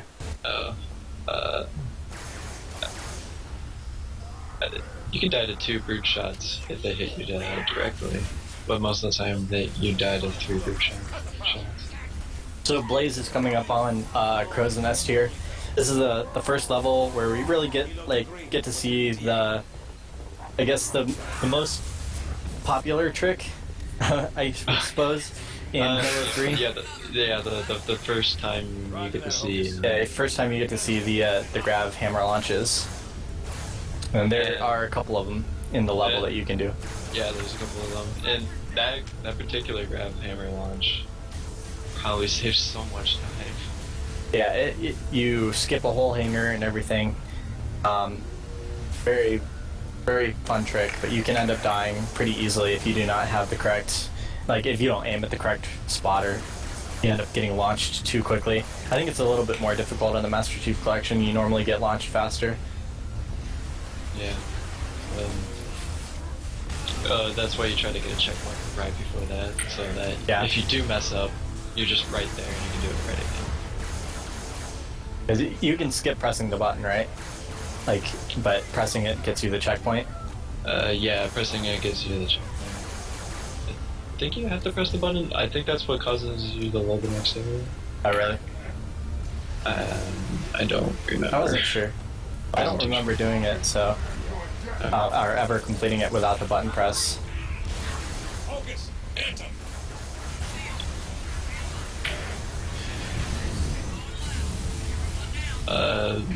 The beginning of Crow's Nest is just all killing. You just have to kill a bunch of enemies, go through. It's Trying to defeat them as quickly as possible. yeah, quickly as possible. I finished Sierra, finally. Oh, nice. What was the final time on that? Really bad. Like 14 minutes, 13 minutes. See, 15 minutes. You can lose so much time just this year. So correct me if I'm wrong, but there's I think four phantoms that come into this area. I think it's 3. Is it no, only 3? There's 2 in the beginning, but there's And then 3 there's- waves. Yeah, 3 waves. Yeah, so there's 4 total. But if you're fast enough, you can do them in order. The enemies don't get dropped off all at the same exact time. So you can take advantage of that.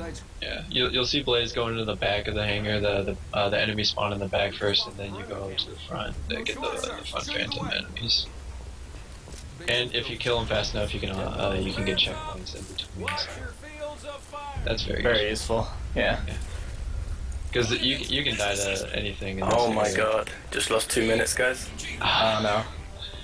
The Phantom turret does a lot of damage to you. It can kill you in 2 shots if they both hit. So that was quite unlucky there to not get a checkpoint. It doesn't usually happen. I think the Phantom spawned in fast enough before you killed the last enemy.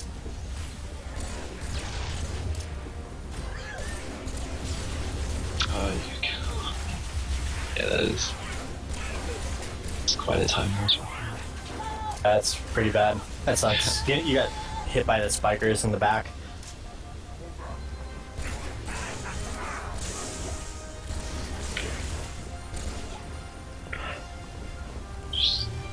Link, if you miss it, not sure how that happened. Died again. Once it shows up, we'll see. Blaze, your audio is way out of sync. My audio is out of sync? It's because we're only talking one in mumble. stream's audio is fine. Oh, yeah. No, I think they mean to their Oh, you mean gameplay. the game audio? I thought you were talking about the voice audio. Yeah, I don't know. Well, I mean, if needed, you could switch to alien flows. Yep. I'll see if it's actually out of sync. They might. Wait, I I'm thought pretty sure Alien Flows was I'm the pretty audio sure being used. I'm using Alien Flows audio. I think I am. Yeah. Yep. I'm almost positive. Yeah, that's fine. Oh, okay. Yeah, MK and GG. That's because only Alien's audio is being used. If we use both, it would just sound kind of annoying and cluttered. Yeah. Blaze, I think you died there to a chain reaction. I think one of the Marines might have accidentally shot a grenade on the ground. Or they threw a grenade. Yeah, makes sense. I got a checkpoint this time though, that's good. Well, the game forces you, like, the game will give you a checkpoint if you die and survive. Like, the game just gives you checkpoints. Yeah. If you survive long enough. But it looks like you guys are very close now, both in the hangar, both fighting. Both fighting. This race has been incredibly close, it's really nice. So I gotta check.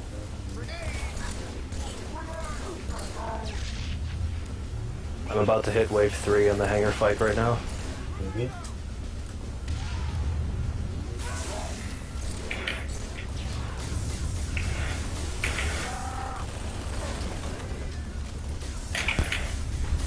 There's not really much to say. Is that they're just killing enemies. They have to. It's just basic combat. A little bit later on the level, we'll finally be getting to the actual strategies and everything.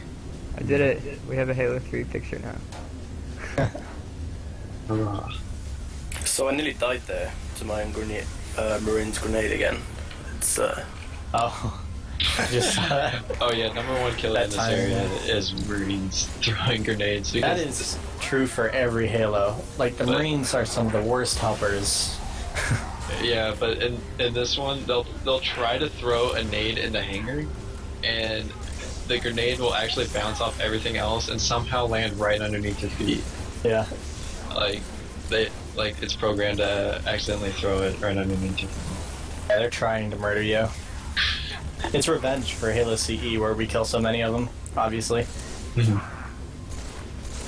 So, Blaze picked up the deployable cover there. That's going to be useful in the room coming up because there are a ton of drones that spawn, and the best way to get rid of them is the turret. But if you do not have the deployable cover on Legendary, like on Easy you can avoid it, you don't need to use it, but on Legendary they will destroy you. You cannot survive. It's very unlikely that you survive. I've done it once. So here the turret actually shoots through the barrier. These shots don't touch the inside of the barrier, and they actually come out of the turret past the barrier, which is kind of helpful because it allows us to do that. I think you human can bullets, just shoot through the... Human you can bullets shoot- are the only ones that shoot through the deployable cover. Yeah. You can only shoot through the Cake, I don't even have a Halo 4 pick. I have to make another one that fits the layout that only includes 2 teams.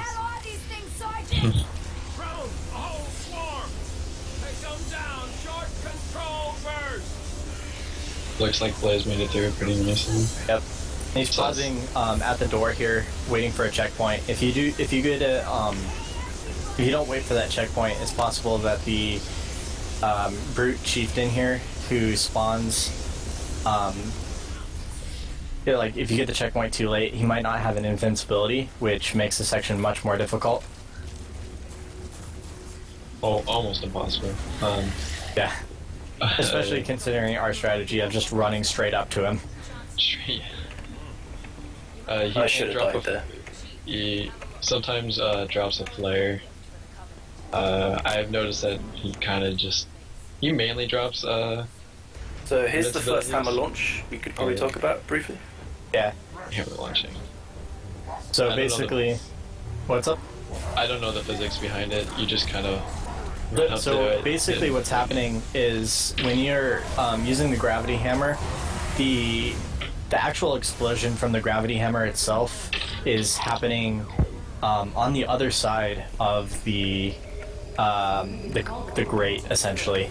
And so it's pushing the grate into you, and that's what's causing you to actually get launched, the push from the grate itself. At least that's as far as I can understand it. It seems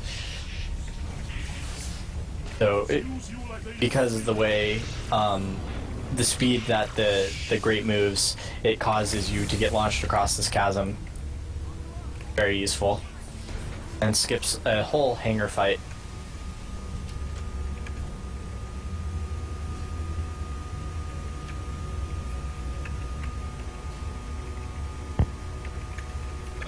Yeah. For this next fight where Blaze is doing, all you have to do is kill 2 brutes, and then the brutes will spawn up in the area where Blaze is right now.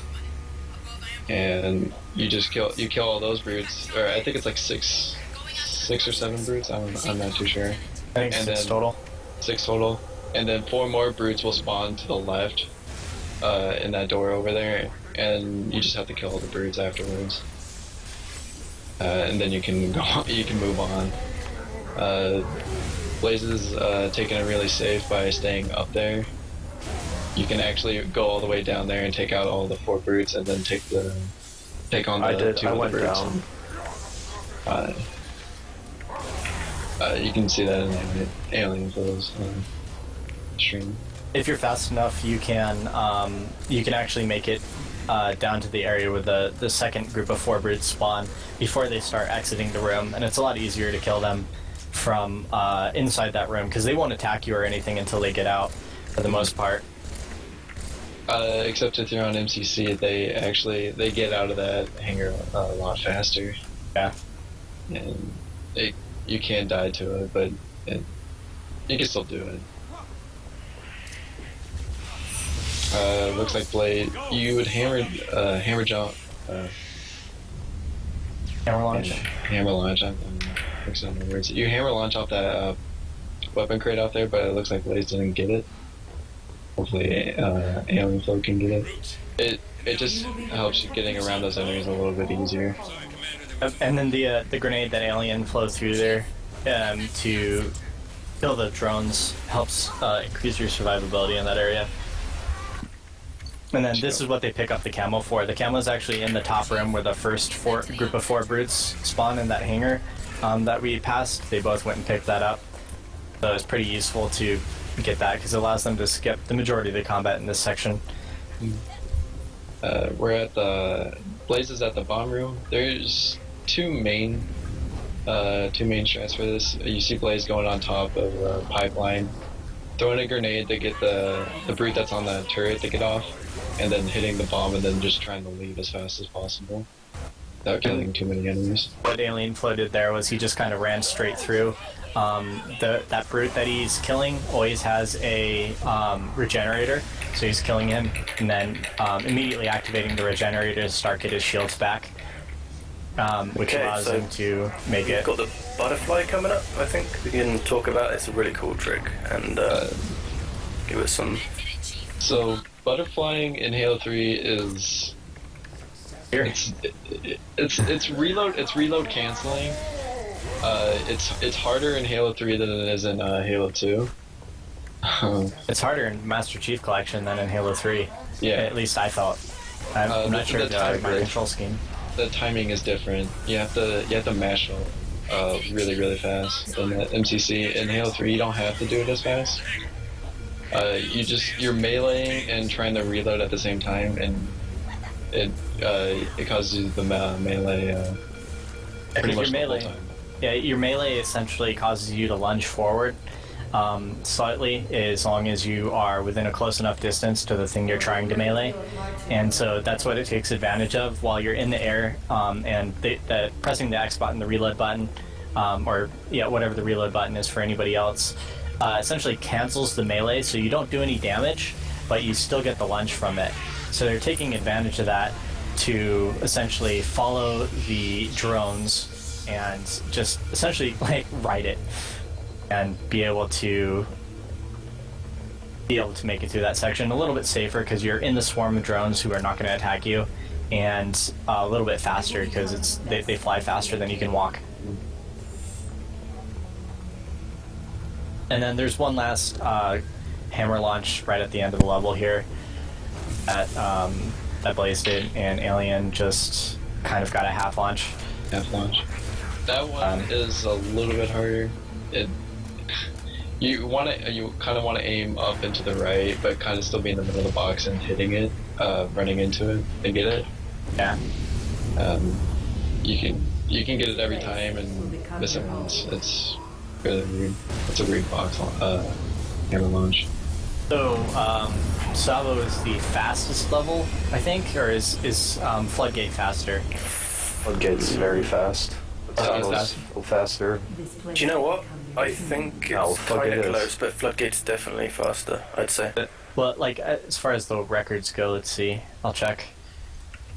As far as the records go, Sabo is 326, and Floodgate is 325 on Legendary right now. You can only get a 326 on Sabo if you YOLO the bridge without the grav lift. Which is very difficult and not really viable in full game. Full game, at least, yeah. Well, I guess some people do it. It's a lot more difficult in the Master Chief Collection. It's all angling. Starting to see a trend.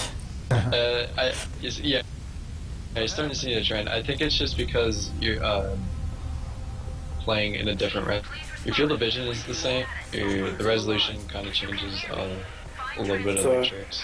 I'm going to talk about what I'm going to do. I took a hell of a lot of damage with my Warg, so what I'm going to do here is I'm going to jump out, flip this one, and then get the grav lift. And we need the grav lift for the bridge section, which is coming up, because you're not supposed to get a vehicle over there, but in a minute you'll see what happens. Oh yeah, Rurson has a 317 on MCC on Floodgate. Yeah, he On just got that Legendary? recently. Yeah. Or easy? On legendary. Nice. One thing to note is there's 2 of these shields that you have to destroy that you cannot drive vehicles through, but you can pass through yourself. However, luckily enough, grenades on the opposite side or some type of explosion on the opposite side of the shield, as long as it's in the correct area, can blow up the generator of the shield and take it down. So you'll see taking advantage of that both at the ending and also in this middle area here with a grenade, and probably with a fuel rod. Guys, I think I know this game. I think I know when each level ends for this game. You think? I think so. We'll find out. We'll find out by how much spam there is in the chat about splitting. So, something to say about what Blaze just did there. He waited for the for his shields to come back before destroying the other shield and continuing on. It's something that actually having Marines can make more difficult because they will draw the attention of the turret instead of you, and they can end up destroying the Warthog. Yeah. You'll see me destroy the shield with a grenade instead of getting out. That's more of an IO for legendary at least. You can do that on easy just about every single time. On legendary, it's a little bit harder. Yeah, because you take so much more damage. Yeah. For the remainder of this level, we're pretty much driving past enemies. You don't have to worry too much as long as you have the Warthog. You're pretty safe.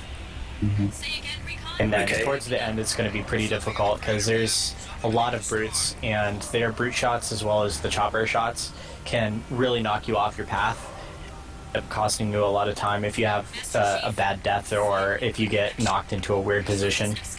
I think if you miss it again, but I think a small rock just pushed the chopper back, like the smallest rock on the level. So it's kind of... You see Blaze pick up that fuel rod. It is very useful for the end of this level, where let's see if he hits a small rock, and he brings it into the next level. You don't really need it for the next level. It's really more helpful for the whole game. So we bring it along as well. Why not? It's a fuel rod. Yeah, so the fuel rod's useful at the end here because it only takes 2 fuel rod shots to take out the turret, and then it only takes 1 well-placed one to, or a grenade to take out the end shield, and the level ends once both of those requirements are met. The turret and the shield are destroyed. Which is because there's a chieftain. Yeah, there's a ton of enemies there. There's a chieftain, like 7 brutes or something. And you see where Blaze is landing. It's a safe spot, but you can also stay in that little cubby hole, and it will end the level as soon as you take out the turret and shield door. Honestly, I don't quite know how I stayed alive there. Yeah, getting out as early as you did from the chopper was pretty impressive. An alien just flung himself off. How did that happen? Yeah. That was really weird. That's happened a lot lately. Vehicle physics are a little bit weird between the different games. In Halo CE, it's very easy to fling yourself. I find it much harder in Halo 3, at least with the Warthog. Seems like the chopper is a little bit easier to do so. It's actually easier in MCC with the chopper. You can fling yourself with the chopper so much easier. You can actually go really far with it out at the right time. We're both on the Storm now. This level has a pretty cool skip near the end that we'll talk about. But as far as the beginning area, it's mostly just trying to get through each area as quickly as possible. I don't think there's any major skips. We kind of skip we just kind of try to take out the AA Wraith and move on. Yeah, because the door opens when certain criteria are met after the AA Wraith, and so... It's the AA Wraith and a certain amount of enemies. We don't know the number. You just kill enough enemies and the door will open. You just basically you know if you get it if you see a loading done, and if that loading done is there, then the door should open, and you'll move on. Don't Oh, the yeah. loading screens between levels differ in MCC and Xbox 360 versions, or is that not a thing? Okay, so that was very cool. No checkpoint. Oh, no checkpoint. I think the 360 loads a little bit faster between levels because that's how the game is. Right, yeah. The game is already loading it by the end of the level. It's already loading the next level. As long as you do not have it installed to your hard drive and you're using the disc version. Yeah. If you're playing MCC, I think it just like as soon as the level ends, it's loading the next level. There's no reloading or anything. Why didn't they do that in other Halo games besides Halo 2? I don't understand. Like, there's so many advantages to that. I think it's just the size of the levels and everything. Yeah, maybe. As the levels get bigger, it's harder to program for that. Yeah.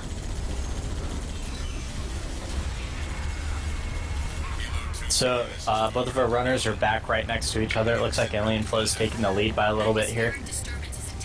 Because of a very unlucky death by Blaze. Very unlikely. The checkpoints. Unlucky. I think. Yeah, they're unlucky. I think Blaze is trying to get a checkpoint right here. Yeah. It's kind of. I think it's killing those 3 brutes gives you a checkpoint as soon as you open that door. Killing the 3 brutes in that area, and then you go and open the door, and it should give you a checkpoint. A certain amount of enemies have to be away from you to get a checkpoint there. You want to get a checkpoint going fast to that area. It's nice, but if you can get this area first try, it would be really fast. You can get through that door in like 2 minutes. So you can kind of see what Alien Flow is doing here. Oh, he actually eating hide. He's destroying the Wraith instead. He didn't kill enough enemies, it seems like, to get the next door to open up. And so he had to make sure not to get killed by the Wraith. And the Phantom. And the Phantom. You can actually side of that that container that he brought the Ghost up to, and just kind of stay pretty safe in there, at least from the Wraith. But you can also just jack it and destroy it. Yeah, immediately. You just don't want to be in the front of it, because the brutes can shoot you while you're boarding them. You see Alien Flow, he kind of did it really fast. He went up and picked up the rockets. Rockets are really crucial for the end of the... Not like the end, but like towards the end, where you have to kill a bunch of brutes. Yeah, and so you want to get those rockets. If you miss those rockets, you're going to have a hard time at the end of the level. Also, for anyone who's joined us since the last time I said this, thanks everyone for following the channel. We're definitely going to stream on this. Like, if you saw the last relay race that was streamed on Halo Runs, that channel will not be streaming very much at all. Goat Rope says it's used for very special events that like aren't going to occur regularly, like these relay races. So if you follow this channel, we're definitely going to stream as much as we possibly can to bring like Halo racing content and more relay races like this. Is Goat Rope here right now? I think he left. Oh, he's here. He's in the chat, but I'm not sure if he's got his mic plugged in or something. Or yes, be mute. I'll Skype message him.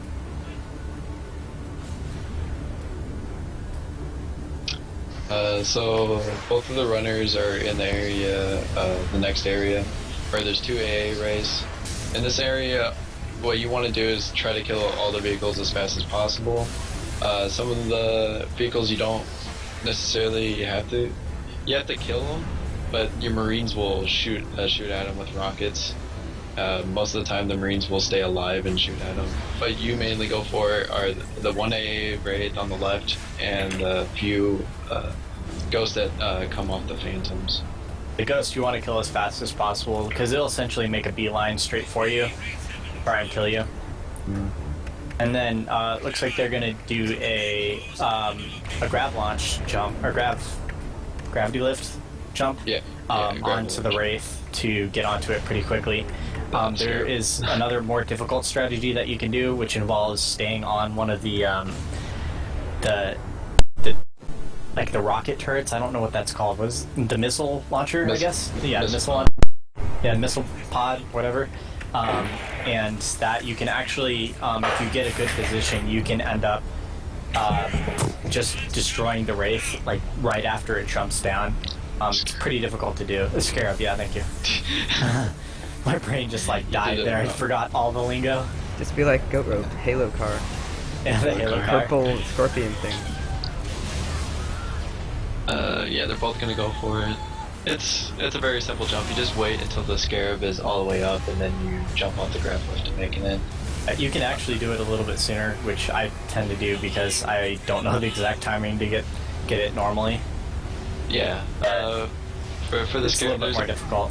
Yeah, there's a bunch of enemies on there. You just want to take them out as fast as possible, and then kill the Scarab, and then jump off and leave. You don't need to fight any more enemies. You don't want to fight more enemies than you have to, or even try to take the Scarab down if you fall off. You just want to restart and go for it again. You can see Alien Flow kind of brought a mongoose with him.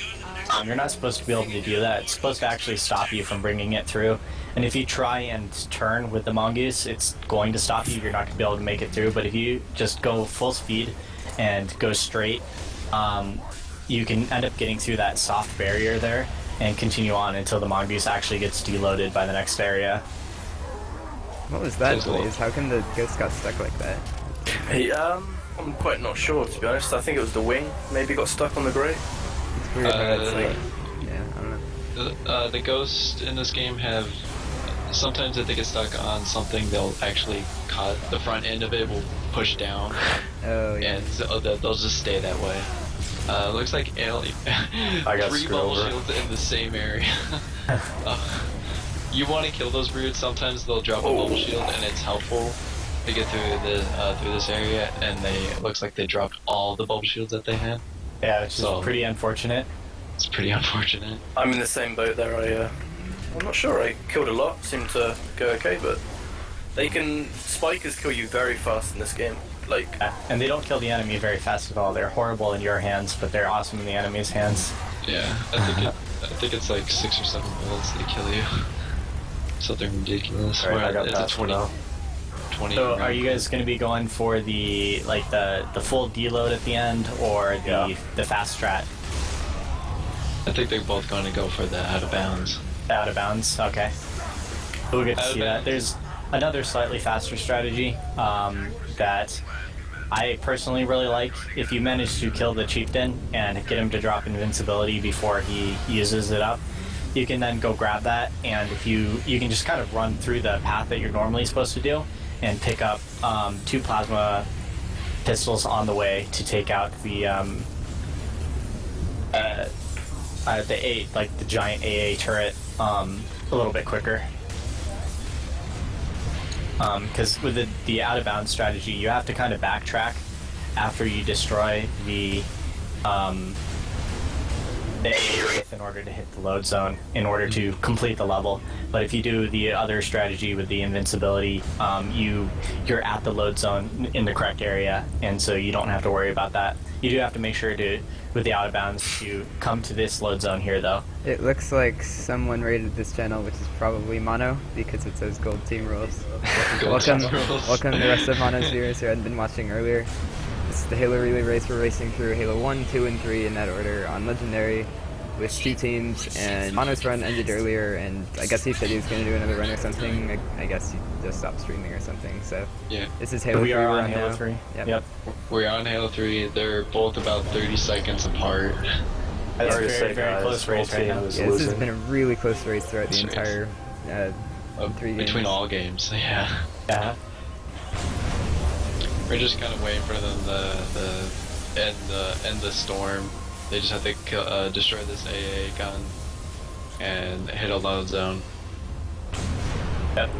And so the next level, I guess, has the potential to be the fastest level in this game, and it is for I think it is actually for all the records, but it's pretty close with Tsavo Highway. I'm gonna go for the Trip Mine launch just for the sake of this race. Sounds good. Just to show it off. Well, I'm definitely not going to be going for anything crazy on Floodgate. It's not one of my best levels. Oh man, crazy. you can practice it then. We're exactly 10 seconds apart right now. There are quite a few movement tricks in Floodgate that really help you go fast, and it's very neat level. Very technical level. Very technical. Normally you can beat the level just by walking you can beat it in 4 minutes, but all these extra tricks that they're gonna do, it saves like seconds of time, and if they don't get it, they're gonna actually lose time from it. Yeah. Oh wow. Thanks there's everyone for watching. We're at 366 viewers now. Nice. Like almost doubled our viewer count. This is one of Alien Flow's like favorite levels. He likes to grind this a lot. So I had world record until Rurson took it from me again. Yeah. Rurson is like he's the guy who's in charge of segmenting this level. Is he? And so he has a lot of practice on it. So Yeah, 3 done segment 1. yeah. I think this level is the only one that's segmented so far. Wait, it's actually complete? Yeah, Dude, they apparently. I'm not sure if there's anything that he did not decide to do, but yeah. I think it's the only level that's complete. Oh. For the most part, a couple of box launches that they're doing here off the lower boxes, or the small boxes, is much more difficult in the Master Chief Collection because you have to walk straight into the box, but it's not very easy. Mono says that he wants to redo Floodgate for... He wants to an redo. Alien just messed up the Cortana skip. Yeah, that was pathetic. Yeah, you throw a frag grenade to move the box a little bit closer. Oh, and Blaze just messed it up too. But Yeah, but I don't even know how I triggered it. Like, yeah, you jumped after falling off the box, it almost looks like, before you hit the ground, but it was still low enough. That's really weird. You gotta... Oh yeah, right there.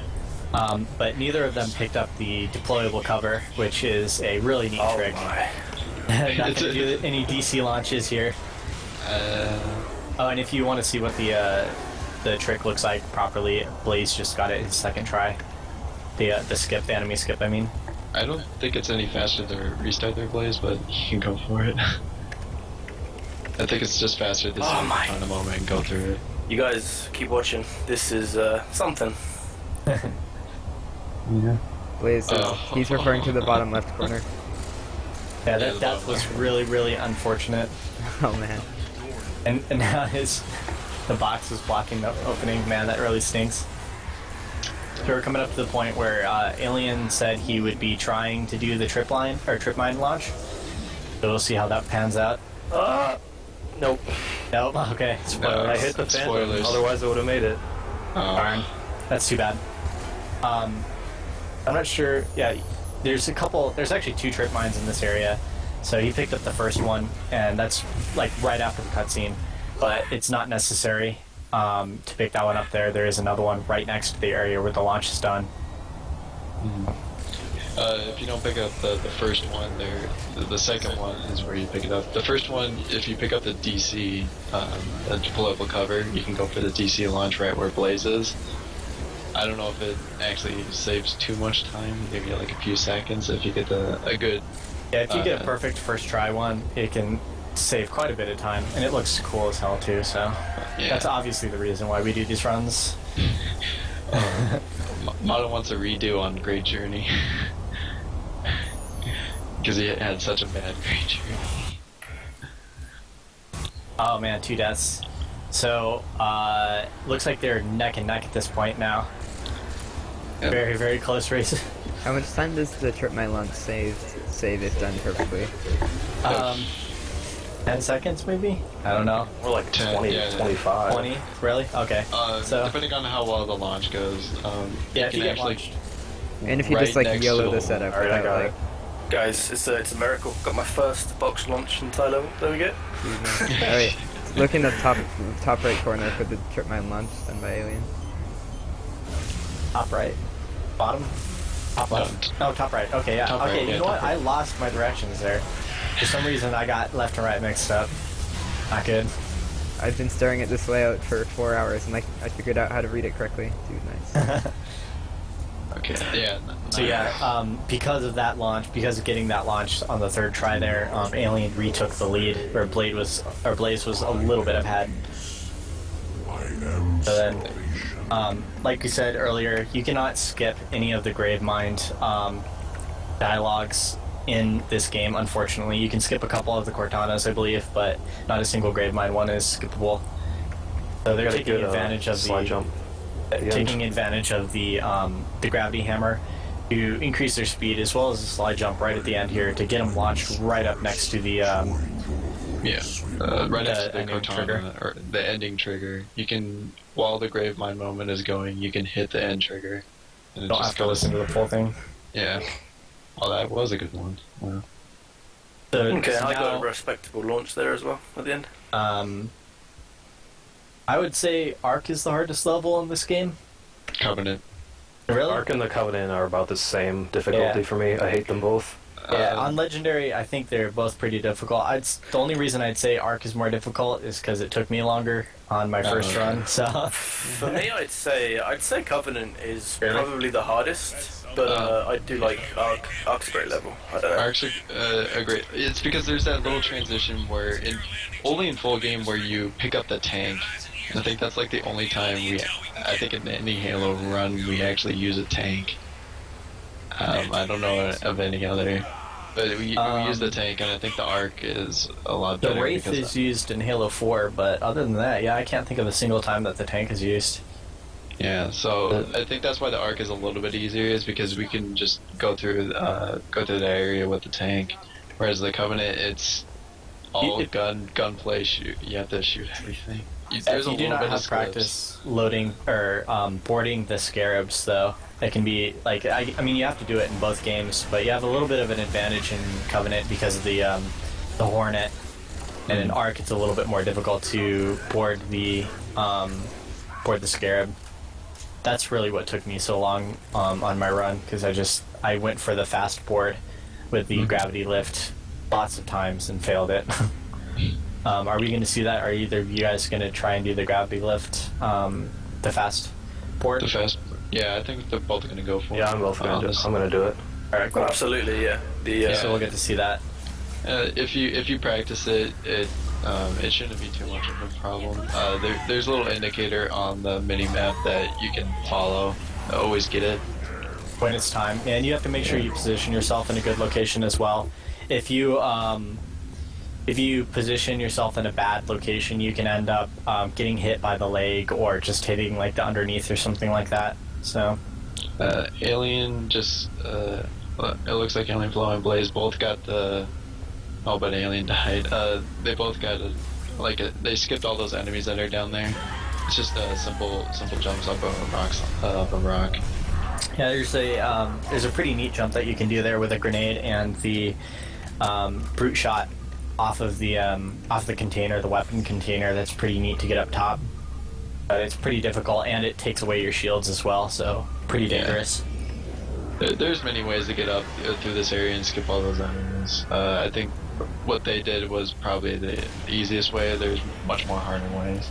Yeah.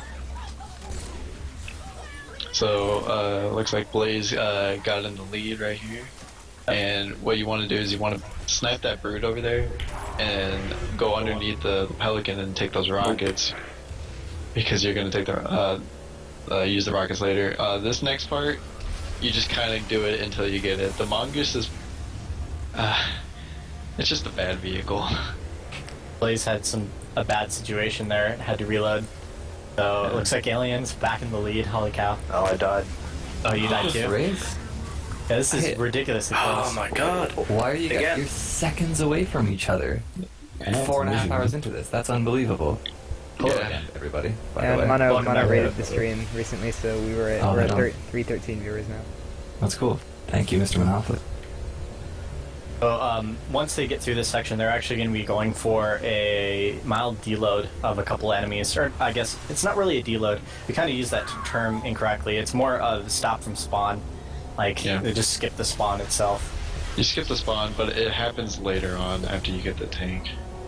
And that's why So you I have have to use a backup strat here, which we could probably just talk about. I don't know, the choppers can be overly aggressive there sometimes, which makes it very hard to get through that section. If you drive well with the Mongoose, you can actually get through there. Although, as good as you're driving with the Mongoose, if a chopper shoots you once, you're probably gonna fly. Yeah, the mongoose physics are very bad. You definitely don't want to use Sputnik or something on this level during casual gameplay because you will get launched by those brute chopper shots. Sputnik's Halo 2. Yeah, in this case, it's Cowbell. Oh, Cowbell, yeah, sorry. Yeah, and that's what. Timekeeper talking about every Halo game over the course of 4 hours, getting confused. Yeah. Confused. So, as you see there, they're using the ghost. The ghost, What are we gonna see go here? on the side of it, and then they just go around and they. But there's usually enemies in this area on Blaze's screen, but they just don't load them. And they take advantage of the sniper to aim in particular areas to get good rocket shots. Try and take out as many enemies as quickly as possible. And then they take the chopper, the Wraith. The chopper bulklets are really strong. You're likely not to die from a ghost or anything, but if you stay far enough back with the chopper and take out the Wraith from far away, you should be fine. The ghost can take them out as well, but the chopper is a little bit more powerful, so it's significantly easier on legendary. Awooga. Good job, good. Awooga. You want to snipe 4 brutes in this area as well. The brutes will come up from behind you, or come around the other side if you do not kill them now. Or take care of them then. Yeah, I think the really only thing that triggers this, the next part is just taking out the ghosts, the wraith, and then all the brutes. All the grunts that are in turrets can actually all stay in there, and you can actually load in the next area. They're very deadly on legendary anyway. Yeah. Definitely want to take them out still. And the easiest way to take out the wraiths, the 8 wraiths, actually all the wraiths, is they've got kind of like a circular power generator in the back. That's the easiest way to kill them, if you blow that up. Another thing with the chopper is that you don't want to hold down the right trigger with the chopper and constantly shoot. You actually want to keep re-pulling it. It shoots slightly faster, or like, I don't know if it's significantly faster, but it is faster. Bullets shoot faster. I don't even know how to do that. I just hold it down. You just keep on. It's a timing thing. You just keep on doing it, and you can actually shoot the chopper shots a little bit faster. So I noticed the green team is using the Master Chief Collection and gold team's using the original Xbox 360 version. Yeah. Are there major differences in Halo 3? No. Most of the strats you could do both of all the strats in the 360 version and Master Chief Collection. I've heard that some of the AI behaves a bit differently. Yeah, I mean, I think the opinions differ between runners because some feel the difference is more than others. But the AI seems to be spawning much faster. In some areas. Certain areas. As well as some physics are a little bit different. And because of the way the Xbox One controller is designed, it's a lot harder to go, like, walk in a straight line, for example, on the Xbox version because it has a much more sensitive, like, range. Yeah. You think you're going straight, and it's actually like 3 or 4 degrees to the left or right. Yeah. Most people won't notice it that play it. Obviously, if you're a speedrunner, you'd notice it almost immediately. The tiny optimizations that are done in order, like the movement optimizations, and especially with launching off the small crates, you can notice it because you have to be going pretty straight in order to get a proper launch off of them. Yeah. So you think you would give the advantage to the 360 version over the Master Chief Collection? There's the 60 FPS must help in some situations. Yeah, I think honestly, I think the detractions and the improvements for the Master Chief Collection versus the 360 kind of is even. It's weighted out, so I'd say they're probably pretty even still. That's cool. During some of the Cortana moments and the Gravemind moments, it does seem like you move a little bit. You're a little bit faster during those moments on the Master Chief Collection. That would be interesting to see tested. They also get triggered in different spots. Really? Notice. They're a little bit off. Like in Cortana, I was grinding it on MCC, and some of the Cortana moments and Gravemind moments actually get triggered a lot later. And so you can actually do a little movement stress to go a little bit further than you could on the 360. That's cool. I like those little differences. Yeah. It's kinda And goofy. another thing that's kind of weird is that the race that are getting dropped off by the Phantoms, the race can actually shoot through the Phantom on MCC, and I don't see that ever happening on 360. Like while they're still being held in the air. Yeah, while they're still being held in the air. That's amazing. That in a little bit, because aliens coming up onto that section right now. Let's see if that happens. I've seen it once or twice. If you kill the Phantom in this section early enough, you don't have to fight the Wraith at all, which is nice. Though it doesn't, like, with the tank, it doesn't really mean much to have to fight it. But if you do blow up the Phantom, you don't have to kill all the enemies in this area. Yeah, will all of the spawn grunts from and everything. Phantom. Yeah, grunts, and there's a brute that always spawns with a power drain, and you can actually screw you over in the tank because there's this power drain in your tank and kill you. So, Person actually did some interesting tests recently on this level, where you did a all the way at the beginning of the area. When you pass the first spot where there's a terminal, so when you pick up the rockets for the first time and you get into the Mongoose, he actually did a DC launch in that section, which caused him to really mess up the triggers. It permanently deloaded Guilty Spark and everything like that, which significantly slowed down the level. You are able to progress all the way to the end and complete it, but the doors and everything open slower because Guilty Spark is not there, which I thought was kind of interesting. Yeah, like even what Blaze is doing right now, looking in that corner makes the 343 that come down and come to that door. Even though it's a loading zone, that door will not open unless 343 is there. So you Well, it does open, it just takes quite a while. It takes longer. So if 343 is actually there, the door will actually open faster. And the same thing is in this next area after the Scarab kill, where 343 spawns again. I think both of the runners are going to go for grab lift scare board. It's it's a really easy scare board as long as you practiced it. As long as you know the positioning and you're fast enough getting out of that door. Like if you end up spinning your chopper somehow, or you get shot once that kind of sends you off to the side, it can be made much more difficult. You do want to get down there as fast as possible and get that grab lift. There is a difference here. MCC, there's two grunts where Blaze was, and sometimes the grunt on the right will not move, and he has a fuel rod, and so he'll shoot you and mess up your movement, and sometimes actually kill you. So we just saw a little bit of bad luck on both screens. Blaze's chopper just blew up. Was that a Wraith, I think, that blew up?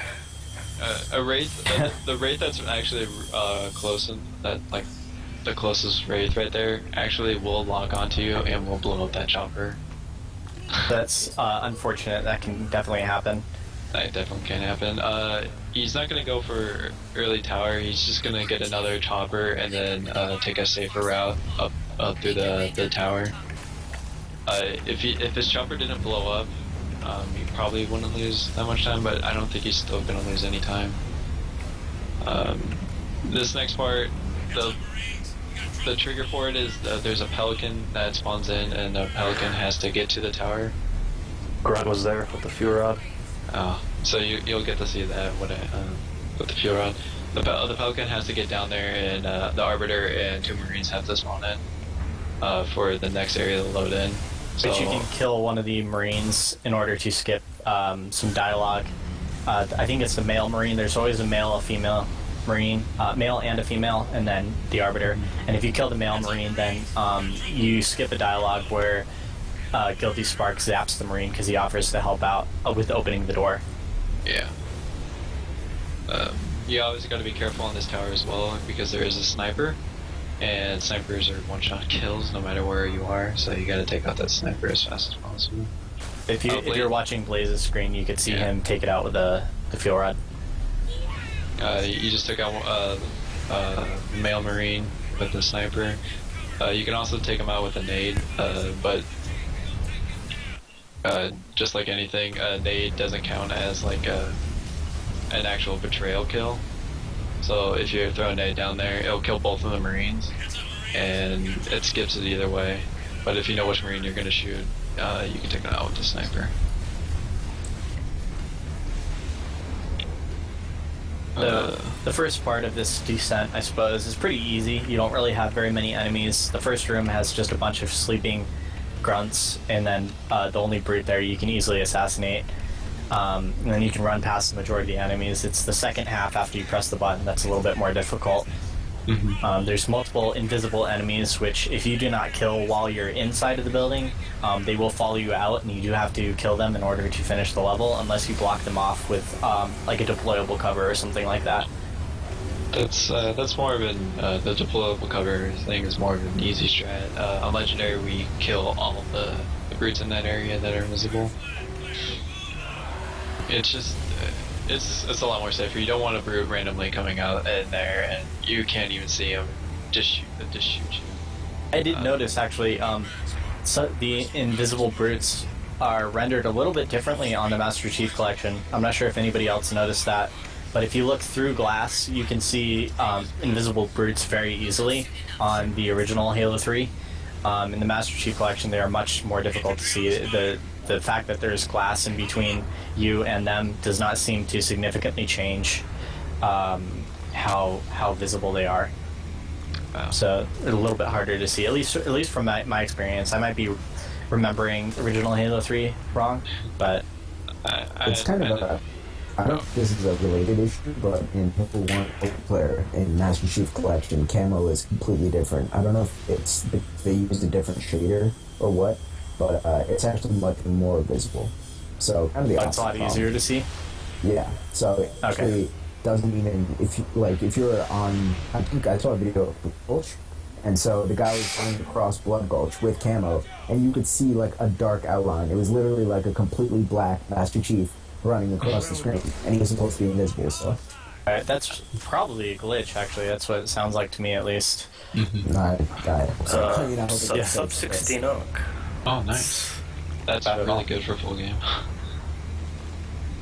Yeah, not bad. Not bad. In that last area where Blaze was, all you have to do is kill all the brutes in that area. It looks like he took out the brutes before taking out the chieftain. Taking out the chieftain spawns those 2 jackals where he was over there, so it's whatever way you want to take out all those enemies. Yeah, by taking out the brutes first and then going after the chieftain, it makes it a little bit safer to attack the jackals, because since they have carbines, they can attack you from afar, and if you're concentrating on the other brutes, they might very well kill you. A little bit safer of a strategy, it seems like.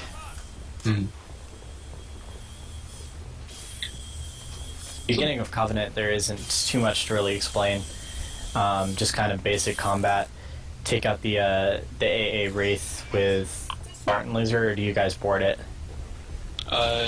It's whatever you prefer. You can take it out with an AA Wraith. This first part, you really want to take out that brute as quickly as possible. Typically, you want to shoot it with the Spartan Laser. This is where aim assist actually kind of screws you over because of how the grunts move. You'll lock onto them. You'll lock onto the grunts and then move with the grunts, and you'll have a shot with the brute, but the grunts messed it up. Wait, you guys are both on Covenant now, right? Nope. No. Blaze's Alien probably still got about another 2 to 3 minutes on the arc. I just missed Blaze's, but okay. Depending on how that goes.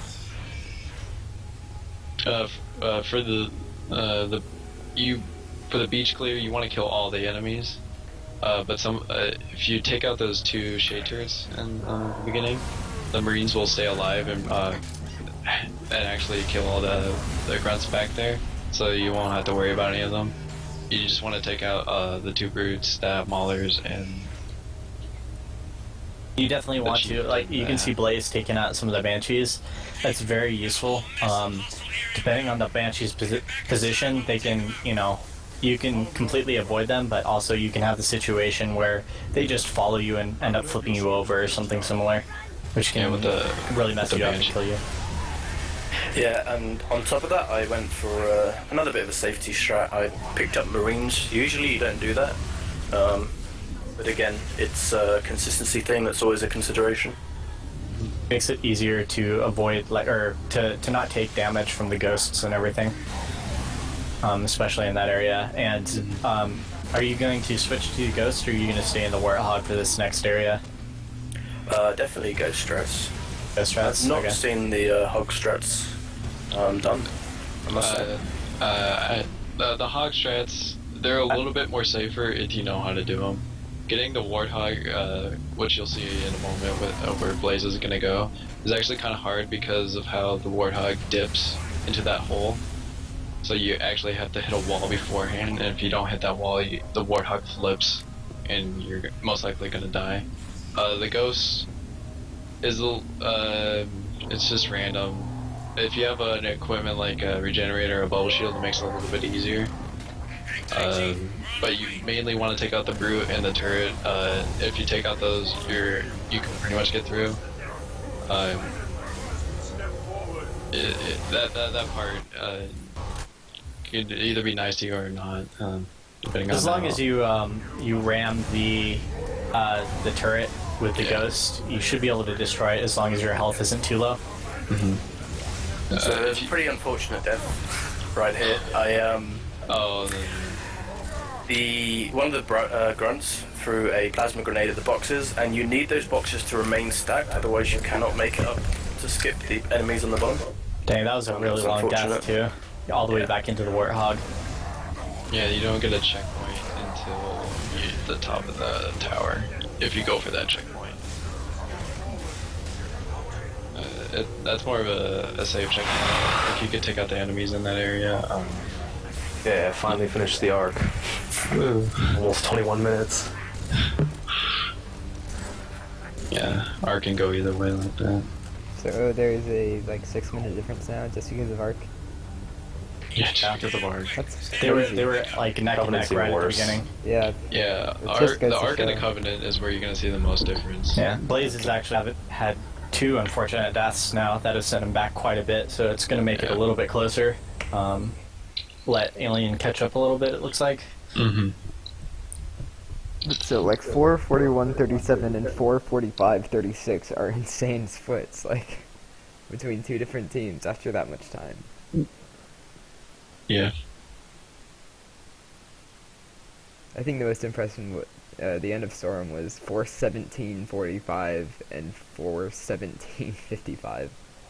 Yeah, It's just that's mind-bending how you can stay that close over so much time. Also, I'm not sure which team it was, but one of them started slightly later on Halo 2. On Halo CE. Oh, really? Yeah, Skirty, I think so. Gold team, I think, started slightly later, like 5 seconds or something like that. Oh, but then didn't Mono get to skip Paratech or something?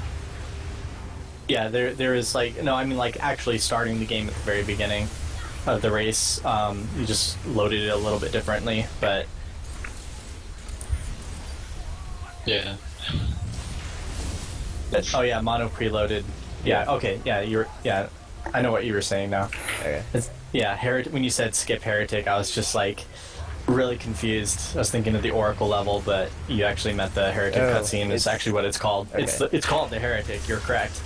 I was just I was not thinking about the correct thing. So Blaze finally made it up to the first tower after many deaths. That area is just based on if the enemies are going to shoot you or not. The first tower, you just have to take out 4 brutes and a chieftain. You want to make sure the chieftain does not use his equipment. You want to make sure that you snipe him in the head. You want to take out if you shoot him too many times in the body, he will absolutely use his invincibility. But if you shoot him in the head 3 times, it'll destroy his helmet, and then the last shot will kill him. Yeah. Oh my god, this is awful. We're seeing a little bit of a comeback here. Yeah. I think the beginning is going faster for For Alien. Yeah. If you don't kill those 2 first brutes fast enough, they actually charge you and kill you. No matter how far back you are, they'll go past that little shield or window right in front of there. Am I wrong in remembering this? But I could have sworn there was a second fuel rod, or not fuel rod, Spartan laser at the beginning of the Covenant, but I was unable to find it recently. I don't know about it. Just nobody. Okay. I could have sworn there was a second one there, but when I went to look for it during my runs, I was unable to find it. That would be a question for Dark. Dark would probably know. Anything? Oh, use the invincibility. Yeah, I think Dark's at work or something right now. I thought he was in the chat. Yeah, yeah. He's on his phone. Oh, no, he's there. It's only on easy. Okay, cool. Thank you, Dark. So not on legendary. Okay. That makes sense. I was looking for it on normal, actually, so I wasn't sure if it was by the difficulty specific. Okay. It looks like Blaze has just finished clearing out the enemies and activating the first tower. So we're down to like 3 minutes apart now, I want to say. Maybe a little bit more? Yeah, about 2 minutes. A little bit less, okay, cool. It doesn't take too long to get up to the tower, about a minute through that, and then maybe... Yeah, if you did it first try and you didn't get any deaths. Those deaths sent you back quite a bit. Mr. Monopoly, Dark does not play Halo 3, I have no idea what you're talking he doesn't play it, but he knows everything about it. He's reading the wiki as we do this, and he's learning everything. Yeah. Wikia.haloruns.com. Oh dang, Alien Flo just had a pretty bad death too. That was unfortunate. He got his ghost turned around. He couldn't really recover from that. I will say it's still very much a race because it is quite late for me and I'm starting to feel it, but we'll see what happens. It's still, I mean, this race is incredibly close for how long it's been. I mean, it's remarkable.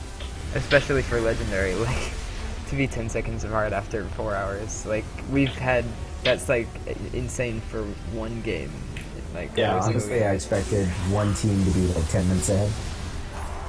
Yeah, because of something like one person can't get through a trick or something. Yeah, just even though all of the people picked were just very close in their PBs and everything like that, I think the biggest difference is with Halo 3. I think Alien Flow's PB is like 5 minutes faster or something.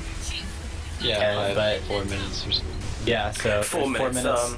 4 minutes. However, there. my sum of best is 3 minutes faster, which is interesting. Really? Yeah. Okay. So, and then Hockey is his PB is 4 minutes slower than Mr. Monopoly, but just things have worked out in such a way that it's just gone back and forth between the two teams quite a bit.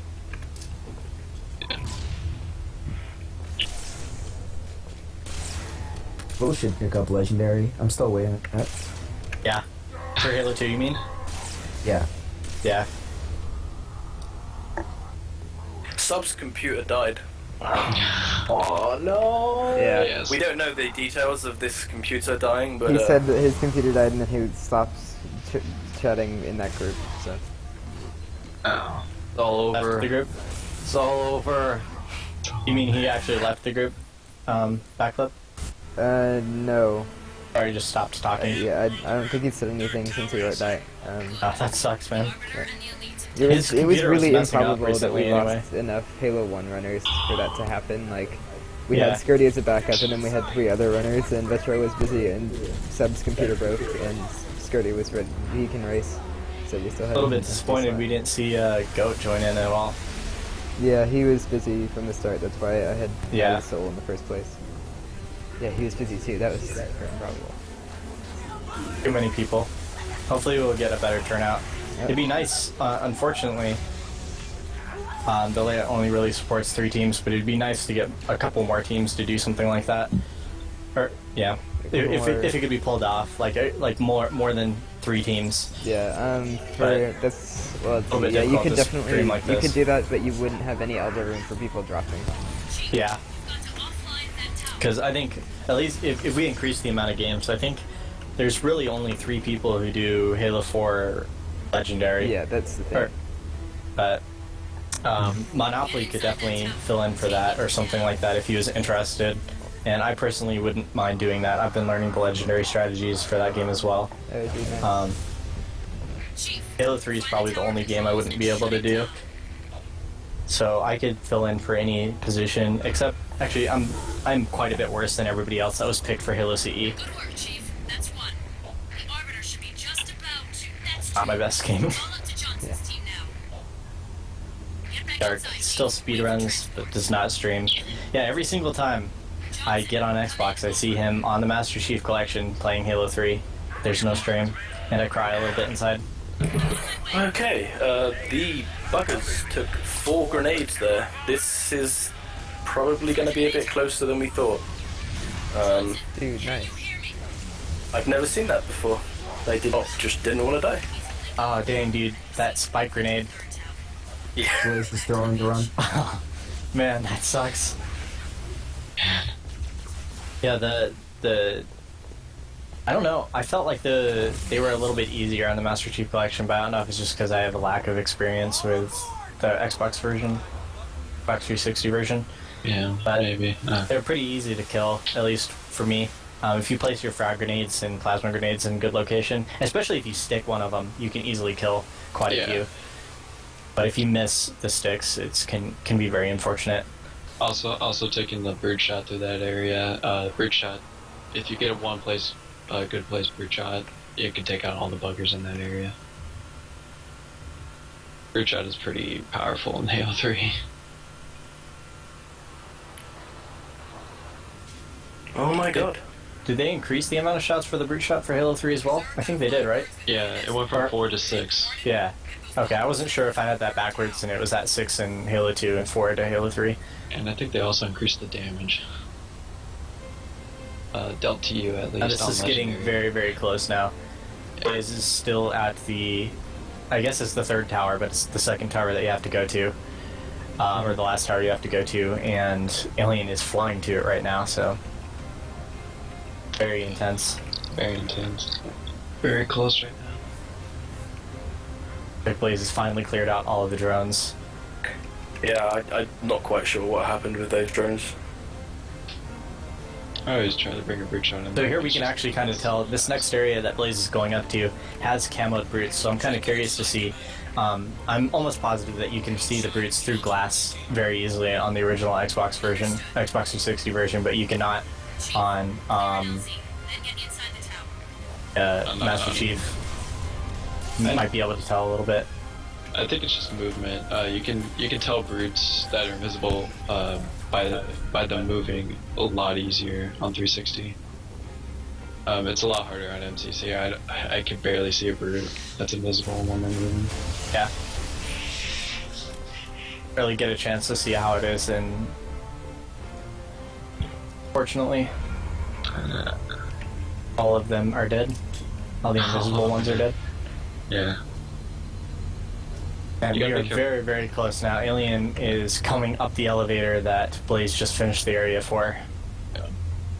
You want to be careful with that chieftain too, because he has that turret, and that turret can kill you pretty quickly. The nice double shot there, that was awesome. Yeah, you want to take out a shield, and then he'll get like stunned, or like he'll just be like, what the heck? Very lucky checkpoint coming down the lift. Nice. That checkpoint is, we're not too sure, but if you stand in a certain spot, you're more likely to get a checkpoint. We're not too sure why you get a checkpoint or not. It's random. Very fast clear by Alien. Pretty sure the checkpoint depends on how many enemies you kill on the top of the elevator. But I've gotten it without any enemies being killed, so it's random. You have to do with the location of the enemies. If the flood follow you enough, then you don't get it. Yeah. Interestingly, I've not failed coming out of the tower once since I started to do the strat. I now hug the wall on the left and jump from the first box. Not died. It's interesting. Doesn't look like you took any damage there at all. That was very nice. How does Covenant end? I forgot about that. It's quite a while. Yeah, it's quite a while. You go into a hole and it'll tell you when it's over. Something that I actually found really irritating about this game, I'm not sure if it's in the original, but because of the control scheme, because I use a universal control scheme for all the games, if you have your activate armor ability or whatever it is. What is it in this game? Equipment, yeah. If you have your equipment, activate equipment button, the same as your like lower the Hornet button, it'll just activate. And so, like, I personally have them both on left button. So whenever I try and lower my altitude, I always activate the invisibility before I want it to. So very irritating in this section. You can activate camo inside of a vehicle. That's. I don't know. I don't know if I like that. I mean, it seems like it might be a good idea, but it can, like, to have it be the same exact button as another one that you use pretty often is pretty frustrating. I think it's only the camo. Every other equipment you cannot activate in a vehicle. It's just the camo. Have you tried invincibility? Because invincibility and camo are both the same type, but all the other ones are something that you would throw. I haven't tried invincibility. It would have been at any time where you're in a vehicle and you have invincibility at the same time. At least on Legendary. Okay, so something to note here, Blaze just boarded the right Phantom. Scarab. Scarab, yeah, Jesus, man. Something to note, even though that death was really unfortunate, is that he waited for a while. Even though he was in the area ready to destroy it, he waited for it to start moving. The reason you do that is because if you get on it too soon and you destroy it, it actually disappears, and then another one gets spawned in and teleported to its place. Very weird how it does that, and it can absolutely kill you, but it can also launch you. Actually, it goes underneath the map because it's not loaded. Is it underneath the map? It goes underneath the map, and it since it's moving so fast, it just splatters you, and it spawns back in the same exact spot. Hornet's really being bad beautiful. Hornet positioning, that's awful. Another difference from MCC to 360 is that it takes you have to melee it twice with the gravity hammer on MCC. They kill the Scarab. Oh man, that horn. Whereas the 360 you only have to swing once. Alright, I killed them both first try and got a checkpoint. Dude, nice. So, For once. Alien has taken the lead this race. Unbelievably close here. I was gonna say seconds apart right there. Fortunately, Blaze has had some pretty bad luck with the right Scarab. I say it correctly this time. Oh my god. Wow, that was a really high fall. How did you land that? That was incredible. I'm judging by what you just said, I'm gonna assume that something went wrong again. Oh, you got killed by a ghost or something. That's awful. Looks like, oh man. Alien Flow's gonna try to get Warthog and bring it up there, but you did get a checkpoint. Not completely necessary. Having a checkpoint's good. Yeah, you got it. Yeah, so you can always go for that Warthog. The Warthog, you can skip a Cortana moment and load the next area. The Cortana moment goes into the next area, but it saves a few seconds. And that actually permeates through the cutscene as well, and checkpoints and everything. Like if you skip the cutscene and you get a checkpoint after it activates, you still have the Cortana scene active, even if you reload the checkpoint, which I thought was interesting. Trying to flip Hornet is probably the hardest thing. So you guys know, usually when I board both the Scarabs, it takes me at least 10 tries. And this time I got my lucky. first. Yeah, nice. Oh my god. Oh my god, we did it. Nice. How did that? You guys... do we? Are either of you going to be doing a box launch in this last area? Yep. That's one of my favorite tricks in this game. In this section, on the way back, there is a really nice box launch that you can do, which is pretty risky at some points. Like if you get a bad angle or something like that, you can end up easily getting launched off the edge or hitting something, getting knocked to the side right into some enemies, or any of several other things that can go wrong. Yeah. And that ghost was going after you, Blaze. Yeah, I'm so very close to dying coming off the Scarabs there. Yeah, so close. Where Alien is at right now, all you really have to do is for the safer to kill all the enemies and try to then go through the door. You also get a checkpoint right here, so you have as many tries. This next part, you're gonna see him use a camo, and just try to go through all these brutes and a chieftain as well, without actually have to kill all these brutes. So we had a Fjord shot kill a popcorn flood there, and that was an unfortunate death. Sometimes the smaller flood can jump up, and that's interesting. Another thing to note, I think by jumping over one of these structures, you end up causing it so that you can't complete the level by pressing the button. You have to jump across the gap, I believe. If I do understand correctly. No, you have to kill the chieftain. Oh, you have to kill the chieftain. Okay, so if you skip killing the chieftain, then you have to jump across. Mm-hmm. Okay. That's what you see on easy. You also get a hammer, a new hammer out of it, but also on easy they kill the chieftain and they go and hit the button. You have to kill the chieftain in this area, otherwise it doesn't. You can't hit the button.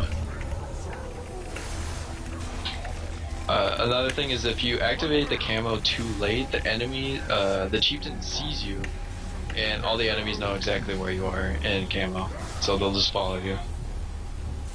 It looks like Alien's trying to do that. The door is open, you can actually make it through the door, wait there, and it'll load the next area, and will despawn all the enemies. But if the enemies still know where you are, they'll come after you and attack you. Oh, so sometimes the door will just open for some reason, and you don't have to kill the chieftain in order to hit the button if the door's already open. The door is open because the jetpack brutes that are coming up and trying to attack you from the front. One of them usually gets stuck. They'll just walk into a wall and and it causes the door to stay open. And you But can it's just stay going through versus going over the structure, whether you have to jump or not, essentially. I mean, if you kill the chieftain, then you can just go over it, but if you don't kill the chieftain either way, if you go through, you can hit the button. If you don't, you can... SG changed his color, guys. Oh man, SG did. Dude, we're making history right here. Oh man. He's converted the gold team. He claimed he wouldn't do it until Dark got sub 130 in this game. Oh man. Well, that will never happen because Dark doesn't do any runs. But we clarified, he Oh no, speedruns, guys, he but does not on the runs, he internet. just doesn't stream. Did someone just join my fucking window capture? Screw up. Oh, Hipfire did. Oh my god.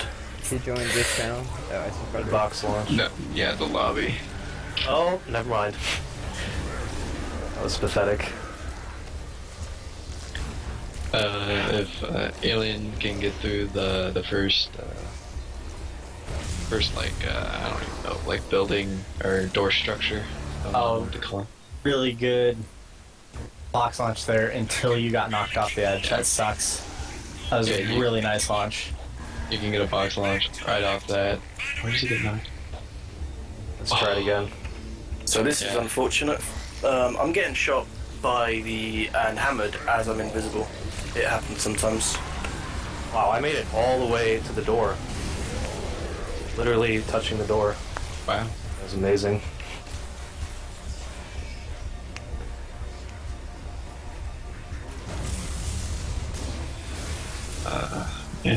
What a beautiful launch, dude. The part where Alien's at is really hard because we're going so fast that the game doesn't give you any checkpoints because there's too many enemies in the area. So the next checkpoint that you get is until you get into the next door structure because there's a Cortana moment and you're invincible. So at the end of the Cortana moment, it actually just gives you a checkpoint because of the game. Okay, done with the Covenant. Like, just having some unfortunate luck with the enemies shooting him right after he comes out of his camo. Yeah. A lot of time here. A lot of time lost here. I cannot get a break here, guys. It's unfortunate. This could be the race decider right here. You picked up a DC. Why are you not DC launching him? Yeah, Covenant is done. Railing. Yeah, I got it. Alright.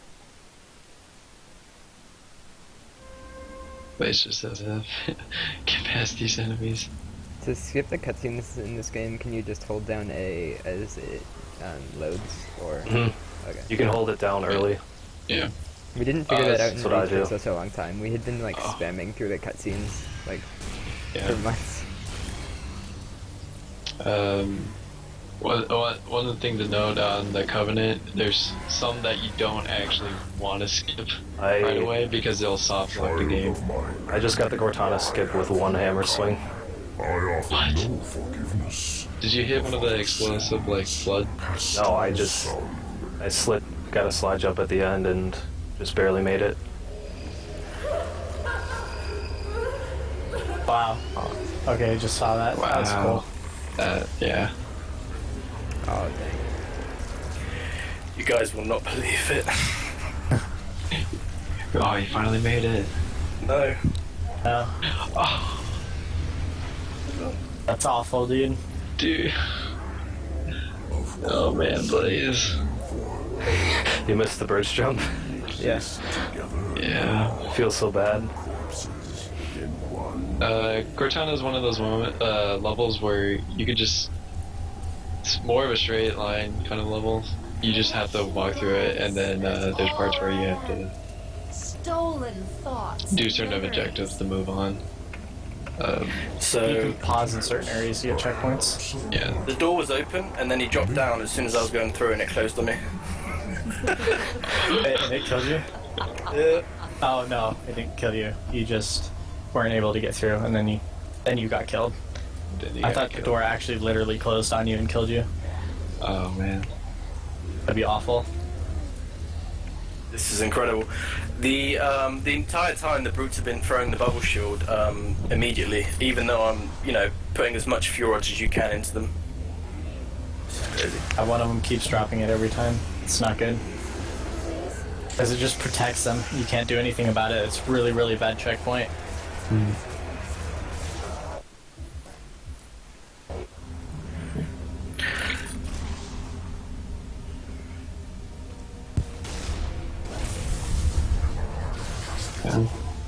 We're still incredible. They can actually make it through it. Let's see, what Alien Flow is doing right there, he's putting a deployable cover down as soon as he goes through that hole. That will be used later on in the level. He's trying to get that box launch over there. It's just a little bit harder because he's on MCC. You just have to get through this area. Make sure you can grab that camo because it'll be used up in a little bit. End up forgetting to bring a deployable cover with you during the path there. There are multiple locations where you can pick one up on the way back. And you don't even have to put that deployable cover there. It's once we get there, it's like a 5-second time save. You don't really have to do it, but it's a nice trick.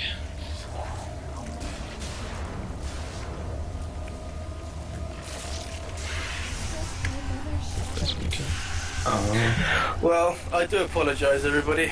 I wish we had better fortune there, but the game didn't want it.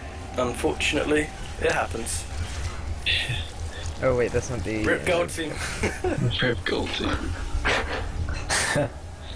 Oh man. We'll see if anything bad goes wrong the rest of the game. It's very possible. Very possible. It's very possible that you can lose a lot of time on Halo. I just realized my in-game splits are offset. It's really strange.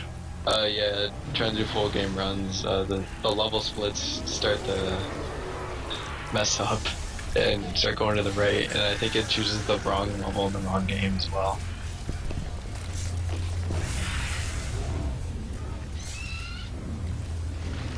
So Alien just did a gravity launch there, a gravihammer launch. That allowed him to get up to the top quite a bit faster than if you take the normal path through there. Saves a good couple seconds.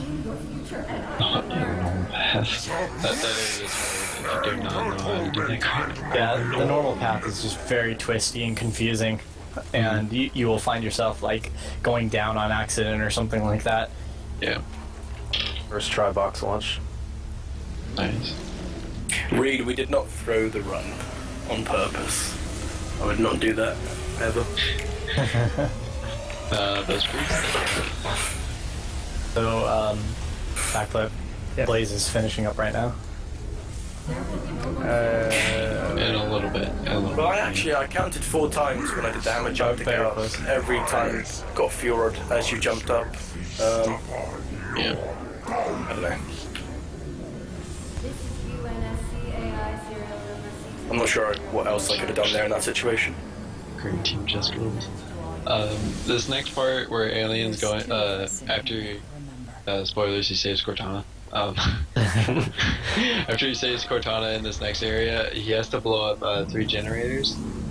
Was it High Charity? I think that's what it's called. I don't remember. He has to blow up three generators, go to the next area. This area can lose you a lot of time just based on where a lot of those like turreted flood are. I don't even know what they're called. I just call them turreted flood. The flood that shoot like a spiker, essentially. It seems like they've got spikers and that's what they're firing, essentially. Yeah. They can do you a lot of damage, and if you get bad locations, they can absolutely. Yeah. They can do. Yeah, they'll take you out in like seconds. I've actually had 2 runs lose me so much time to that. It's random where they'll go, and random actually where the flood actually spawn. You see Alien trying to take us a lot of the flood out. It does help. Placing down that bubble shield actually helps out quite a bit as well. Yeah, placing down the bubble shield and then activating those generators while you're there, so you can take out the generators. And I think he's heading back to grab a camo, which is very useful as well. He'll go get that camo. Oh, and I didn't know you could actually get up here. That's pretty cool. When you'll notice when I go up there, I get a checkpoint, and that's one of the reasons why I did it. Cool. I actually have never seen that strategy before. You gotta be careful on Master Chief Collection in this room, because you can get launched to the top of the top of this room and actually die because of fall timers. You have to be really careful of that flood with the Mauler as well, because he will destroy you if you get to him in a bad timing and he ends up firing. It will very easily kill you. Yeah, the Mauler with the enemies at least, they will one-shot you from a pretty good range. They don't even have to be like right next to you. That Alien made it seem pretty easy, but you got through that area. That area is quite hard. The brutes sometimes have brute shots and they'll shoot at you, and brute shots are very powerful. There's a couple things that you can do a little bit different from Alien there. If you want to be a little bit more safe, you can head around to the right of that room, and sometimes you can get a checkpoint in that area. You also have to be careful. Every once in a while, I've had it happen a couple times. They're like the covers from the purple things can get launched and end up pushing your deployable cover out of the way into a different area or destroying it or something, which can be very unfortunate. And they can also block the door. I've seen that happen. They'll block the door right in front of you and you can't go through them.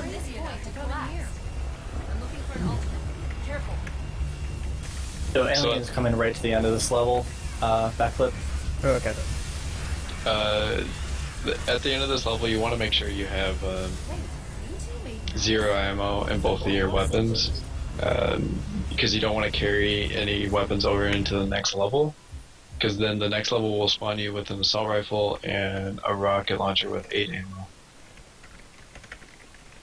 And instead of picking up a rocket launcher right there that only has 4 shots. There's actually 2 rocket launcher locations. If you carry through the one rocket launcher, there's another or more rocket launcher ammo all the way to the end of the left area, like while you're still at the bottom of the tower. So you can take advantage of that if you do end up carrying over, but it's easier to just start with the full one.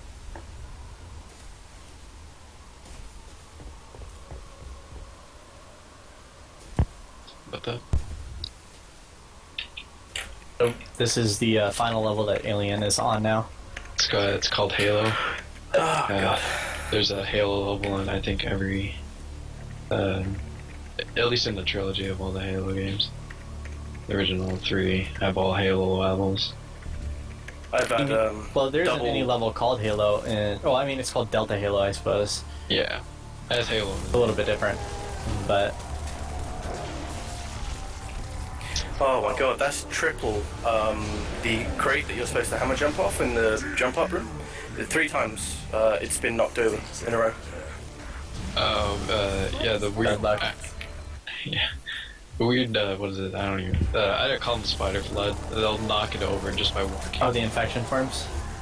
Yeah. They'll just knock it over.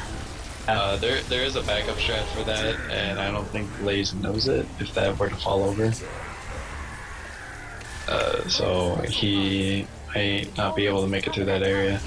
It looks where like was you just made it. Someone Oh, had yeah. asked where Blaze had lost time. What's that room called where he was? It's the end of the Covenant.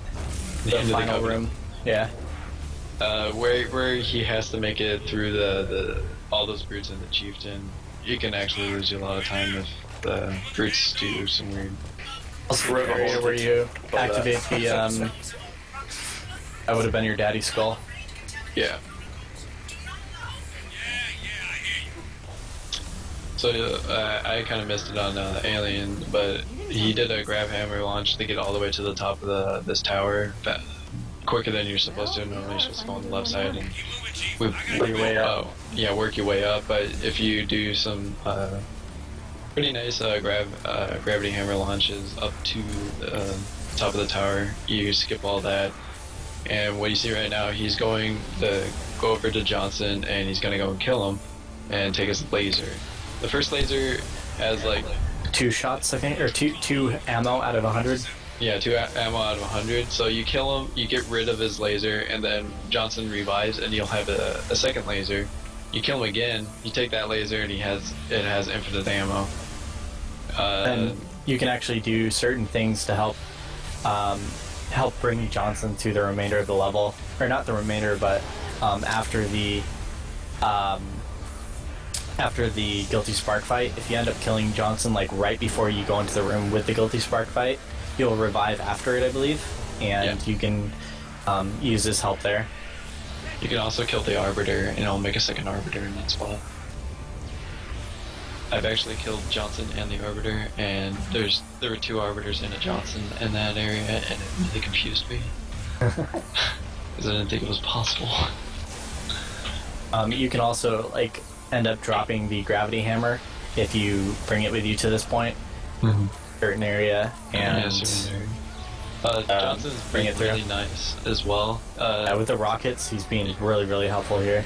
Yeah, most of the time Johnson doesn't even shoot his rockets, but it looks like Alien's actually getting a really good halo, and he's Johnson's shooting those rockets, and he shoots them a lot faster. I think he can actually shoot up to 3 before he actually has to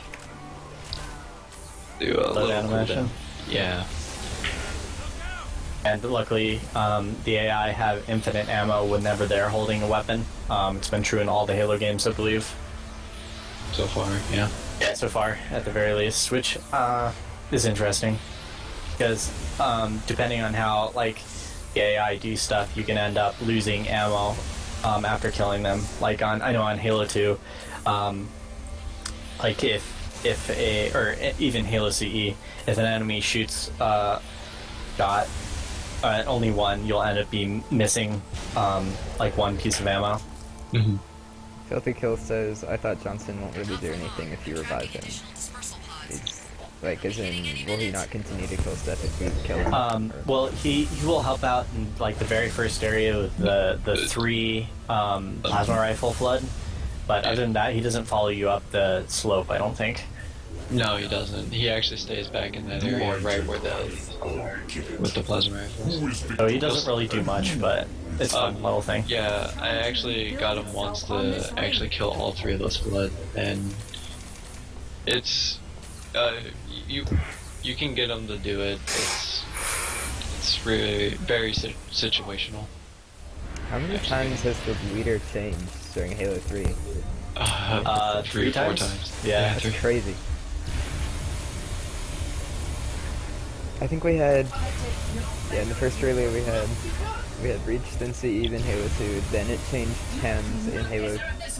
Or no, Halo 3 was Reach the 1, game 2, changer. ODST, Halo 3, and then they changed places, and then it stuck like that the whole time. We've had like so many different leaders throughout this race, and it's only 2 racers this time. Yeah, it's gone back and forth quite a bit. In the original Halo Relay race, it's just like there was one team that was ahead for a very long time. Every single time that there was a team that was winning. I think it only changed like hands once or twice. It's already done it 3 times in just this game alone. A funny thing about the Master Chief Collection is if you crouch on Johnson, then you stand back up, he heaves upwards. Yeah. Physics are really messed up. All the bodies actually do that. Yeah. You can do it on any of them. So you see him doing it right there. Johnson will just go all the way up. Like you're hitting him in the chest with a defibrillator or whatever. Yeah. Yeah. It looks like Blaze is coming up right to the end of Cortana now. Yeah, see, Johnson is still alive. He never really dies. Want to kind of go through this next area. Hopefully not worry about it. You also got to make sure not to get shot by Johnson. But if you're too close to the leaf flood, you won't shoot at the leaf flood. That's really weird. Alright, so both of our runners are on the final level at the same time, which is pretty amazing.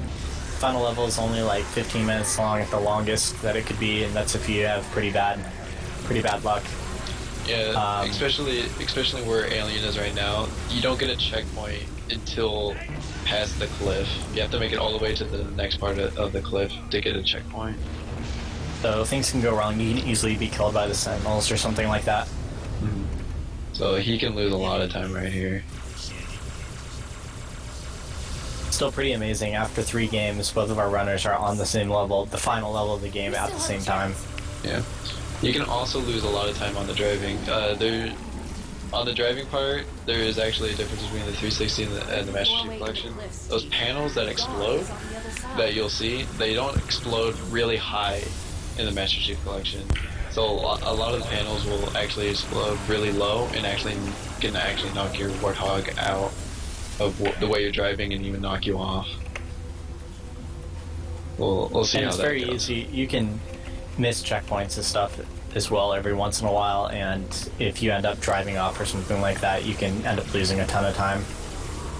Big Alien's going for a somewhat risky strat.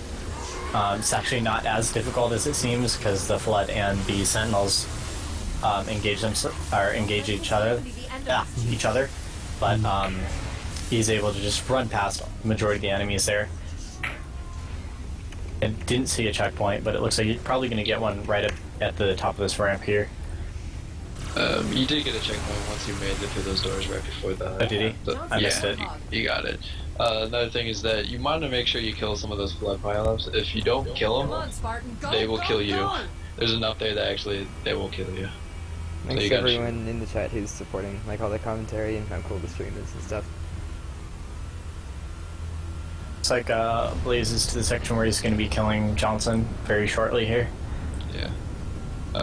Right at the driving part, if he gets really good driving, it's about 4 minutes out, depending on what happens. Yeah, we'll see what happens. There's a couple of shortcuts that you can do. It looks like he's going to be going for one of them. It can be somewhat risky if you end up falling for some reason. In this version is a lot more risky because the panel that explodes right in front of the ramp, that panel can actually knock you out when you're trying to go for this jump. And it looked like it didn't happen. You did get that ramp jump right there, and getting that saves a little bit of time, but it also deloads the enemies, and that is really important because anything and everything will knock over your Warthog just by a single shot, or push it out of the way that you're going, or flip you in some way. So deloading enemies is actually really nice. And one of the really nice things about this section as well is that the Arbiter will get into, like, he'll teleport to the Warthog and get into it immediately as soon as you get in, which can be very useful. Like, in every other section of the games, whenever you have a passenger that comes with you, you have to wait for them to get in if you want to take them with you. but luckily the Arbiter just teleports and gets in very quickly. You also can screw you over sometimes. You shoot the Sentinels, and if you're driving right where you're supposed to, and there's a Sentinel there, the Sentinels explode and can knock over your Warthog. So yeah, once you destroy them, they do like their initial explosion, then they fall down to the ground and explode again, essentially. Yeah. Wow. But so far, Alien's driving has been really, really good. The next, I guess deload, but also I think it saves like 15 seconds on driving, 10 seconds if you get it. He's gonna drive and ramp off at a particular angle and see if he can skip this next circle, or like, I don't even know, like circle area that you normally have to drive all the way around. Oh man, yeah, that was really close. Yeah. A little bit disappointing. Yeah, he got the right angle. Just the speed wasn't quite enough. Yeah, the speed was not quite enough. Yeah, I think that's a little bit more difficult on the Master Chief Collection than it was on the Xbox 360 version. Yeah, speed is a little bit weird on the Warthog. A lot of things can get you speed. Main one is when they're shooting at the back of you, you can go really fast because the bullets are pushing your vehicle in the direction that you're going.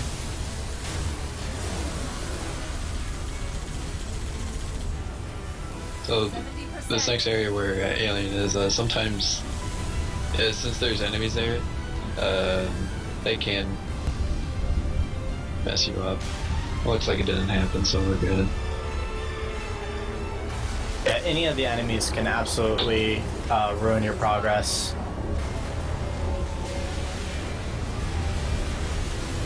They blow up, or especially the carrier forms. If they explode, they can flip you over very easily. Just running into the other enemies can flip you over as well if you have a bad position. And the final part, I think the only thing that can really mess you up where Alien is on the driving is that if you forget where a hole is. Oh yeah. It blows up right in front of you. Yeah, it blows up right in front of you. If you just forget where it is, I think that's the only thing that can really mess you up. He's gonna go up on the left side. You can go either right or left, but I think left is faster, slightly. Just because you're on the side of you're taking a faster route, but going uphill causes the Warthog to go a little bit slower, but the way that you're going straight and then up, so you don't really lose any speed going downhill area. You go so much faster in the Warthog, I feel. You do. Yeah, going downhill you do go faster. And as we're nearing the end of this race, I'd like to thank everyone who was doing commentary this entire time. It's been really, really great. And thanks, Timekeeper, for being here for all 3 games. Of course. So that is Halo 3 done, essentially, by Alien Flow. Congrats. Very close to sub 530. He did a... That's pretty impressive, considering just these 3 games on Legendary, almost getting a sub 530. That's... what is that? Let us never forget those who journey. That's like 2 hours, so an hour and 45 minutes or so per game. Yeah. Which is not bad at all. Yeah. Sacrifice. Rest Alien Flow. Blaze just finished killing Guilty Spark, it looks like. And we'll be finishing up pretty soon. He's going to be coming up to the Warthog section himself. Warthog section himself. What Alien did at the end there, flipping, doing a 360 with that Warthog can actually make you miss the cutscene at the end. Yeah, if you don't go far enough, you're absolutely able to fail that jump. Like if you end up losing your speed for some reason, or you doing something, you can really mess yourself up. And that costs you like a minute or so. Yeah, all the way back to your previous checkpoint, which you can actually get pretty unlucky with the checkpoints, but for the most part you should be okay. But yeah, like a minute lost or something can really suck. I remember how this war started. But, congrats to the Green Team for winning. This was a close race up until the Covenant. Well, it got pretty far apart in the arc as well. They got came Yeah, back they got from very Army far Covenant. apart, and then they came back in the Covenant. Yeah, if not for Blaze's Covenant and Aliens arc, Yeah. we could have been sub 530 for both players. Yeah. Would have been really, really nice. We will see that next time, I'm sure. Mm-hmm. Who knows what will happen next time? Maybe we'll get some Halo 4 action. Maybe we'll do another six game race. Maybe ODST and Reach. Who knows? Ew, random Halo Reach on stream. That's difficult. Fear not. For we have mates. Halo Reach Legendary? Halo Reach Legendary is scary. Halo Reach Legendary race would be watching Araxane play solo and waiting for someone else to start running the game. Yeah, Halo Reach Legendary was, in my opinion, by far the hardest of the legendaries. Maybe not by far the hardest, but it took the longest for me. I don't know. I kind of only remember the last couple, but Halo 4 first try legendary was the fastest, and Halo Reach first try was the longest. It took me about 12 hours to complete it my very first try. So Reach ODST, Halo 4, Halo Wars, and Spartan Assault sounds great. So we might be about to finish this relay, but I've been in contact with Hipfire on Skype while we've been doing this, and we're about to stream another race right after this. Oh, nice. What are you going to be doing? Halo 3 co-op Can you easy. hear me? Oh, cool. 2 different teams. I thought I'd lost you too. Like, there's going to be 2 streams up. That's because one person on each team of 2 is streaming. So Okay. that should be pretty cool. We'll definitely have, like, a little bit of downtime at the end of this race, just to, like, summarize or conclude stuff and formally end it, I guess. I don't know. Then we'll definitely just keep streaming and start streaming that Halo 3 When race. Halo fired, it shook itself to pieces. Halo 3 co-op is actually, like, there's a lot of questions. Yeah, it might seem like it's like just people like messing around and they don't really have any like specified strats for it that like would only work on co-op. There's actually a lot of innovation and work that's gone into it, so it's pretty interesting to watch. Most of the other games, there isn't really any huge tricks. I think the only one I know of on Halo CE is on keys you can skip a couple seconds because you can skip the cutscene, but then you have to do some loading that you don't have to do normally, and so it only saves a very small amount of time. I can't think of anything specific for Halo 2 except for ghosting at the beginning. Well, we'll see in AGDQ. Yeah, we shall see, yeah. So for anybody curious, AGDQ is from January 4th to January 10th, 2015. We're going to have Mr. Monopoly and Rudy doing a co-op easy Halo 2 run on the 7th at some time. I don't remember. Somebody posted the time. I do not remember the exact time. 4:55 p.m. Eastern? Yeah, 4:55 p.m. Eastern Standard Time. Alright, cool. And I don't know if it's absolutely confirmed, but out or not, but I believe Pro Ace Joker is on standby currently for a Halo 4 Legendary run, so we might get to see that. Hopefully they do accept him in. He's been working on his commentary, which I believe is the reason that he was not accepted the first time. Oh, that was his world record run. Like he was focusing and stuff, so like it had kind of lackluster commentary. So he's been doing a lot of commentary focus recently, and we might be able to see that. Hopefully it would be pretty neat. Even though Halo 4 is one of the least liked Halo games, it has a lot of really cool tricks, a ton of out-of-bounds stuff, and enemy skips and everything, so if get to see something like that, that would be really neat. Yeah, the physics and the general build of the game being inconsistent and weird actually is a positive towards speedrunning in this case. It's a really cool game to watch. It has very unique like out-of-bounds tricks and what he said. Yeah, a lot of using the jetpack to get out of bounds, taking advantage of the fact where if you just run into a wall and you use the jetpack, you get sent much higher than if you jump, which is interesting. And they have a unique movement style for like just when you're running forward. It's just you don't run like if you watch any Halo game besides Reach or 4, you'll just see them walking forward, right? But then in Reach, like you'll wait for your sprint to fill up, then sprint, and then jump right at the end of it. Halo 4 is completely different. What you do in that game, the sprint meter recharges while you're running constantly, whereas Reach, it doesn't recharge at all until a timer runs out, at which point it will like completely fill up. So Halo 4, if you run and then like jump and melee, then you can technically maintain the same the same average speed forever because you're always going to be moving at basically sprint speed. The reason they melee instead of just like canceling it is because like there's been a lot of testing going into that, and it apparently carries your momentum forward. So it's interesting how tiny things like that. Yeah, every single armor ability I think in Halo Reach has a delay from the time that you stop using it before it starts reloading. But at the very least, the jetpack and sprint both start recharging immediately. So it makes certain tricks like the blue elevator skip, which is a really neat trick on Halo 4, possible that they normally would not be possible at all. God, somebody put a face on a face on if anybody's watching Alien Flow's stream. Oh, what? Did I close this window? This is the end of it, and I'd like to say good race to everybody. It was great fun. Yeah, good job, Blaze. Good job, Alien Flow. It was a very, very close Halo 3 race. You kept it very, very entertaining the whole time. Thank you. I like that glitch. That face, that was incredible. Oh, what? I hit stop, not reset. Damn it. Okay. We don't get to see the final time, but it was like, I don't know what it was. I'll be able to tell. 5:38:46. Yep, 5:38:46. You did start your timer a little bit early because you started it when you said go, but then then the delay. So it's probably something like a 5:38, 30 or something like that. I want to say like that. Somewhere around there. So pretty incredible, especially for Legendary.